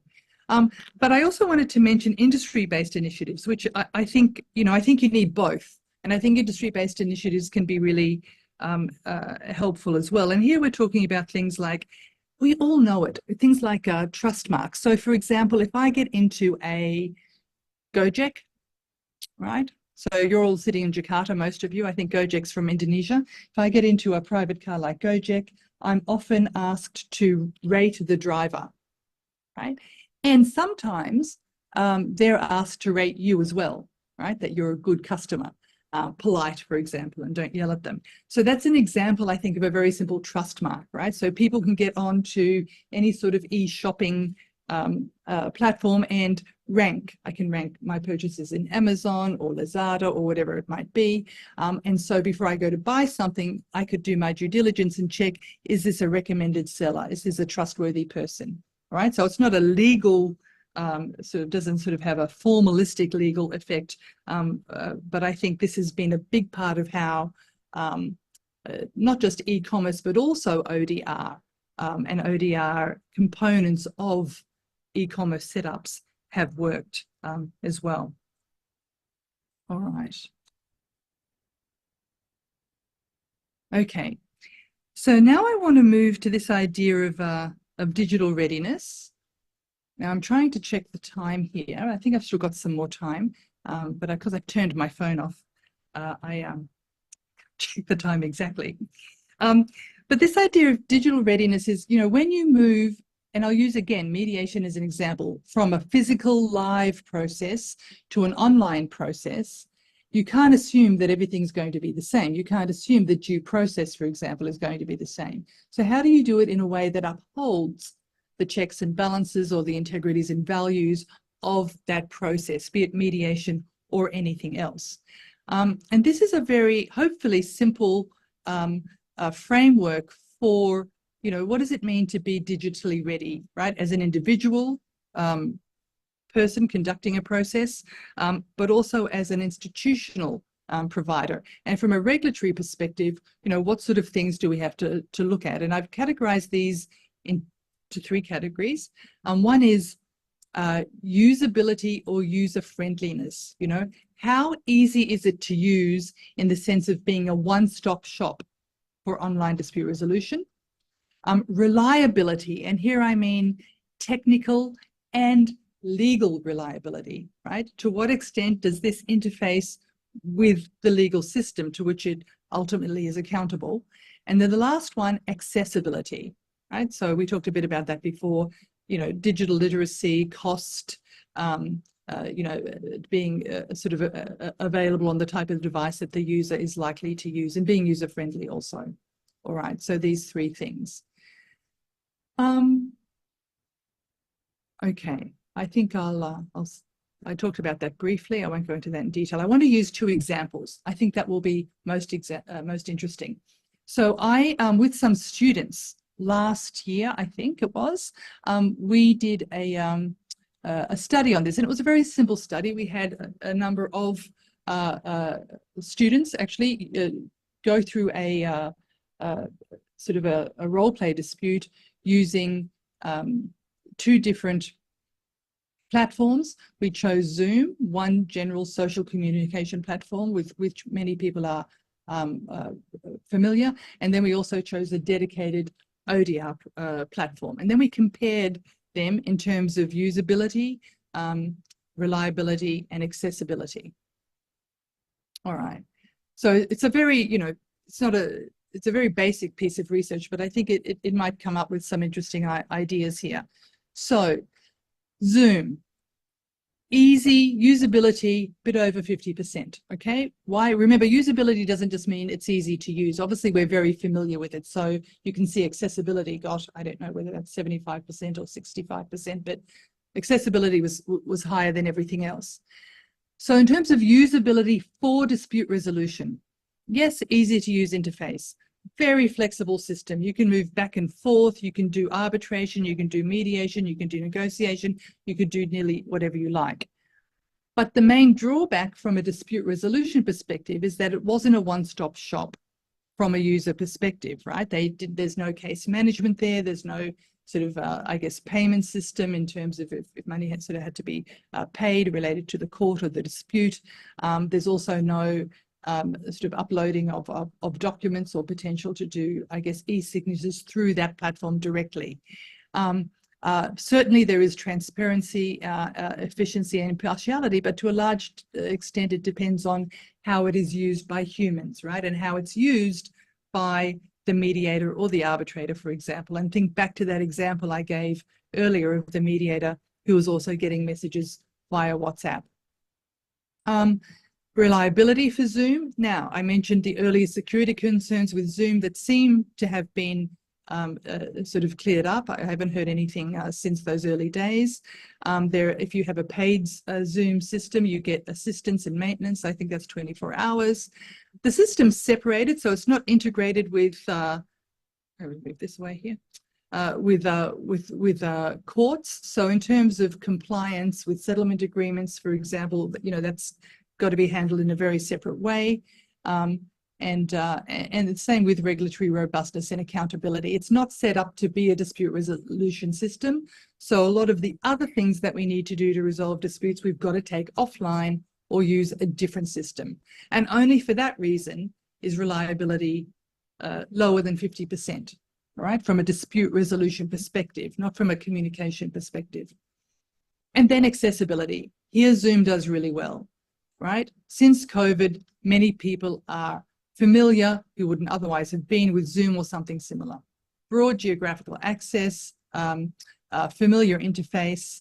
As long as one party, for example, the institution or the court is paid, then it's usually free for others to use, can be accessed from multiple sorts of devices, and there is lots of free information on the internet about how to use it should you not be familiar with it. All right, so that's Zoom. Then we looked at eBram. So eBram is a relatively new, I think it's been around a couple of years now, ODR system coming out of Hong Kong. And I chose it also because it's one of the 3 ODR providers recognized on the APEC ODR collaborative framework, and the other 2 are from China. So this is why we chose EBRAM. It offers, I think, negotiation, mediation, and arbitration. And so this is what we found. In terms of usability, it scored very, very high. Why would it score higher if everyone knows Zoom and not so many people know EBRAM? Well, it is your one-stop shop, right? It offers different processes. It offers you panels of neutrals. It's got different types of access control. You can access, depending on your role, you can access on a case-based system or a role-based system, so that you have access only to the documents that are relevant for you. There are secure and, I'm told, convenient payment methods from the people who tried it out. And very transparent in terms of expenses and timeframes and all the rest of it. There are rules for using EBRAM, which sort of speak to its transparency, impartiality, I guess, as a system, and its efficiency. So in terms of reliability, technically, there's blockchain technology for platform security. There's particular artificial intelligence algorithms for user authentication, one of those issues. They use what they call a secure and scalable cloud platform. Now, even if you don't know what all of this means, you can see that there's a lot more built into this from a technical point of view for security that might be particularly relevant for confidentiality relating to dispute resolution. And also in terms of the law, the applicable law is usually set out then by the parties in the EBRAM contract that they sign, and there is, I believe, a default law if they don't put in what they want to be the applicable law. Accessibility, we put here around 50%. Now, one of the things is they have real-time translation into numerous languages, obviously a lot of access, but there is currently, I believe, limited access from diverse devices. I think and this might have changed because we did this last year and I know they're working on it all the time. It wasn't so easy to use from a smartphone, for example, but certainly low costs, but there are costs. Zoom might be free, and a lot of information as to how to use it. So my aim in showing you these is really just to get you to think about, a lot of people say to me, why would I need an ODR platform if I can use Zoom? Right? And my answer is, well, think about digital readiness and what it means. If everything goes well, it's fine. But if something goes wrong, do you want to be in an ODR platform or do you want to be on Zoom? And again, it's going to depend on whether you integrate Zoom into, an already existing court or other system. Okay. I think we've talked about also what makes Zoom so popular. I wanted to end just really by summing up a message. Going back to the beginning, I showed some of the slides from the ASEAN guidelines on ODR, and it talked about national systems. And certainly from my perspective, and not having been part of any of these discussions, there's no need to develop software. Of course you can, but some people say, well, it's so expensive to develop an ODR platform. There are so many options available that can be licensed, that can be put under your own brand name, but that can also be paid for on a case-by-case basis, right? Rather than paying upfront for a licensing fee and not knowing if something would be used. So, there are a lot of creative things to think about if you're looking at building up an ODR practice. That you don't have to set up everything up front. Certainly, the regulatory issues are things, to think through. And I think a starting point is thinking about usability, technical legal reliability, and accessibility, and then really go cherry picking. Where can I find sort of the best aspects of ODR systems that already exist? So I think I've said enough. I'd be happy to take any questions, but thank you for your time. Full informations, and now we are open for the Q&A sessions. I give the time for the participants from this room first, and then I will go to the online Zoom. Please, anyone from international participants perhaps can share any thoughts, any concerns, or any experience. Then from Indonesian judges, anyone? Okay, Ibu Husnul.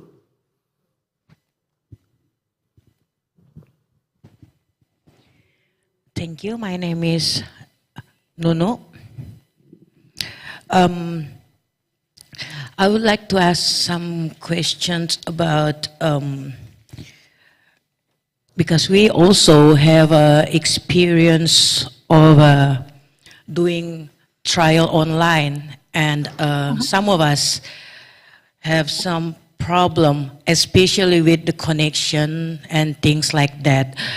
And of course, when we talk about this dispute, we meet two parties that really emotional, and then when they got this challenge of the connection and things like that, then it make the process of the online dispute resolution become more challenge to both party and also for the mediator or for the arbitrator. So what your opinion and your suggestion about this challenge? And also for your last slide, I read about people choose Zoom over another platform because it's more confidential. When we talk about confidential principle, I think it's also applied to arbitration. And arbitration, as you mentioned before, that online dispute resolution also can apply with to arbitration. And my question should be how to keep this confidential principle of arbitration through the online dispute resolution. Thank you. Okay, thank you very, very much for those questions. Yeah, I think this is a very real issue. You know, online works well with works. Sorry, I always, when I'm thinking, I always raise my eyes, so forgive me for that. People are always giving me feedback around that. And when it doesn't work, it can be extremely difficult. And you were talking about, I think, family cases in particular. So it's interesting. I don't do family mediation, so I can't talk from personal experience. But I know a mediator who comes out of the United States, so it could be cultural differences, and she does lots of mediation, and she does a lot of it online. And she talks about using chat and also email to do family mediations. She said it does away with connection problems. Sometimes it does away with, I guess, facial gestures or sort of facial mimics, which might inflame the other party. But the other thing she says, and there is some research that backs this up, that when people are in a text-based or an asynchronous system where it's not immediate, that they're more likely to think about what they say and less likely to be inflammatory or to inflame others. Now, again, and I think there's a lot of cultural context to this as well. But and I'm sure you've tried, insofar as you're permitted to, turning off the video and all that sort of stuff. But it's a real challenge, which is why I tried to really talk about ODR as being more than Zoom, right? It can be so many more things. So that was one question, and you're right. People love Zoom. I don't know, but I think the next big development in ODR will be people using dedicated platforms more. But familiarity is such a powerful thing. And so people just get onto a general social communication platform because they know it, right? So I guess that's a good start. And in terms of confidentiality, I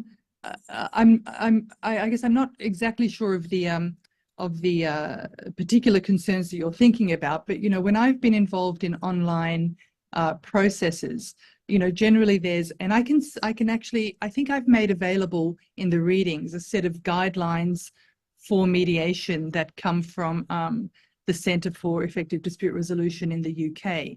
And there's, some very, I think, useful guidelines there, but sort of setting very clear ground rules about, not having any visual background like I have here, right? Not blurring your background or having a visual, right? So we need to see where you are, getting parties to confirm that they're in different rooms if that's required, getting them to sign off, that there's nobody else around, and make a commitment that they're not recording. Because the reality is, nowadays, there's these mini spy cameras you can stick in your pocket, 1,000 times smaller than a mobile phone.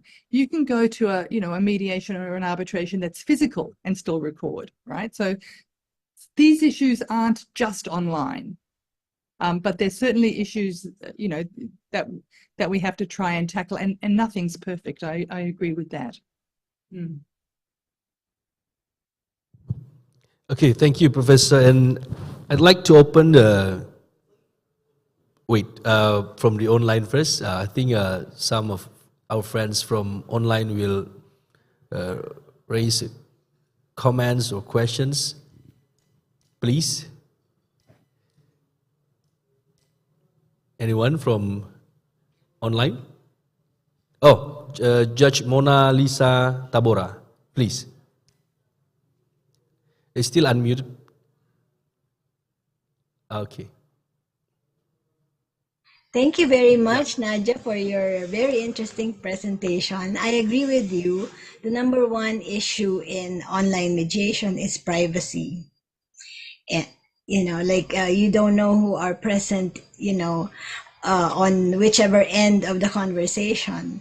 In the Philippines, starting in July 2020, we pilot tested online mediation in the appellate court mediation. And what we did was to devise forms, like an agreement to mediate online, which, like you said, would have commitments from both parties that they guarantee privacy, nobody else will be there, because primarily the principle of confidentiality applies in ADR.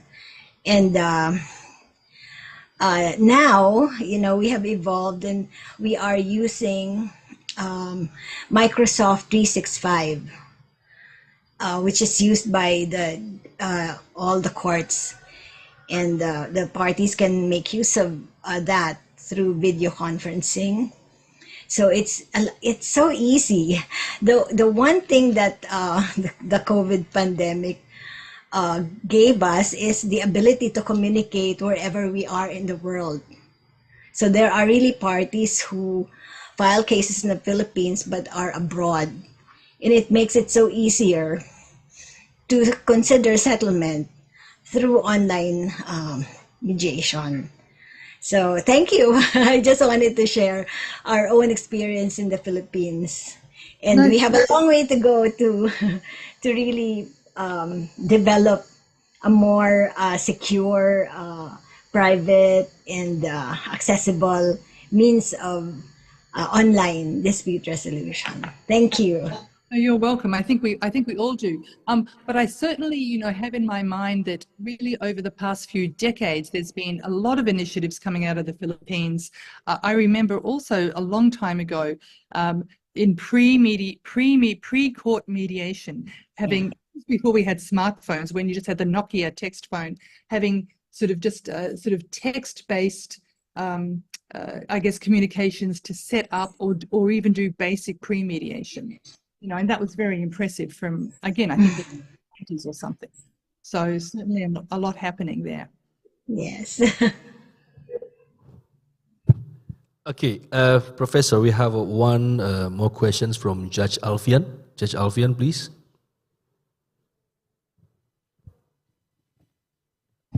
Okay. It's very interesting about especially about autonomous mediation, about blind bidded. And my question is how algorithm can determine what the best thing for us in autonomous mediation, and that this machine can really understanding what we want and guarantee there's no bias in their decision. Thank you very much. Fabulous questions for which I have no answer, but some comments. You know, and I think this was the point I very fleetingly made. You know, the culture is in the code, right? There is a fourth party. Whatever's written in the algorithm, in the code, the more automated, the more streamlined it is, you know, the more some decisions have been made for us, you know, and I think that's, you know, that's a really, you know, that's a really important piece. In the example of blind bidding, I think there are a number of different pieces of software that offer that. And my understanding is that you then decide to some extent, you know, what the mathematical, I guess, equation is going to be. So you put in, for example, 3 bids. They will be your 3 bids. They'll only be exchanged in the system, one at a time. And you will decide, you know, with the other party, you'll agree on the procedure, which would be, okay, if our bids are within 15% of one another, then we'll split it down the middle, for example, right? So you can change that. But I think the issues you've raised are very real in AI generally and go well beyond ODR. Yeah, so it's good to keep asking those questions. Okay, we have about 7 minutes left. So anyone from this class, Judge, please, Judge. Yeah. Okay. Thank you. From the question and answer, the last question and answer, I think my name is Ahmad Nakhrawi. I'm from South Jakarta District Court. I think the fourth party from ODR is still dependent the third party, the judge, to make a precise decision. And my question is, what do you think about the decision that involve the fourth party carry out to the appeal process? Can be carried out to the appeal process, the ODR? Thank you. Thank you. I understood your question. It's if a fourth party makes a decision, can it be appealed effectively? Was that? Did I understand that correctly? Yes, correct. Okay, all right. So certainly I think you're right. When it comes to court hearings, I'm not familiar with any system which allows sort of the fourth party to take over the role of the judge, right? The third party. Certainly, though, that exists to some extent in negotiation and mediation, right? Insofar as you might have sort of automated or semi-automated processes. There are also some, I don't know that they're very widely used, certainly some e-mediator robots that were developed in Denmark, I believe. I don't know much about them. And certainly also some mediation algorithms which propose to lead the parties. You know, mediation is different, I guess, because the parties ultimately have to decide, but you can have some decisions taken away from you insofar as you agree to a predetermined semi-automated process. But whether, you know, I think it's a really interesting question, and to some extent depends on, well, to some extent depends on the legal system as well. But I mean, insofar as you have artificial sort of legal intelligence saying this is the perfect decision, right, based on the input here, right, having looked at all of the law and insofar as it's relevant, you know, other cases, can you appeal from that? Yeah, I don't know. Yeah, I guess why not?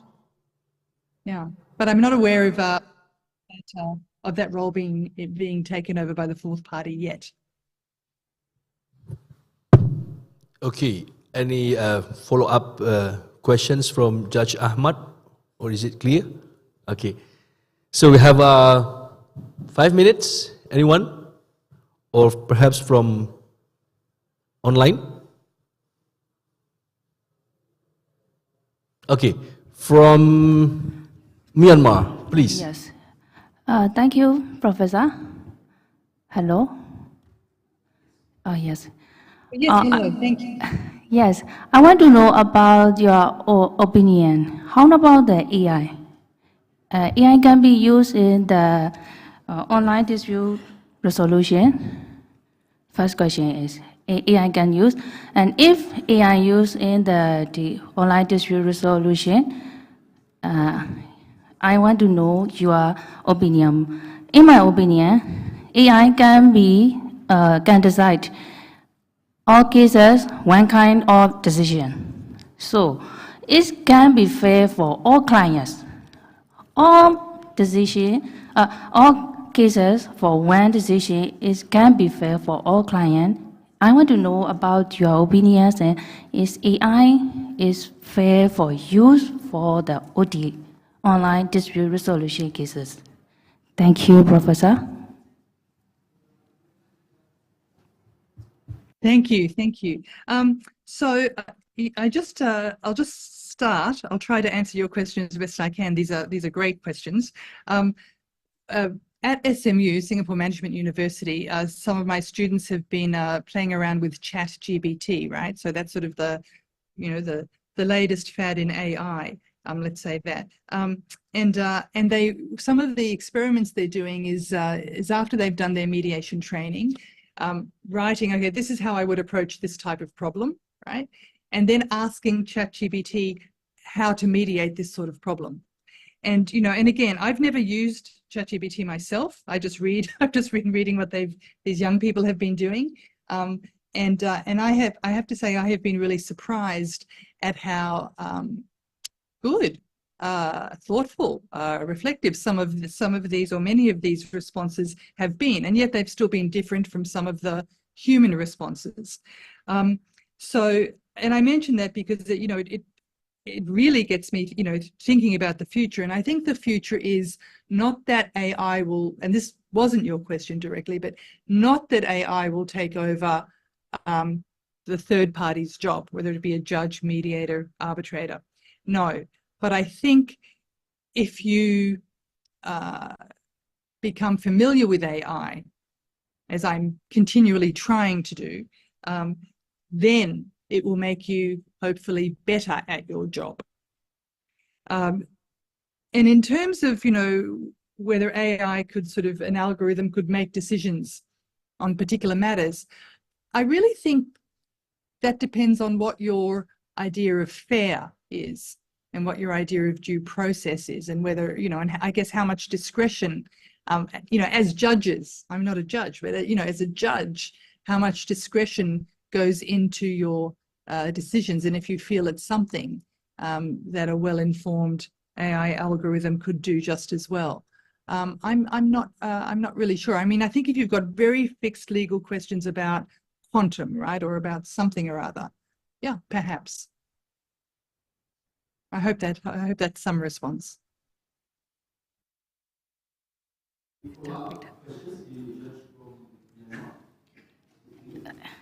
Yes, thank you, Professor. Okay, so anyone? If not, I would like to ask one question, Prof. Okay, Prof. One of the main concerns is about how we preserve the electronic evidence through this ODR. Any views or any insights about this, Prof? So can I understand how you keep the electronic evidence, or how you, because as mediators, we don't want the evidence. We have the opposite problem.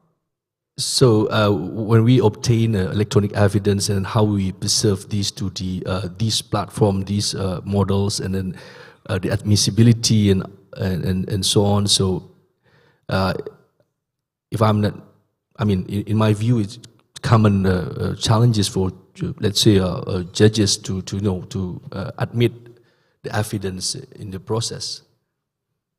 Yeah, thank you. I think that's where, and I'm not sure what system you're using, but that's where a system like Zoom, doesn't offer something unique. And certainly, I think if you have dedicated ODR platforms that are integrated into your court system, or one of the document management is certainly one of the major functions that offers. And then, of course, there's a question of, what do your relevant laws around, electronic contracts and e-signatures, etc., to what extent do they recognize these documents as evidence? And I guess there will also be in some legislation around your court procedures as well. Yeah.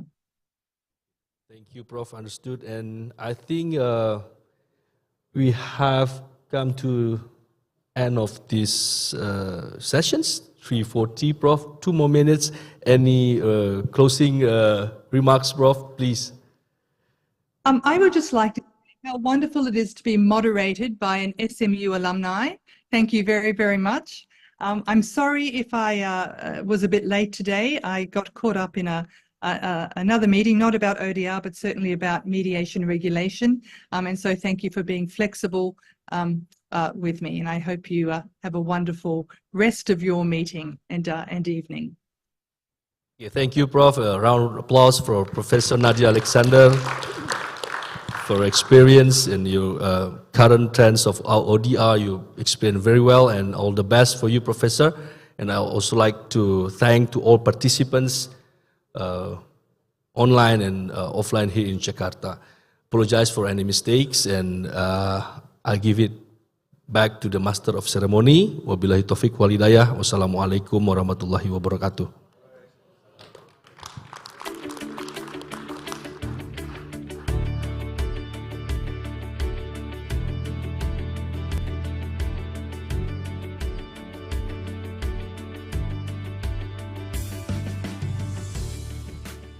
Ladies and gentlemen, now we are moving on to the next session.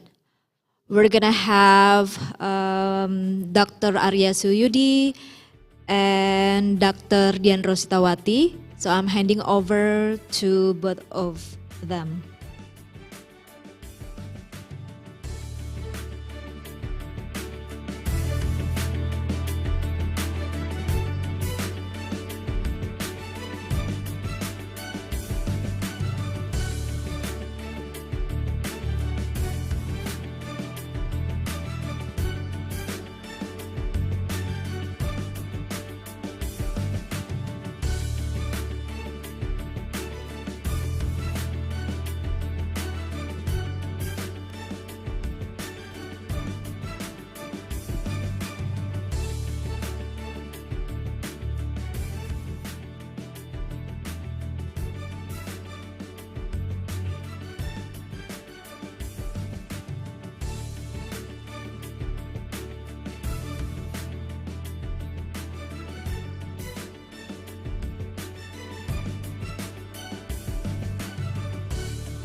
Very good afternoon, ladies and gentlemen, honorable judges, distinguished ladies and gentlemen. This afternoon we are about to begin the final session of the day. Well, it's not entirely the final session because we still have another event this evening. Basically, this afternoon session will wrap up what has and try to develop some sort of plan with regards to what will the WGZ can plan ahead for the area of consumer protection. We have been since our morning session talking about consumer protection in ASEAN, talking about small claim court mechanism, and also we have listened to the speech by professor from SIDRAC. Okay. So I would like to give the floor to Ibu Dr. Dian Rositawati, who is one of our member of Judicial Reform Team of the Supreme Court and also member of Secretariat of CICJ Indonesia, to give introduction about what can be summed from this today discussion, and later we will invite you all the floor, your inputs and your thought about what can we agree on the basis of today's discussion. Okay, Mbak Tita, the floor is yours. Thank you, Dr. Arya. Good afternoon, everybody. I hope we're not too exhausted after this whole day's meeting. This is the final session, but we still continue to, discuss about how to strive our judiciary into an excellent judiciary in the future by, among other, discussing on how we can enhance judiciary in the aspect of consumer protection. So may I have my presentation on the screen? Thank you.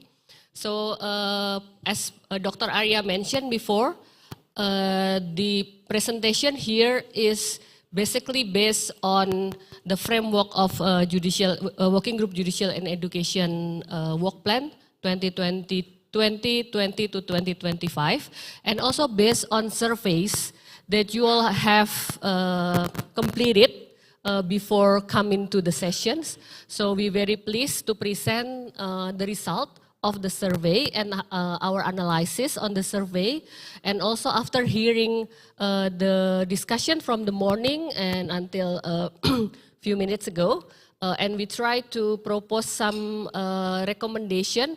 I'm sure that this recommendation will need to be reviewed and also giving feedback and input from all of you.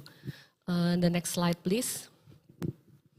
So as I mentioned before, the background of this development of policy action is actually based on the mandate of the Kuala Lumpur Declaration, which mentioned the agreement for the Working Group on Judicial Education and Training to explore the suitability according to the Working Group's priority and to submit its recommendation to the CACJ for approval prior to implementation. Based on that, we can see that our working group actually can identify activities or training topics that we might feel important for the capacity enhancement of judiciaries in ASEAN.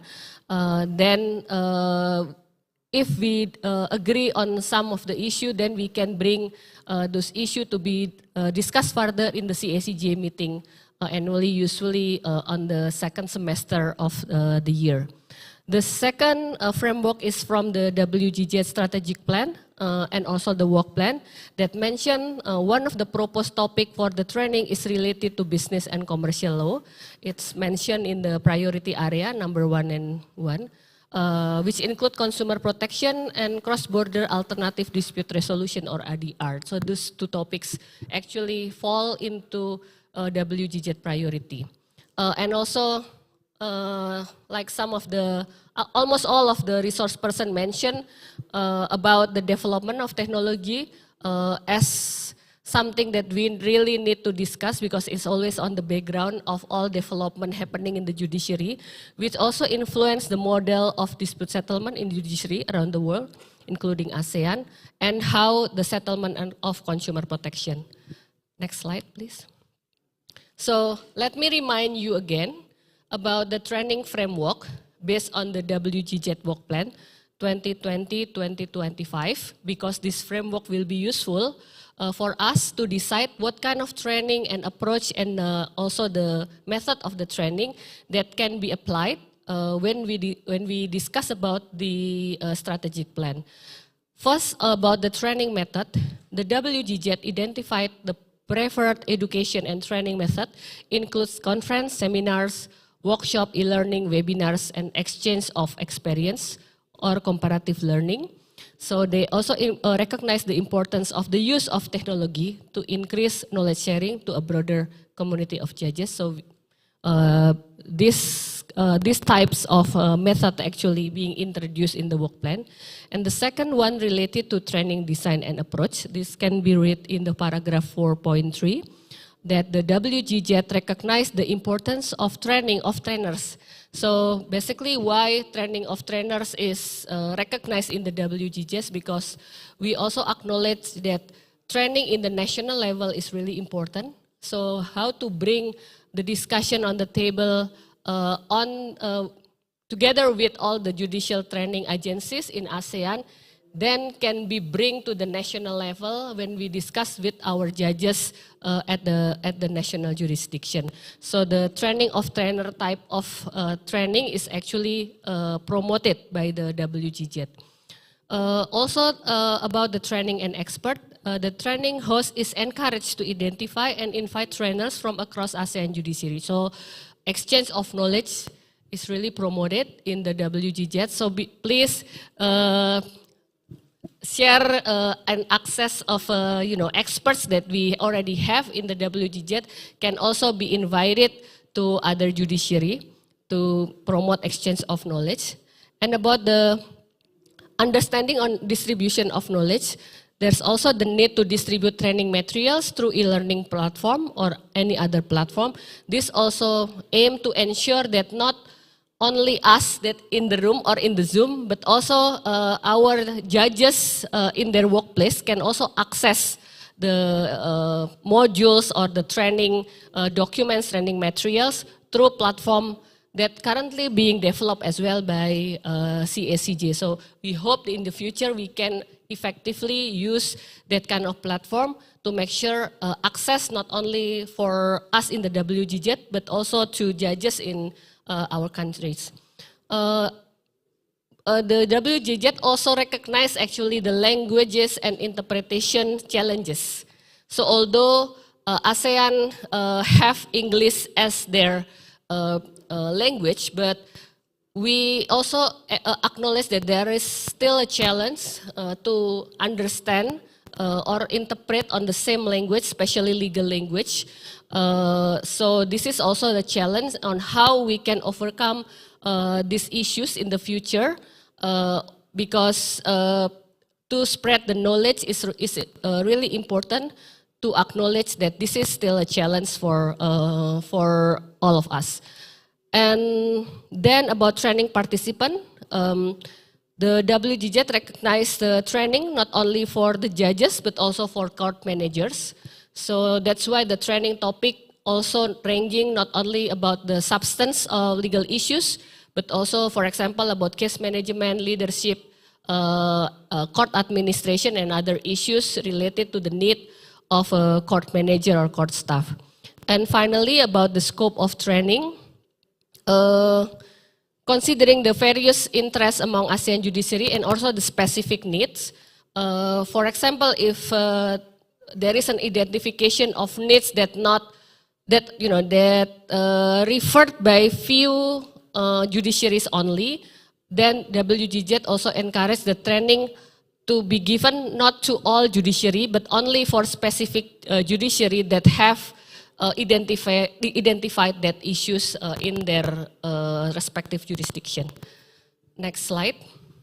So based on that framework on the WGZ work plan, we distribute a survey this month, February 2024, before the program commenced, and we're really glad that 9 judiciary actually responded to the survey. It's 90% then from the 10 countries.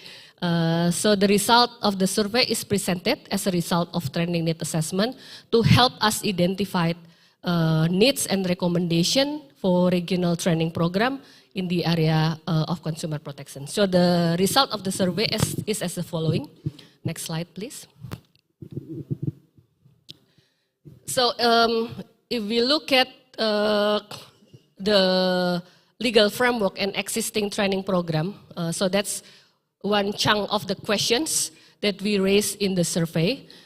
All countries actually have legal provision or regulation governing consumer protection. So in terms of legal framework, quantitatively, we can say that all countries already have legal framework. Then our second question is related to the number of judiciary that acknowledge the need to provide consumer protection training, and this is also all countries say yes, that this is an important topic, consumer protection, and yes, it's also fall under the priority of the WGZ work plan. However, actually, if we talk about the number of training, how many countries that actually have provided training on consumer protection, there are actually only 3 countries that already have their own training on consumer protection. Of course, there are also other priorities in each of the judiciaries, but I think this can also be seen as an opportunity that we can still develop or intensify the training for consumer protection in other judiciaries.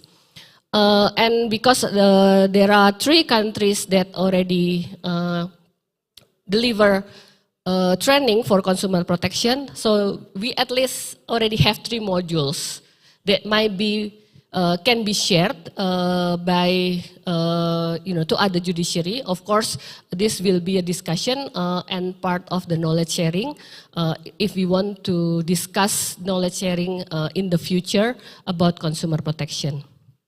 So next slide, please. So this is priority of topics for training and education program. So we list down subtopics for consumer protection, and the numbers. This is based on the numbers of judiciaries that feels that these are the topics that important for them. The first one is consumer protection in e-commerce. Understandable, because that's the challenge that we currently face. And then the second, and there are 4 topics that been agreed by 7 judiciaries as important, is about development and challenges of consumer protection in the digital age. So this is have the with the first one, it have the overlapping topics, and then principles of consumer protection, consumer protection in counterfeit products, and consumer protection in cross-border transactions. So this is really important for ASEAN judiciary, how cross-border transactions can be settled in a national judiciary, bearing in mind that we have some cross-border issues in consumer protections as well. And then the third priority is related to the the consumer protection in healthy and safe environment. So this is also interesting discussion, because when we talk about environmental law, mostly we talk about the principle of environmental law, the climate change and everything. But in terms of consumer protection, this issue is also important. For example, the access to to clean air free from pollution, that can also be included on the issues of consumer protection. And then the next issues is a comparison of settlement of consumer protection in various judiciary. So this also can be part of the exchange knowledge between judiciaries in ASEAN. And also small claim procedures in consumer protection cases. We already heard discussion about the importance on small claim procedure or simple case procedures, in which consumer can actually deal with those issues in efficient and effective way if it's through simple case procedures. And then the next topic related to the healthcare service and credit and banking. The last 2 is about the international framework and class action. So this is some of the identifications of topic that we might feel can be follow up in the next training for the consumer protection based on the survey completed by 9 judiciary. The next slide, please. So this result is about training methods.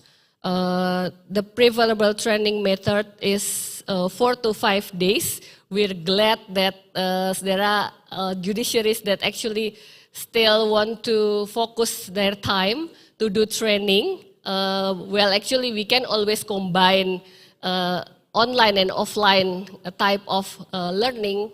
So maybe 4 to 5 days can also be, be approached in a different way. Because scheduling is always an issue for judges to be able to attend training. And then the preferable form of training mostly still feels that offline or in-person training program is much more benefited and easy to learn on topical issues. However, we also heard this morning and also discussion with our experts that online learning is also something that need to be considered because we also, like ASEAN is really big demographic and also geographical country. So beside the offline learning, which of course have the benefit of intensive discussion, but online learning can also be complement the offline type of training program. And the rest is, the last is the combination or hybrid training program that what we are trying to do today. Next slide. From time to time, WGZ always try to identify what type of support that can be assist by the WGZ. The first one, like all 9 countries, still feels that this type of support needed from the WGZ on the organizing regional training, development of training modules, identified network regional and international resources, and for conducting study and exposure visit. I think this is something that becoming the homework of the WGZ in the future. For us to be able to develop a training modules that can be used for all judiciaries and also assisting judiciary in identifying international or regional resource person. The next slide, please. So based on that survey and the framework of the WGZ work plan, also from the discussion this morning and this afternoon, we tried to identify some proposed action plans. This is something that we really need to hear your feedback, whether this is something that needs or need to be added, some activities that you feel needed by your judiciary or ASEAN judiciary. So overall, the goals is, because we're focusing on the capacity building, training and education, is to enhance the capacity of judges and court officials in handling consumer protection disputes in the ASEAN judiciaries. Then activities that we propose is, the first is to produce a module for regional workshop on consumer protection by considering the priority topics identified in the survey and by benefiting from the existing modules and subject matters experts that already exist in some ASEAN judiciary. The second one is to ensure easy access to the module on consumer protection and case materials, particularly on cross-border disputes or references, by uploading those documents to the ASEAN Judiciary Portal. So we already have the ASEAN Judiciary Portal, so it will be good if in the future we can have a modules and then the module can be accessed by judicial training agencies in ASEAN and then be shared in their respective judiciary. The third one is to develop e-learning module by making use the e-learning system available at the AGP. So this might be useful for like basic knowledge or update on the legal framework that can be put into e-learning process. So everyone can actually do training anytime they want from wherever they are by accessing into the e-learning system. The fourth one is to implement a training of trainers or TOT, including workshop or seminars. If it's a TOT workshop on seminar, maybe we can focus on few topics that you think the most pressing, that have the pressing needs, to ensure continuing and sustainable training program at the regional level and the national level on the topics of considered priority in the survey. So if you think that there are topics that on need for a few countries but not for all countries, I think it's also important to recognize that needs and focusing to a few countries rather than doing a training and then inviting all judiciary. So it will be very contextual and based on priority.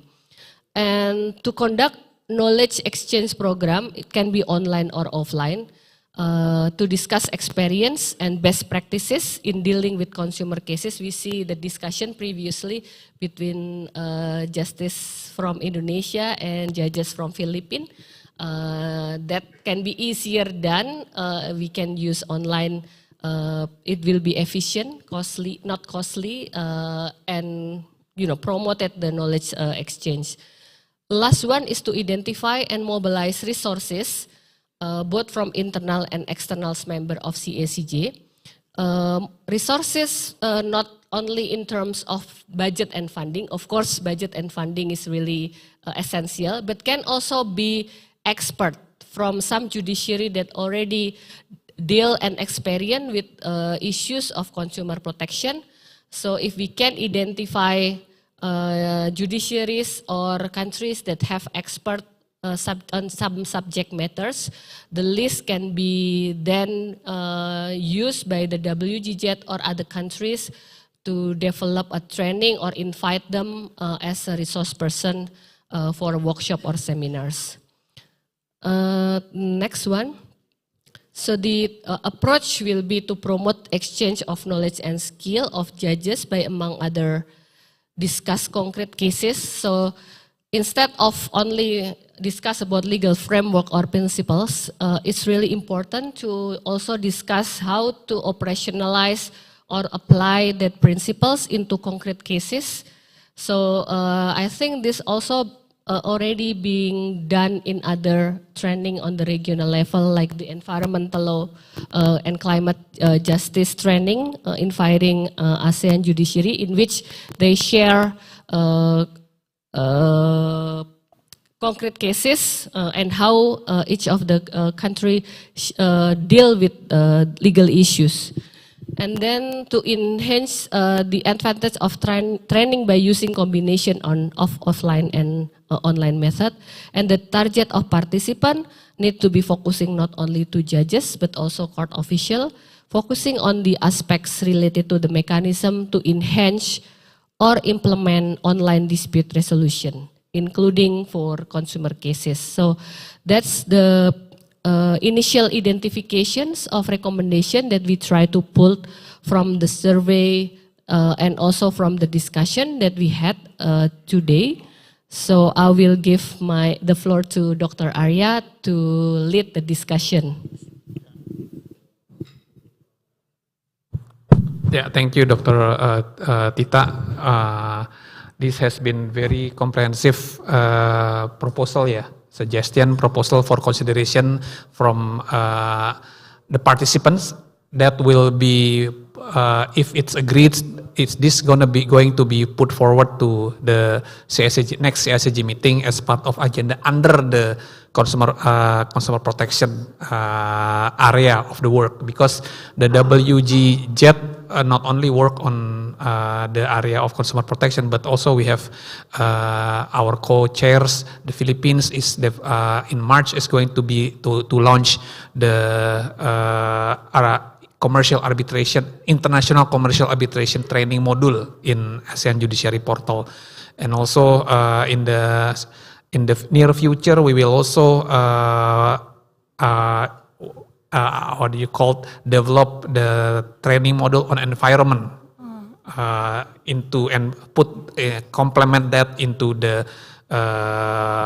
e-learning portal. So this is very comprehensive, and I would like to have your views and opinion, inputs, correction, criticism about the proposal and conclusion that is prepared by the committee, by Dr. Dian Rosita as a committee of this organizing committee. Okay, let us start with the ASEAN way, the alphabetical order, which is the easiest way and most convenient way for me as a moderator to ask the participant to participate.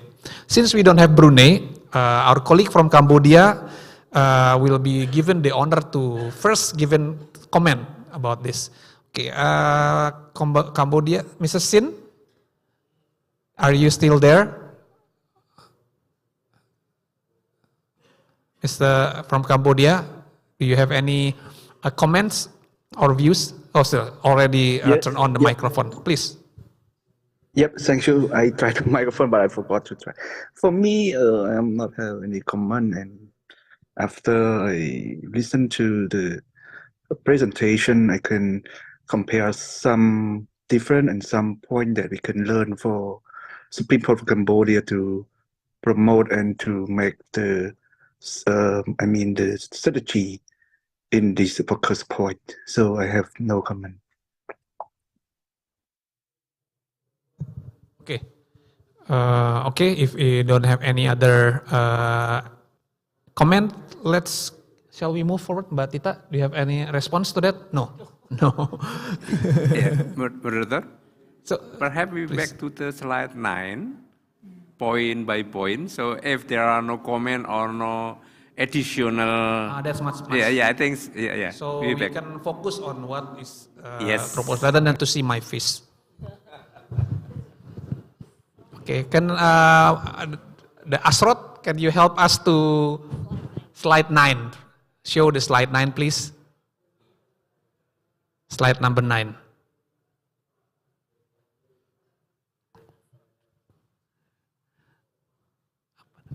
The operator, sorry, not the Asrot. Mr. Operator, can you help us to show the slide 9 of Mbak Tita's presentation? Okay, we have this proposed action plan recommendations.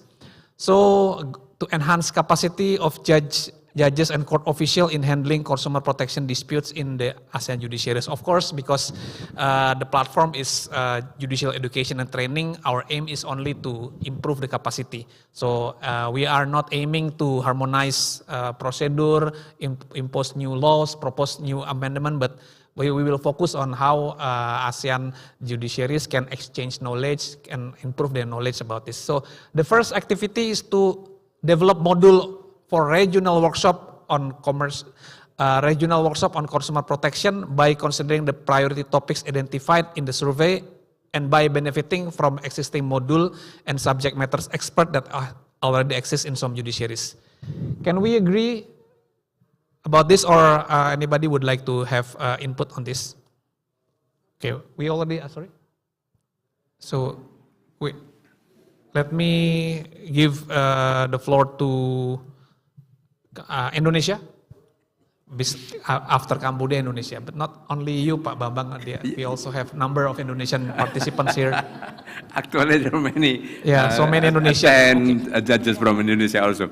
So I think it's a number one for the purpose of activities to produce module. Mr. Operator, please turn off the video and focus on the PowerPoint, please. Actually, in the Judicial Training Center, we have a module for the related to the consumer protection, and perhaps this module also can use for the ASEAN countries. But if we want to make a module together, perhaps GIZ also can as a supporting for the workshop special to making a module. Or perhaps we need also with another funding to make this happen.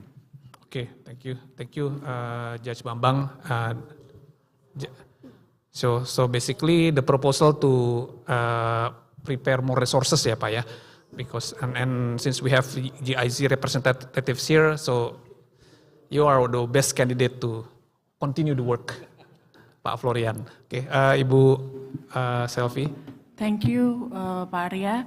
I would like to have a comment on the some kind of legal terms about the consumer protection. I if it's okay if we change the consumer protection to consumer law, because the consumer protection is about the right and obligation to the buyer and the seller, and that's kind of the obligation of the Ministry of Commerce. So the module will be talk about the substance of the law, and then also we would like to make for the procedures of the litigation or all about the consumer cases. So that's my comment. Thank you. Okay, thank you, Ibu Selvi. Mbak Tita, do you have any response to that? Okay. Yeah, we will absorb all the inputs from the participant. Any other participant from Indonesia would like to comment on this? I think we can have everyone to give comment on any points, yeah, rather than to go one by one, yeah. Let's go because now to make more discussion more flowing and more flexible. Indonesian Judge Alfian, please. Can anybody help Judge Alfian for a microphone, please?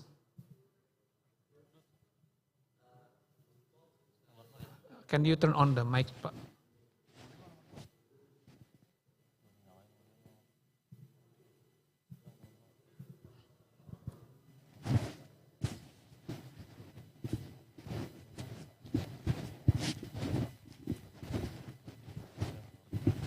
Okay, thank you. Assalamualaikum warahmatullahi wabarakatuh. Salam.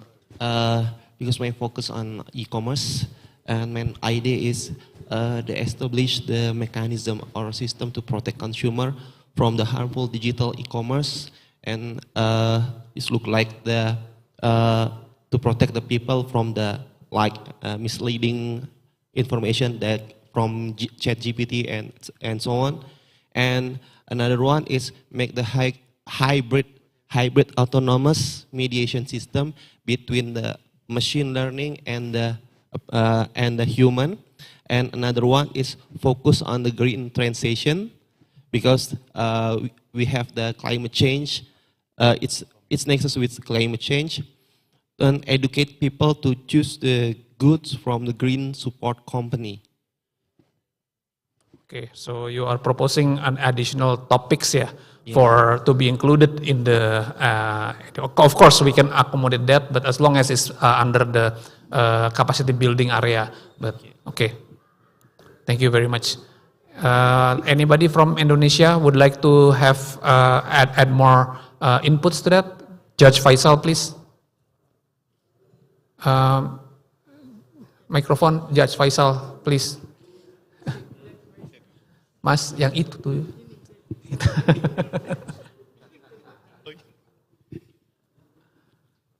Thank you. You mentioned to produce module for. Is it a model for the training program, or is it the model for the judges? Because if you mention this for the trainings, so it could be a model. But if you aims to strengthen the capacity of the judges, so it should be a premise rather than a model, I think. Sorry, premise, yes. So you can make like the principle base of the maybe some different terms from different jurisdictions, so to be like a premise, like you literature reference, yes, handbook or something like that. Yes, exactly. It's likely in competition law we have the premise for the competition economics guidebook for consumer protection law in ASEAN, things like that. Yeah. So people can rather than to use that as a training material, but read it as a reference. Yeah. Yes. Okay. Exactly. So I think guidelines. Producing a guidelines is I think it's very relevant, and because I think from the discussion earlier, I think there are a lot of knowledge that can be exchanged among ASEAN judiciaries about how they handle consumer protection and how different jurisdictions have specialized court procedure to handle that can also help consumer to get the redress of their dispute. Okay, thank you, Judge. Silakan, Pak. Thank you very much, Ron. My suggestion is that in terms of model of cross-border consumer protection in order to achieve simple and low-cost justice, the first, it would be best to create a learning program. For example, the studies should be carried out uniformly. For example, electronically or using an court system. And secondly, the number of minimum value of lawsuits for consumer protection in courts of all ASEAN countries. Second suggestion. Thank you. Okay, thank you very much. That's additional approach, how the content can be delivered and be used by the ASEAN judiciaries. Yeah. So yes, we are planning to make the I think the point number 2 is to make the material and documents available and accessible through ASEAN Judiciary Portal, and also include the use of the e-learning system that will be launched in next March by a colleague from Philippine Judiciary, the Filja. Okay, one more. Baik, terima kasih. Selamat sore. Saya berkaitan dengan usulan program dalam CACC. Tadi saya kurang mendengar apakah ada, karena antara negara-negara ini kan mungkin undang-undang perlindungan konsumennya berbeda-beda. Jadi perlu adanya pertukaran untuk studi banding kunjungan ke masing-masing itu. Ya, untuk melengkapi kapasitas kemampuan atau pengetahuan kita di dalam lingkup perlindungan konsumen bagi negara lain. Terima kasih. Terima kasih, Pak. Thank you very much. The proposal was to, in addition to develop knowledge materials and upload them to the website, the judge also proposed to have a more in-depth knowledge exchange by conducting exchange of visits between the ASEAN judiciaries to talk and about the consumer protection. Yeah, we will include that in the wish list. Okay, anybody from Indonesia? Ibu Nunung. Thank you, Pak Arya. It's going to be very brief. For the second point, that to ensure access to the module, it's based on my experience. This is my first CACG workshop, and I find that it's really very much beneficial for me and good knowledge. So why don't we only not ensure the access, but also promote that? So so everybody would, every judges can also know about this Asian Judicial Portal. So not only to ensure, but also to promote the website orderly. I think that's the most important. Thank you, Judge Nunung. Yeah, I think the Asian Judiciary Portal has been up and running since 2017, yeah, if I'm not mistaken. It's currently under administration of Supreme Court of Singapore as Secretariat of CACJ. And yes, we will put them into recommendation so that they can further promote the knowledge about the website and its role to ASEAN judges.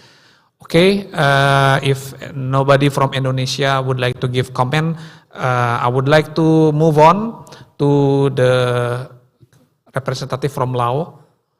Colleague from Laos, do you have any comment, additional input, aspiration, please? Thank you. The total one of the proposed action plan recommendation, the formula, agree with the action, because Laos need to modules or the textbook for the consumer protection or because as we know, Laos don't have the experience for the consumer protection. Their own is very useful and significant for the Laos judges.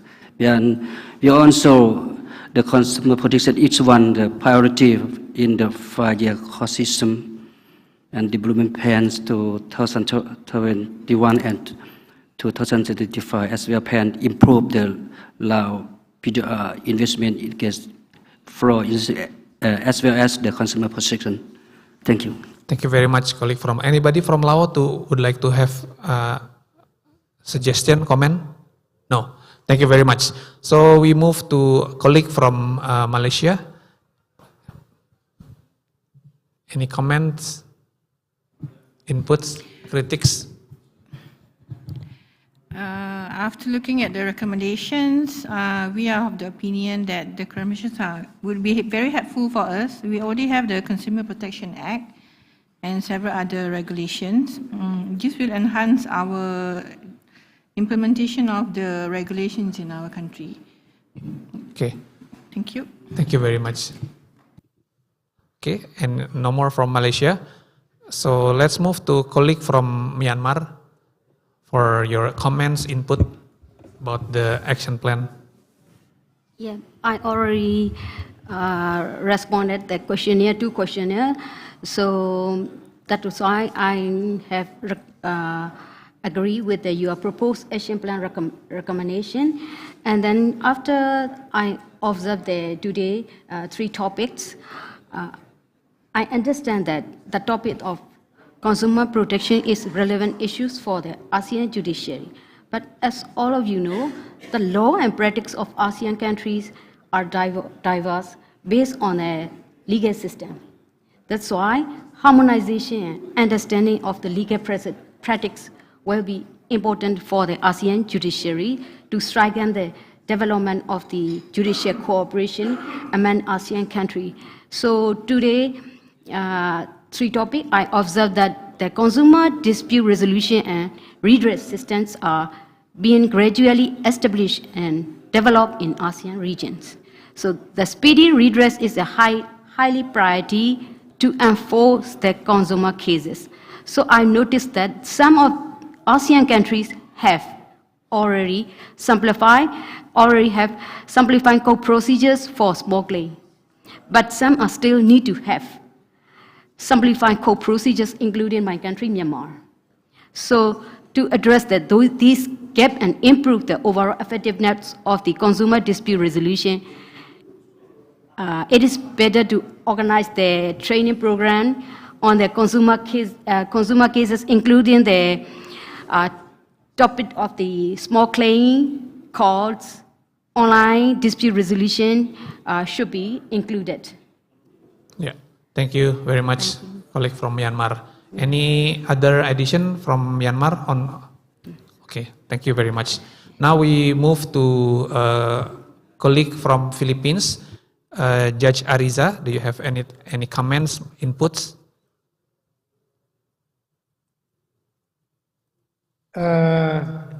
Yes, Mr. Chair. Insofar as the disputes involving consumer protection, perhaps it could be explored a procedure for for consumer protection disputes to be settled under an administrative system rather than under a judicial system.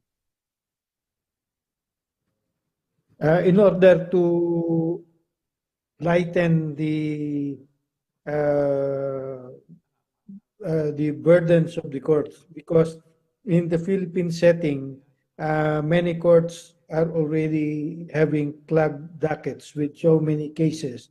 Then perhaps in order to not to burden them with additional cases, the consumer dispute may be resolved under an administrative system.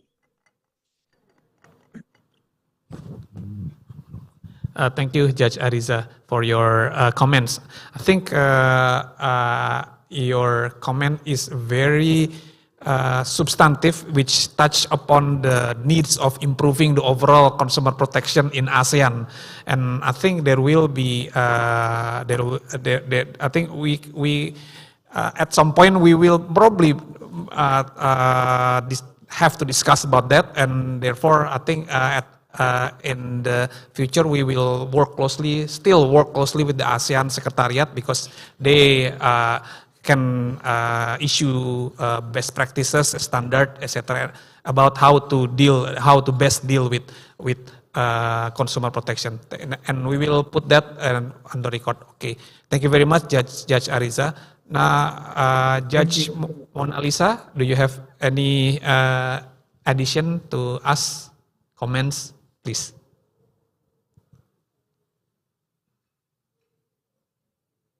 Thank you very much for this opportunity again. On behalf of Judge Areza and myself, we thank you for allowing us to participate. On the proposed action plan recommendations, I am not so sure that the Philippines could be a participant, given that our consumer protection laws the reliefs granted to aggrieved persons under the consumer protection laws are mainly administrative, not judicial. So perhaps our remedy is in Congress, legislative. But we will keep it in mind that perhaps it's about time that we also address consumer protection mechanisms in the judiciary. But for now, we only have mediation, but not restricted or not including consumer protection. Judge, my colleague, Judge Areza, would you like to add? I absolutely agree with you, Judge Lisa. Part of the solution to the resolution of commercial disputes would depend on the legislature. I was going over the Consumer Act of the Philippines, and I found the system to be a little bit cumbersome, where there are 3 departments where complaints for consumer protection have to be lodged. I think there should only be one administrative agency that should address and resolve consumer disputes. Thank you. Thank you. Yeah, thank you. Noted about the different system applied in Philippines about how to handle the consumer dispute. Yes, if I may add also, Judge Ariza and Judge Mona Lisa, we also in Indonesia have the administrative channel that to resolve consumer protection, which is needs to be overhauled as well. So I think as for the sake of exchange of knowledge and improving judicial legal certainty for public. I think the exchange between judges in ASEAN about how a best solution is still relevant. I think that's my, and I think I think we still need participation from Philippines to also still participate in this consumer protection area of the working group JET. Yes, gladly. Yes, gladly. thank you, Judge Mona Lisa and Judge Ariza. Yes. Yes, very important is knowledge sharing. Yes. We can very well learn from our counterparts in the CACJ from the ASEAN group. Yeah.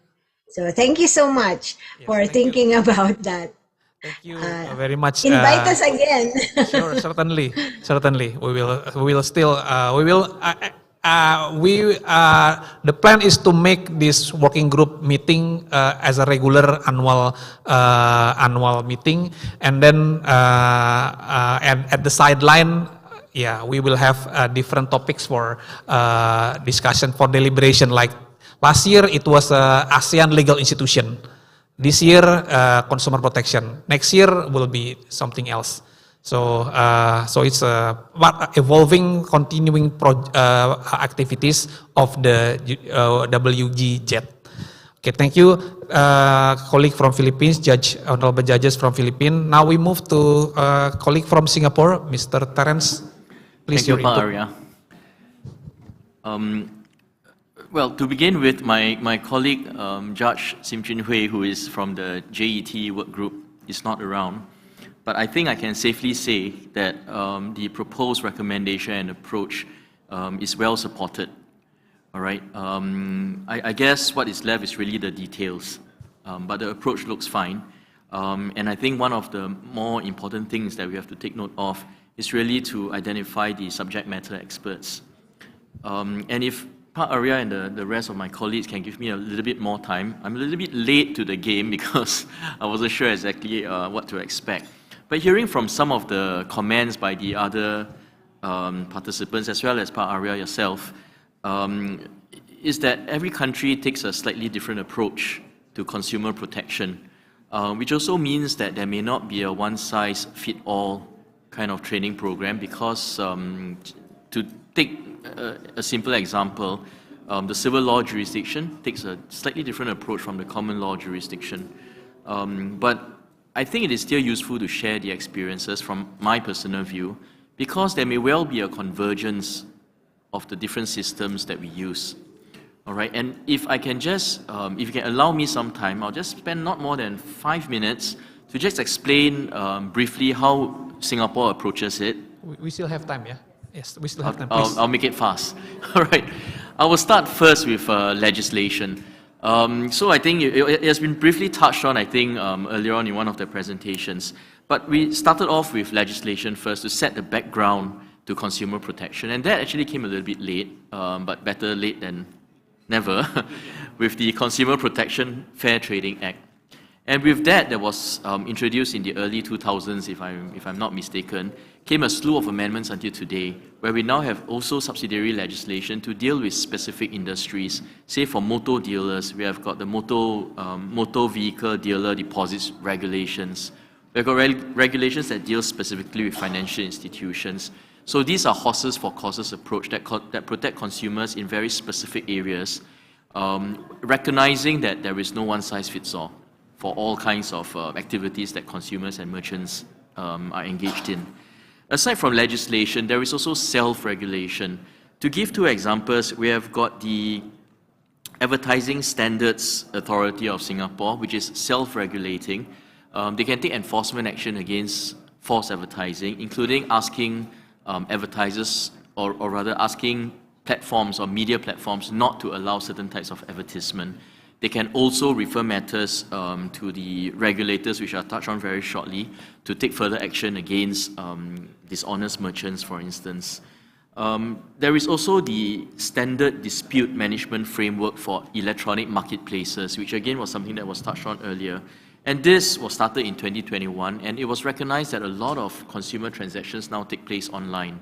So if I'm not wrong, Lazada and Shopee, I don't know whether my colleagues here are familiar with them, but they are very well-known online marketplaces in Singapore, and they have really subscribed to this dispute management framework voluntarily, which means they have simplified the process for consumers to get matters resolved when they buy something online and something else gets delivered to them. So that's self-regulation. The third area where we have approached it is really in terms of enforcement. There's no point having regulations if there is no enforcement. So in terms of enforcement, it's also a very different approach because we have got CASE, which is the Consumer Association of Singapore, to deal with locals who encounter problems as consumers with merchants. We have also got the Singapore Tourism Board that comes in when tourists are involved in these disputes. And the different approach, the horses for courses approach, allow a different treatment to these cases. For instance, tourists who are normally in Singapore for a few days, if they have a dispute, the STB will come in, the Singapore Tourism Board will come in very quickly and encourage negotiation and mediation between the merchant and the consumer to resolve it, hopefully by way of so-called ADR. If it doesn't work out, it then surface it to the Competition and Consumer Commission in Singapore, that will then take legal action against the merchants through the court process, relying on the Consumer Protection Fair Trading Act. And when all these avenues fail, which are basically ADR, the final resort is really the court process. And even in the court process, and someone asked a question earlier on during one of the presentations, I think it was Justice Shamsu's presentation, on whether it's mandatory for consumer cases to go to the Small Claims Tribunal. In Singapore, it's not mandatory. All right, Small Claims Tribunal can deal with disputes of up to 20,000 or 30,000 with consent, and it doesn't have to be only consumer disputes.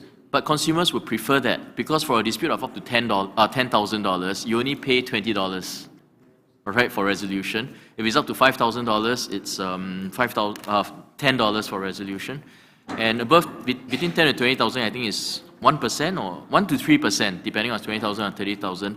Of the claim amount. So that makes it a very cheap way of resolving disputes, very fast, limited appeal rights, no lawyers are allowed to be present, and they can resolve a $10,000 issue with $20 fees to the courts.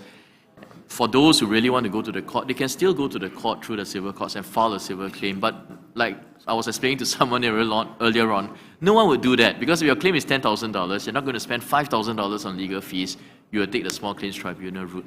So that briefly summarizes the different multi-pronged approach that Singapore takes. And it's something which I suppose we can share the experiences as well. And likewise, we'd like to hear how the other jurisdictions will deal with these disputes. Thank you very much for your time.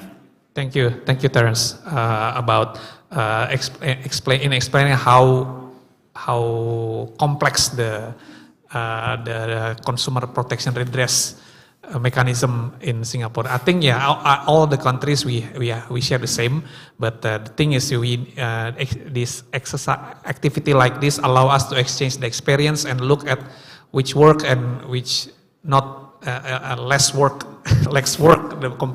in other jurisdictions. And I also agree that there is no one size fits all training that makes this any effort on increasing capacity in this area is challenging. It's going to be challenging because we can only work on the basis of general principle, best practices, because the system is different. Like you are exactly right. In Indonesia as well, consumer protection have at least two channels: general consumer protection and consumer under the financial service area. They are treated differently. They have different avenue, channel, etc. And I think also other jurisdictions have that experience as well and the same approach because that's the international best practice. They accommodate speciality and the special needs of the client and the consumer, which is at the end of the day to give the most effective dispute resolution mechanism for the consumer, which is cheap, fast, and certain. Okay, thank you, Terence. I would like to move to colleague from Thailand, which attending online to give comments. Please, you have, please. Thank you very much. And e-learning platform is very interesting, and we are looking forward to see that and use that as well. So one of the concern that mentioned in the morning is about the no one left behind. Can solve this problem is the communication of the judiciary, that they may need the success communication. So they need to aware of the diversity of the consumer as well. The information in different format, such as the video format or the audio or whatever. So I think it's about the transition from knowledge to practice. So it's just my personal opinion in this area. Maybe we can add that in some of the capacity building, maybe. Okay, thank you. Certainly, I think we can accommodate that. Anybody from Thailand would like to comment? Ms. Sutini? No. Okay. Now, last but not least, colleague from Vietnam, the floor is yours as a closing. Hi. I just like to say that we agree with the action plan, and we agree with the comment from the other countries. So we just have one small proposal. That's my proposal is related to the topic of training. Yes, I would like to propose that we focus more on the customer protection on the service sector. So because now service is the consumer is vulnerable, very vulnerable, like e-commerce, or in the finance, especially in the financial service. So I think we can add that topic to our plan. Thank you very much. Okay, noted. Thank you for your additional topic for consideration to be included in any capacity building, any future capacity building for WGZ in terms of consumer protection, which is the focus on service, service, e-commerce, financial service, etc. Yeah, noted. I think, is there anybody from the floor would like to add things need to be added? Pak Ari, please, Pak Ari. Microphone, please, to Judge Ari. Okay. About the produce module, I think not only from based on topic and survey, but maybe the content is also can be added with many source of knowledge, maybe from the other ASEAN country, maybe just not only based on survey, but the content is can be added by many sources about knowledge from issue from the other country out of the ASEAN country. Thank you very much. So you mean the source and material can come from other than ASEAN countries? Okay, certainly, Judge Ari. Thank you very much for your input. Okay, Mr. Florian. Maybe because the question was raised, and I also want to manage expectations a bit for GIZ. This is within the Protect 2 project, the first time that we cooperate with the CACG, which is great for us and a good experience that we have this now within our component in Protect. However, of course, we are an ASEAN project that is very much linked to the ACCP and the colleagues from CCPID, and of course with that we are already bound to certain activities and our budget framework is not as big as it used to be in the past, let's say it as it is. However, there are, of course, as the Honorary Judge Bamang also mentioned, other sources, especially when you would coordinate with CCPID in ASEAN. As they also mentioned in their presentation, Australia is a big donor to legal and law reforms and consumer protection in ASEAN. The UK is coming in now, so I think this should also be options for CG to look into that and coordinate with other donors. Of course, we can always discuss certain follow-ups, but just to manage the expectations here, we can't have a big event like this in the coming years with Protect. So there are some limitations to our contribution. Thank you, Mr. Florian. Yes, noted about the concern. Yes, I think that is all about our session on the conclusion of what has been happened today, and we have already proposed action plan for several years ahead in relation to consumer protection under WGJ. I think Dr. Tita will make some summary about the inputs and suggestion that was raised from the floor during this last session. Okay, but yeah, please, Mbak Tita. Thank you, Dr. Arya, and thank you everyone for providing very fruitful input for the development, further development of this proposed recommendation. I noted a few things. Apart from the commitment from Indonesia to assist in the development of modules, I also noted from some participants about the importance of seeing ASEAN as have a various different legal frameworks. It's always something that on the back of our mind. So I think the most possible approach for WGJ is more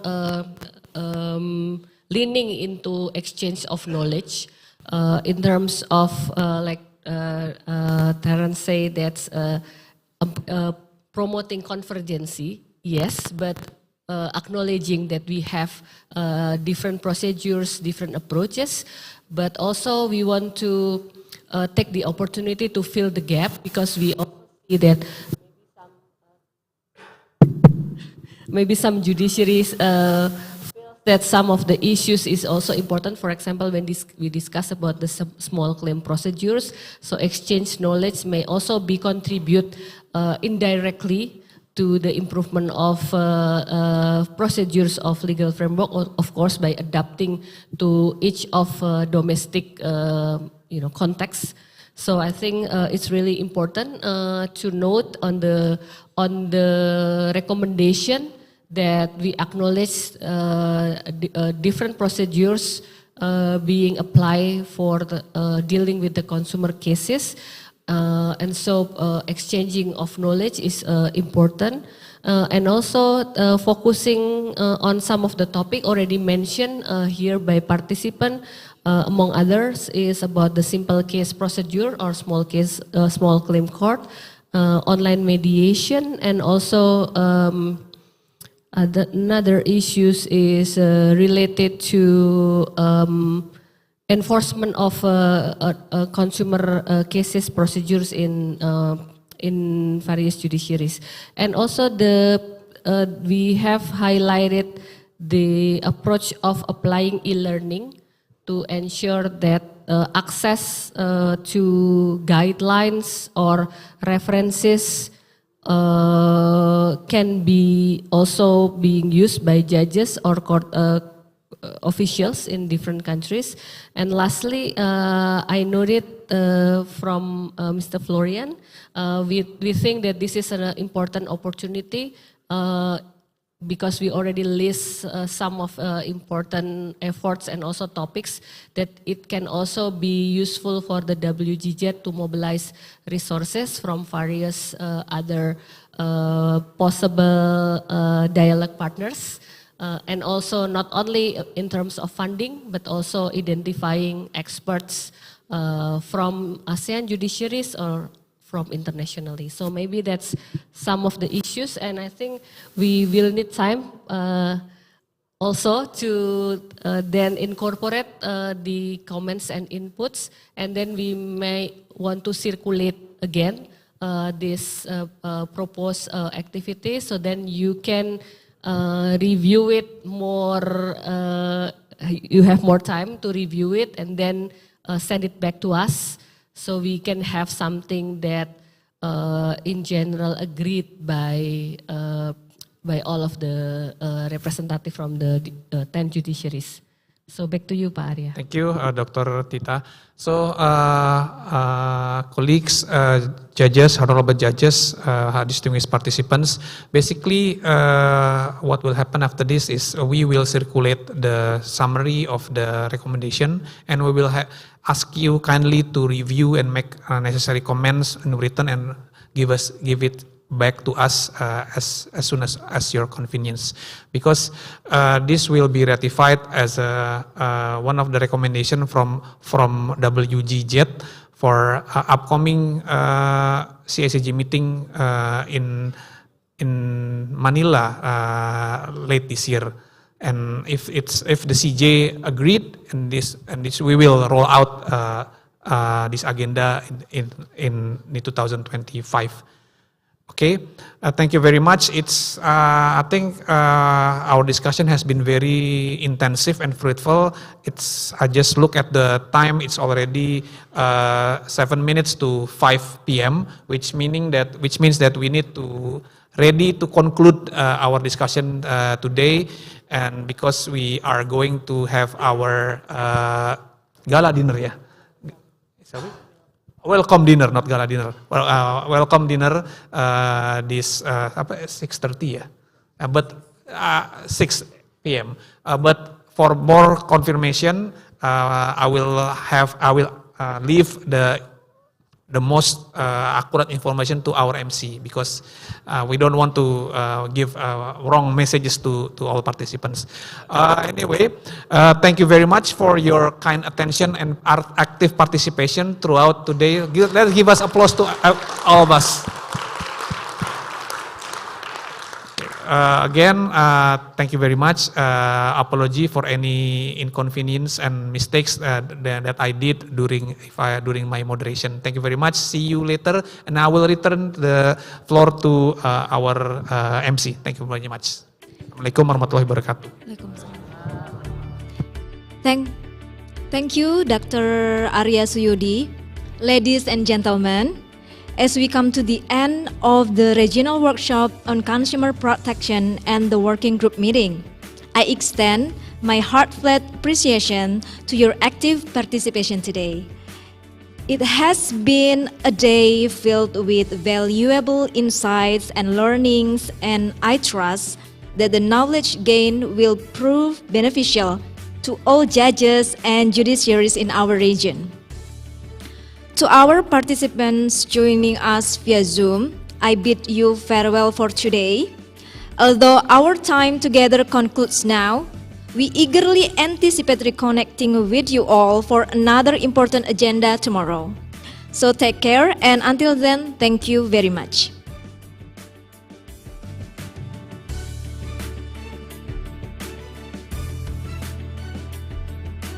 Okay, so ladies and gentlemen, for those of us gathered here in person, as Dr. Arya has mentioned earlier, I'd like to remind you of the upcoming welcome dinner hosted by none other, the Judicial Policy Strategy Education and Training Agency of the Supreme Court of the Republic of Indonesia.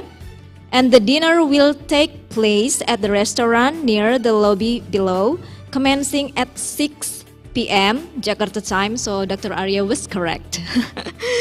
Until we meet again at the dinner, I bid you goodbye for now and wish you all a pleasant afternoon. Thank you, terima kasih. We can, 6:30, sorry. So both Dr. Arya and me, we had the wrong schedule. Okay.